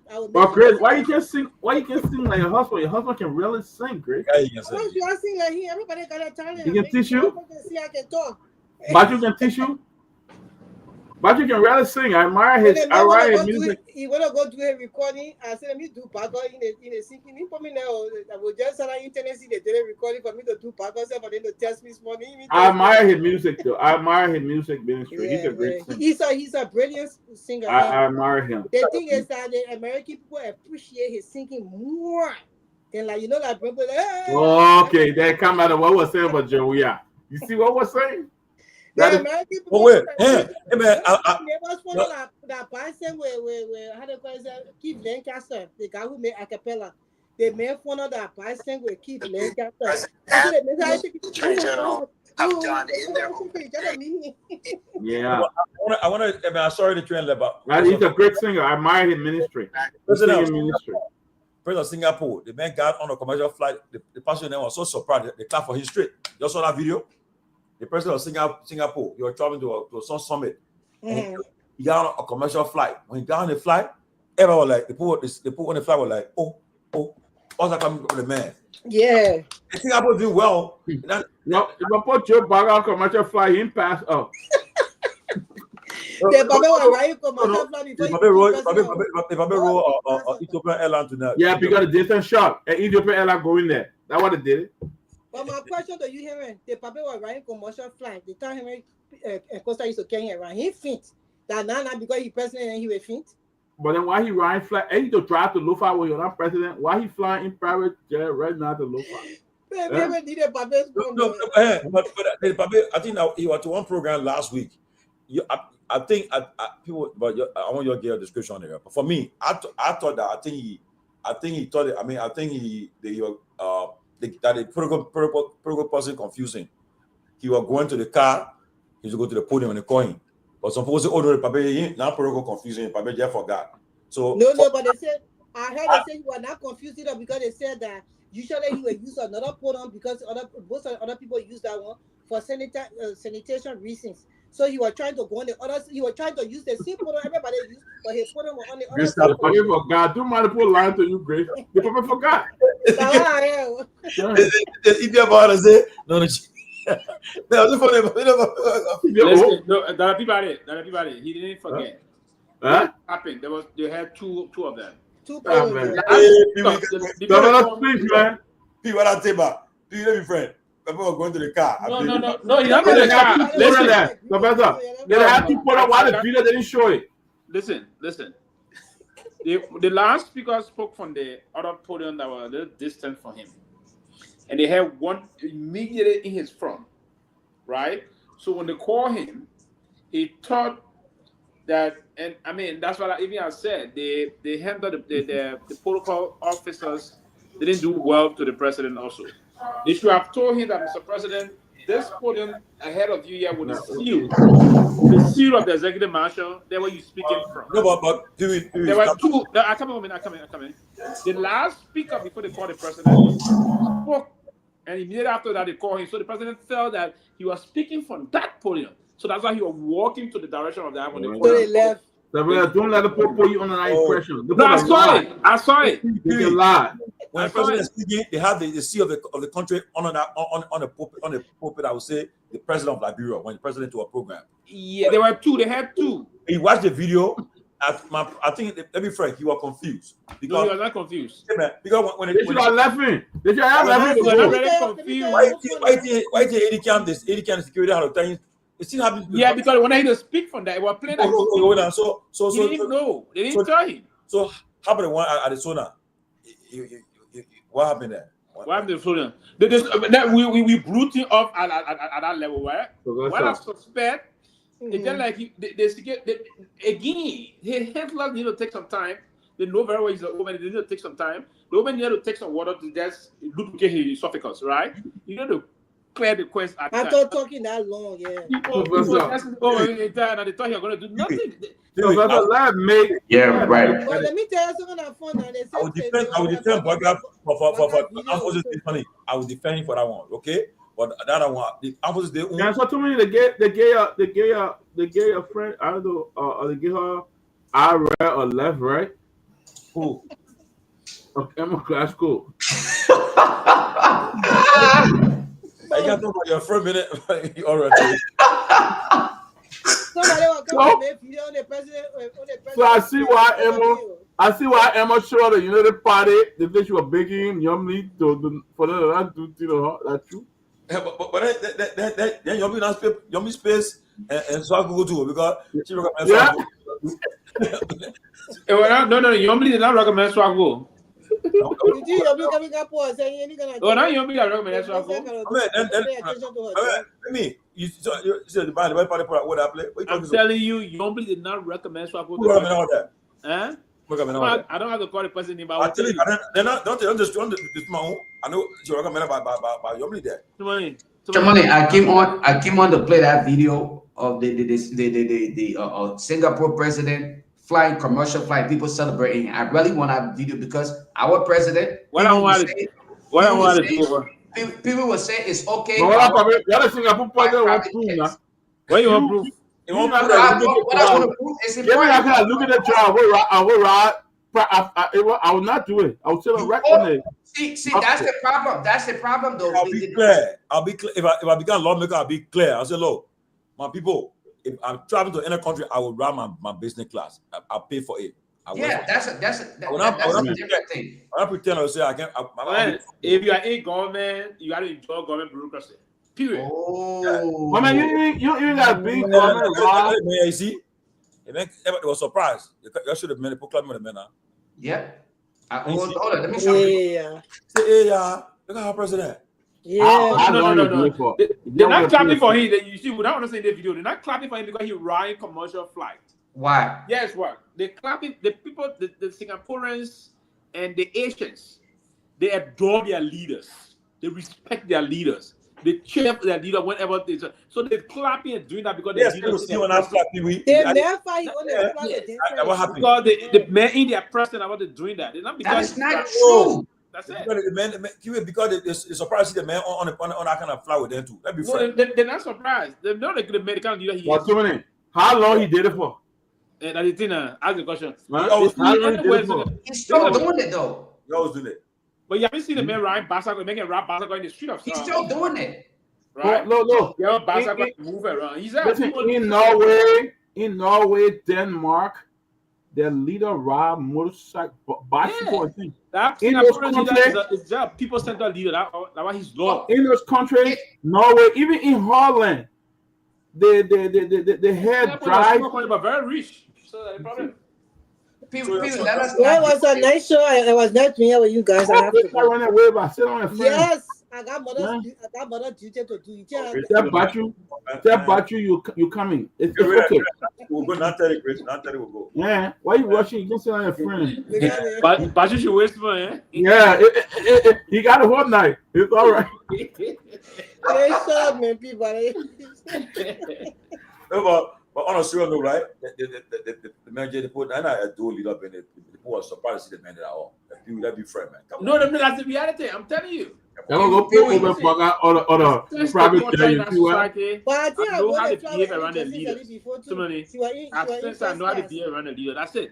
But again, he's a very good leader. I've flown on that plane before too.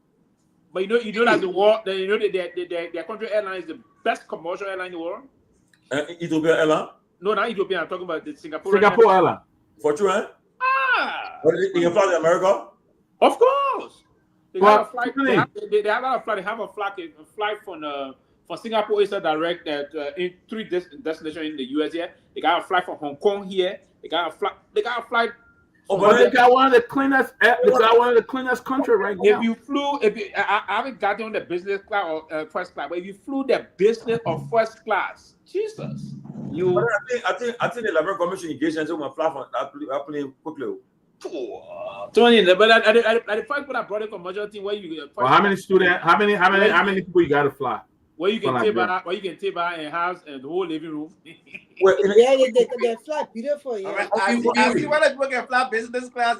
Business class is very comfortable. Let me ask you a question. The first class. Why is it that? No, I could not have full first class and business class.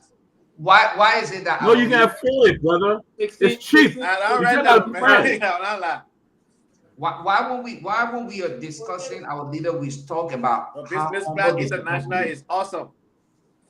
My man, business class, you can even simple miles. You save up. You can use your credit card miles, travel miles. You can fly business for little nothing. What if I say? My question I was asking. Yeah, go ahead, Lofa. We were talking about the decision for this president to fly, commercial, and the people were celebrating. I'm trying to make the comparison to why people always talk about how humble our leaders are. Sometimes, you can't be laying down in your bed. We know what you're doing and be talking on the phone. Why we sitting down here? You probably that was Donald Trump said, "Oh, you'll go back to work because I put a be in a pajama and be talking on, they be working on Zoom call." No, but you know, that's a good point. One joke. During COVID, somebody told me like, bro, I said, Tomalin, my sister said she working. She said she doing working from home, but I had to say she's sending work from home. I said, maybe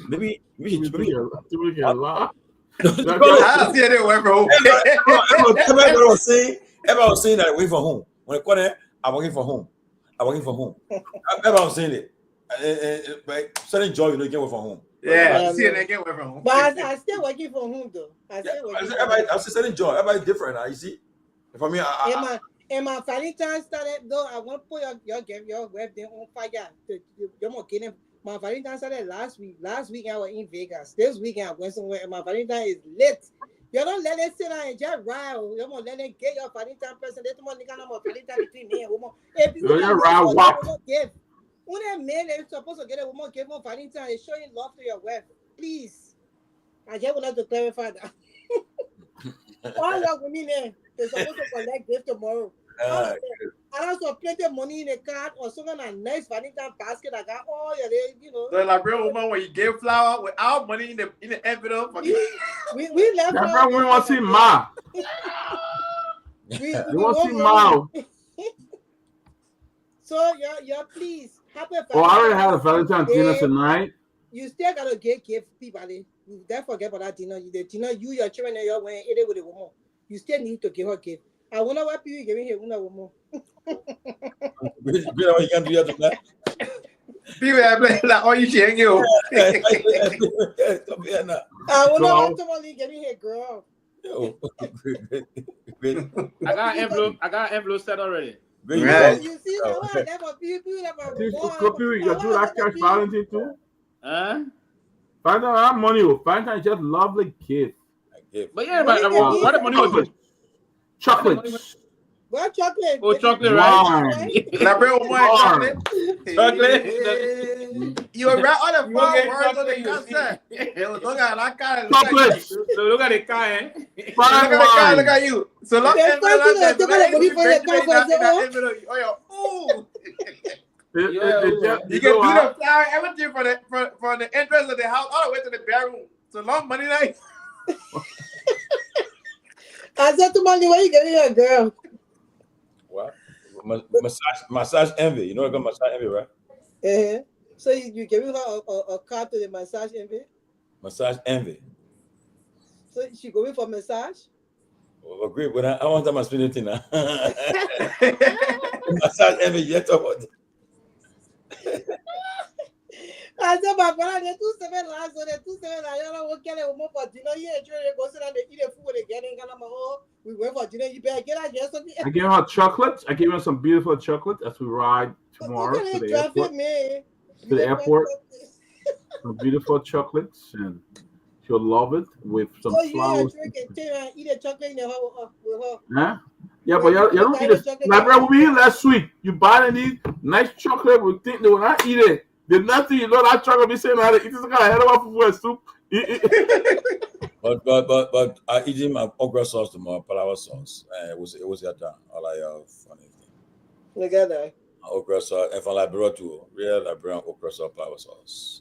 They imagine the kind of sacrifice she made to cook you all that when they gotta give us a beautiful person for Valentine's Day. And what you giving your woman kid? This Anthony kid. Anthony look like he tight. Yeah, you know that he mean. Now you know that. They mean like ANC man. ANC man. But you don't know me. Wow. You don't know me. You don't know me. Tight is not me. Wait, Anthony. Good, eh? Anthony, I did want to pick up dinner. I hope one to that day. No, I'm out. Me and No, Dan. I'm on place. But I'll way up, but I'm on place. Oh, really? Me and Yeah, Dan. Anthony, that male. You got something good for the get tomorrow, eh, Anthony? I don't think Carrie will want to. When she get it, you got something good for her tomorrow, eh? I'm not married. You got girlfriend?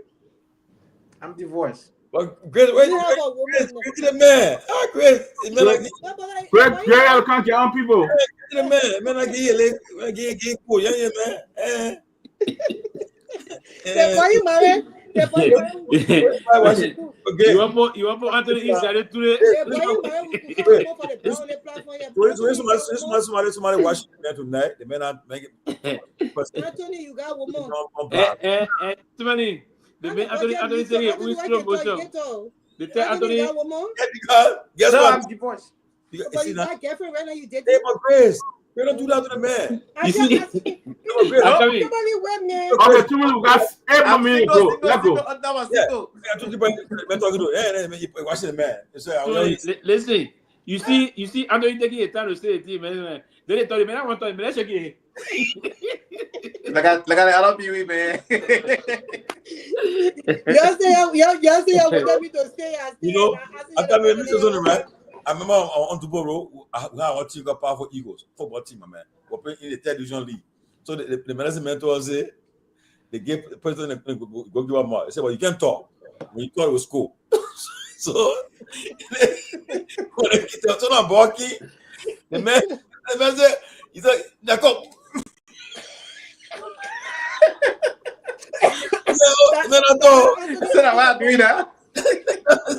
When the man key the ball, he said, "Oh, say that to him."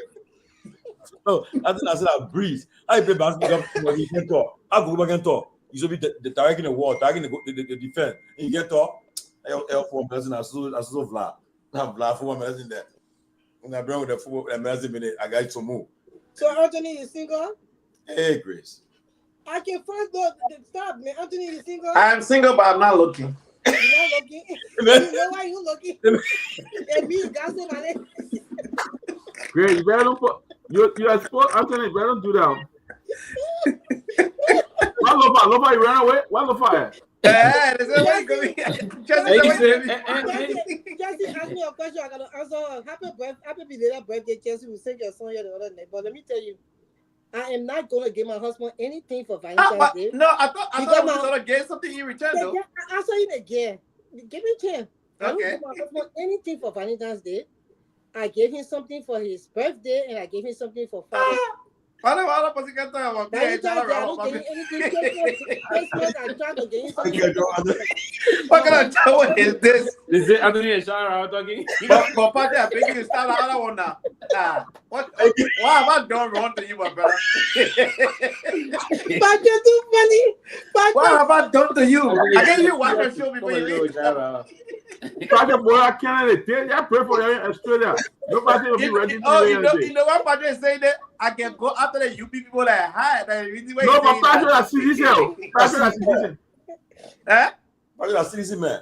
No, but Patty, no, a long time I've been planning this. Okay, let me answer Chelsea's question now. The Bible said we have a pastor on the platform. The Bible said the man is the head of the home. So therefore, when all the holidays come, they're supposed to be able to give you and nurture you. Is that what the Bible said? So the only time I gave my husband present is on his birthday and on Father's Day. The rest of the time, he didn't have to give me present. He always give me present. Even Christmas too. That he married. Even Christmas. Sometimes I feel like I would give him something for Christmas, but So you think the men too can be expecting giving? You can be expecting giving your birthday. But the whole thing should be a social exchange. You give me, I give. The same way you can feel that you won't give, the men too feel that way, but men don't talk about it. You can't be a social. You don't know how men can appreciate something for their wife. You can't want baby, my brother. I can carry now more better. You can forget about the better thing. Yeah. Forget about the better thing. It can be the exchanging thing. Who made you to carry? To get pregnant. When I get pregnant, who made you to carry that bag? Yeah. Great. Who made that? I'm the telling for the man. Well, the night in Germany, you go hard to get it more better. You carry the child for 9 months. How about you who enjoy? They got That was Trump cancer. Yeah, The guy winning. The guy. It's stopping actually your sex stopping now. That was Trump cancer. The other pastor, a social pastor. That was Trump cancer. The other pastor. You know something? The other pastor on a different level.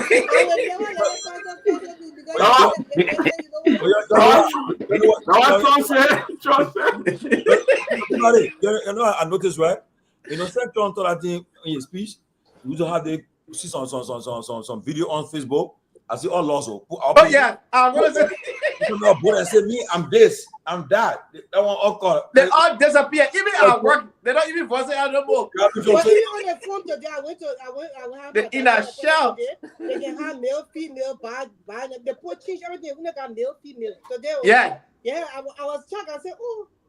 And I said, everything that I got everything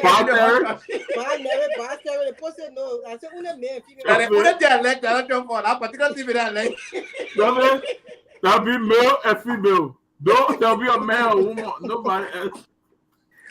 The one I used to get to be, you look at a real dude, they say he identified as she.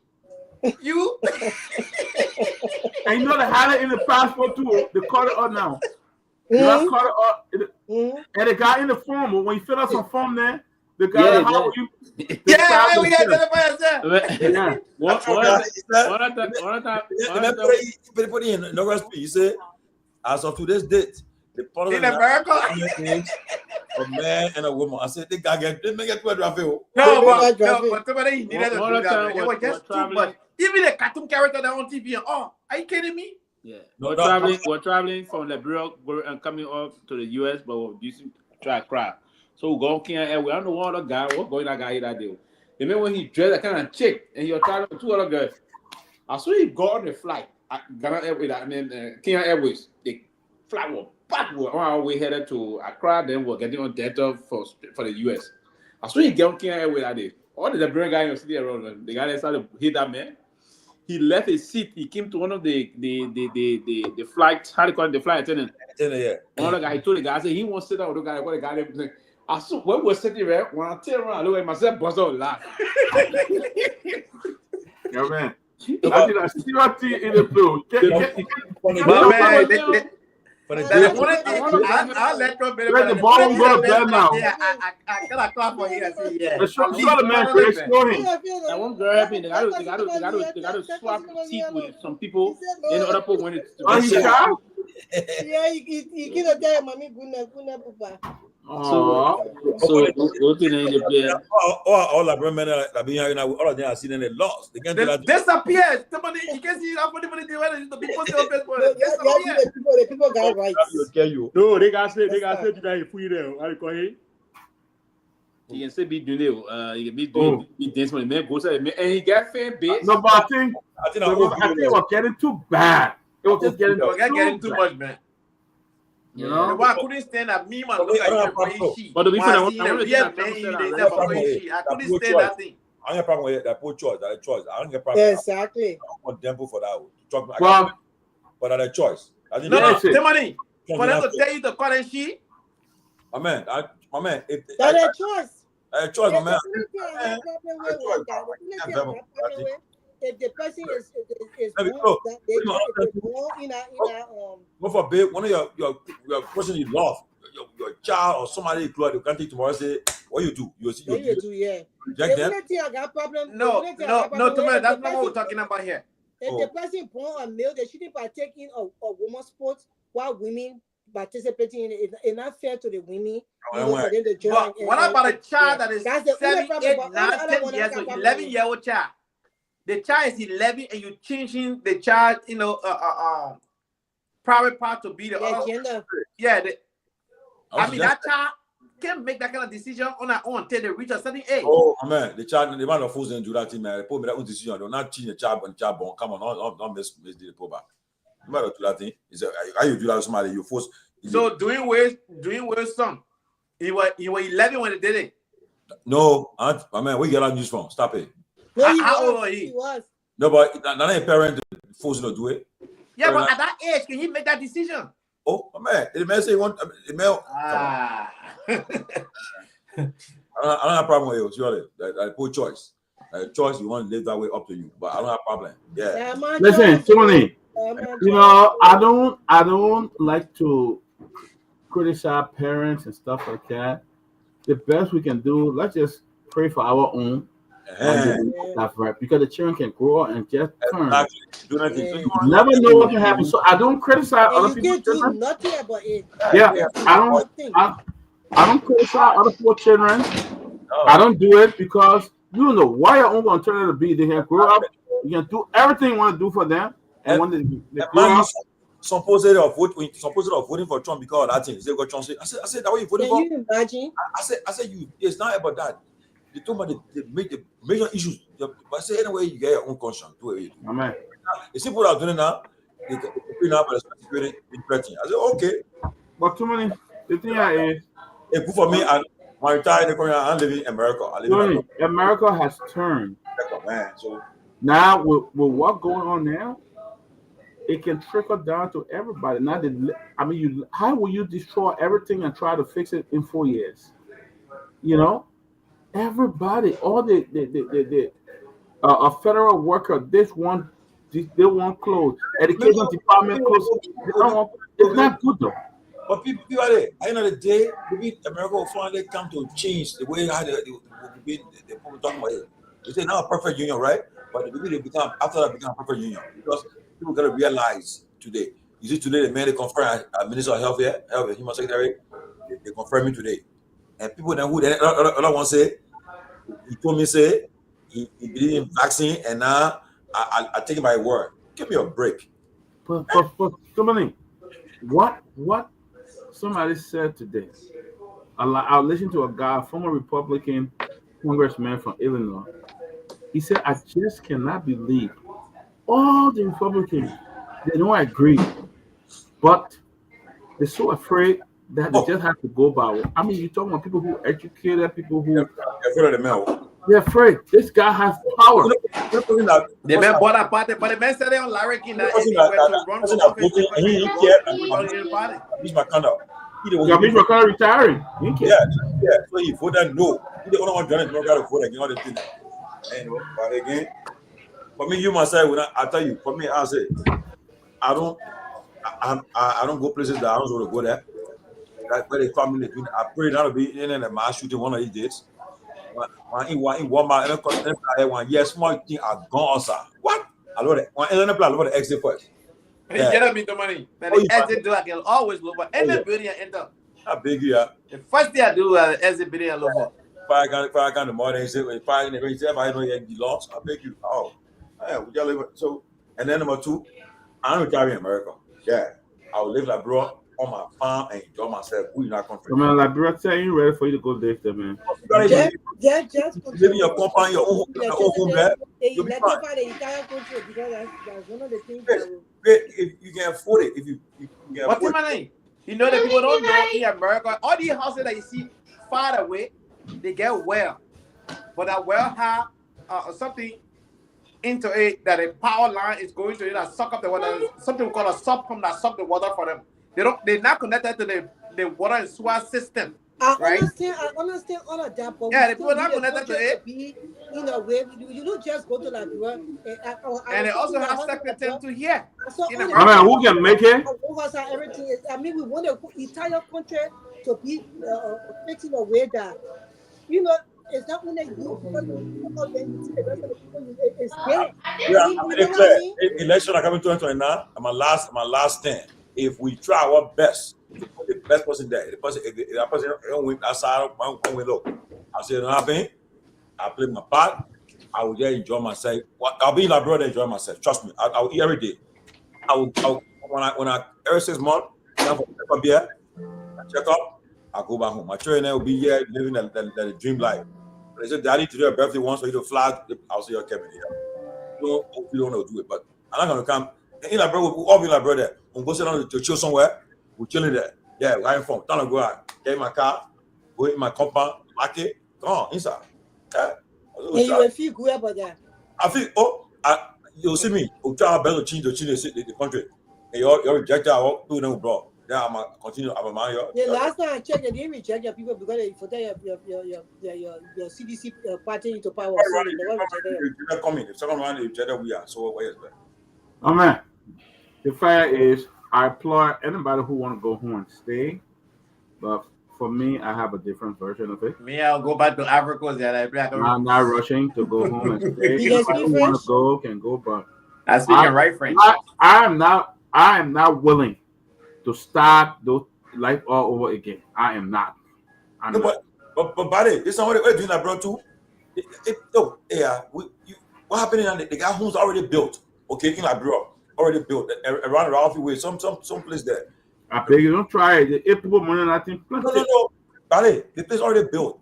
All you do when you pay some money, then I'm gonna pay mortgage, whereby you can pay him 2, 3, 4 years. Your house, you remodel your house.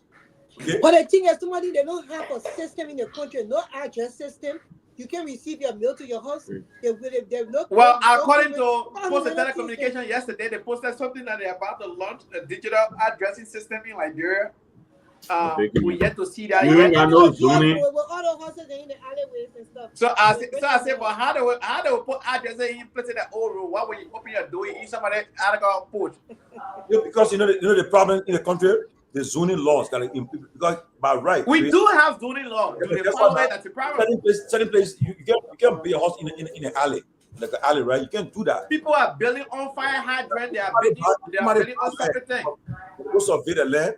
They push them and say, "Look, you can't build yet. The land, the place gotta be free." Or instead, so it come with the people that been a survey. Let me tell you a fun, right? I brought that my last trailer, bro. I bought a land from a pastor too. He said, then when I look, oh yeah, I know a friend of mine who I bought a bit of Peabody. Peabody going back to Barbados. Yes, I'm gonna buy a house there. So this is my story. The man told me, say, Liberia has an alliance with those people. I met a surveyor, right? He said, Liberia should not buy land in Barbados. Tomorrow we're gonna sign. I'll sign my D and F. Whatever I did, my D, right? The D you were gonna sign. You cannot sign a D with all the two person the two administrators of the D. The people that own the D, one person sign it, other people empty. Then the surveyor say, I should gain the money for them. I said, no. Because somebody said no. I said no. Both of they put sign a deal and then they other citizens gonna be there. I'm gonna give you money. You got to me. I said, we can go. I said, Jack, yeah, go. I said, my money, I'm gonna give money. Then a stupid man, I'm gonna give my the D empty. Nothing was on the D. When nobody sign the D, I'm gonna sign and give money. I said, you can go. If I say I'm you one, I'm pay away you go. I'm pay away, sir. So Tiffany, there should be no such thing called land dispute in Liberia because of GPS coordinates, right? GPS works in Liberia, right? Yeah. So that thing what they call all people disputing on land, it should never ever happen in Liberia because only one person can own a plot of land in Liberia because of the GPS coordinates. Simple. You don't have to fight that. I don't know why people fighting on land in the village and all. Amen. I hear a dream. I'm just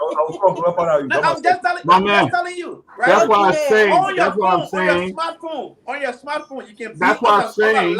And pinpoint your location where you are at that particular That's what I'm saying. I'm not ready to start left all over. Because the satellite will nobody eating my money. And I'll be going back and forth. And it will even measure it for you.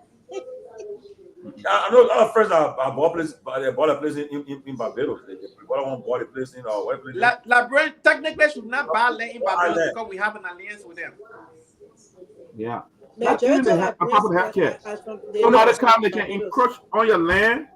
You take them to court, nothing happened. That the player will live to start left all over again. I bought my land I mean, when you have GPS, why should two person own a land in Liberia? I don't understand that. I bought a land 3 different times. I had to pay 3 different times for that one land. $3,000, $3,500 until I was able to own the land. That's what the people they are evil in our country when it comes to land. A lot of other things. 3 different times. When I get your money, that the people can pay off for you. That won't eat your money. That won't don't. And they do poor job. The corruption. Oh my God. The construction crew in Liberia, I mean, only very few houses are built to stand up. Most of the houses are, oh my God. And when they get, everybody had to get out that thing, you know. They I don't know, design and put it in. What is all that? Me, the 2029, the election will determine where I will retire. You want to see houses? After go on your phone right now. And guess another community. You see how houses are built. Good quality homes. Yeah, people can only run to Ghana because of language barrier. But Africa is developing in Ghana. I tell you. I agree. Africa is well laid out, beautiful in Ghana. But Liberia only flock to Ghana because of the language barrier. That's it. We so bad off. Africans have more streets all the way in the forest, in the villages than Ghana. I live in Africa, so I know what you're talking about. Liberia is so bad off until we go into the very neighborhood to be our part of Europe and these things. Can you imagine? Oh man, that's shameful. I see Liberian. You have over 2 million Ghanaians that live in Africa. You will not find 2 million Africans living in Ghana. No. Yeah, but that Africa, the people very, at least the Ghanaians. They either do it. Africa, the people that have to do it at Ghanaian, anything free. They was on this one, they park home. They make that Liberian made Africa like that. When I went to Africa, there was no such thing as even refugee camp. We live among the people who live in the same area to live. I mean, Africa was sweet. That Liberian boy, but being in the Liberian put that thing against them. Whatever. I'm telling you. Guys, you have a good night. I gotta be up by 5. I grew up in the country. I was a kid when I went to Africa. I when I was a young adult. Okay. See you guys. Great to see you. Everybody. Once we get Janaba, we'll tell us tomorrow. Once we get breaking news. What? Yeah, political fight. Well, what happened to Emma? Why did that? Emma, the boss said she was involved in corruption. But then the ombudsman said she left Cossie. That's why he wrote and said. Somebody say Abraham wicked. No, Abraham are good people, man. Abraham good people that Abraham made up them bad. Ghanaian are more hospitable. Live among Ghanaian, then you know whether they hospitable or not. Just live among them. There's some other live there. Who the Ivorians? Ghanaian. The Ghanaian, they're not correct, eh? They're not. No, they're not. They are way 10 times better than Ghanaian. I live in the 2 countries, I can tell you. They will not kid out of you when you gotta live mad. Oh, that one part of kiss you, whatever it is. Gentlemen. I'll see you tomorrow, man. Okay. God bless. I'll see you. I tell you, man, you living right. I don't even see you in PA, man. What's your problem? I'm in Delaware now. Oh, you Delaware? Yeah. What about I'm 1 Delaware? zip code away from Joe Biden's house. Joe Biden not president, yo. Yeah, so. I think you got Secret Service anyway. Oh yeah. All right, gentlemen. I'm gonna see you tomorrow. God bless me. All right. God bless.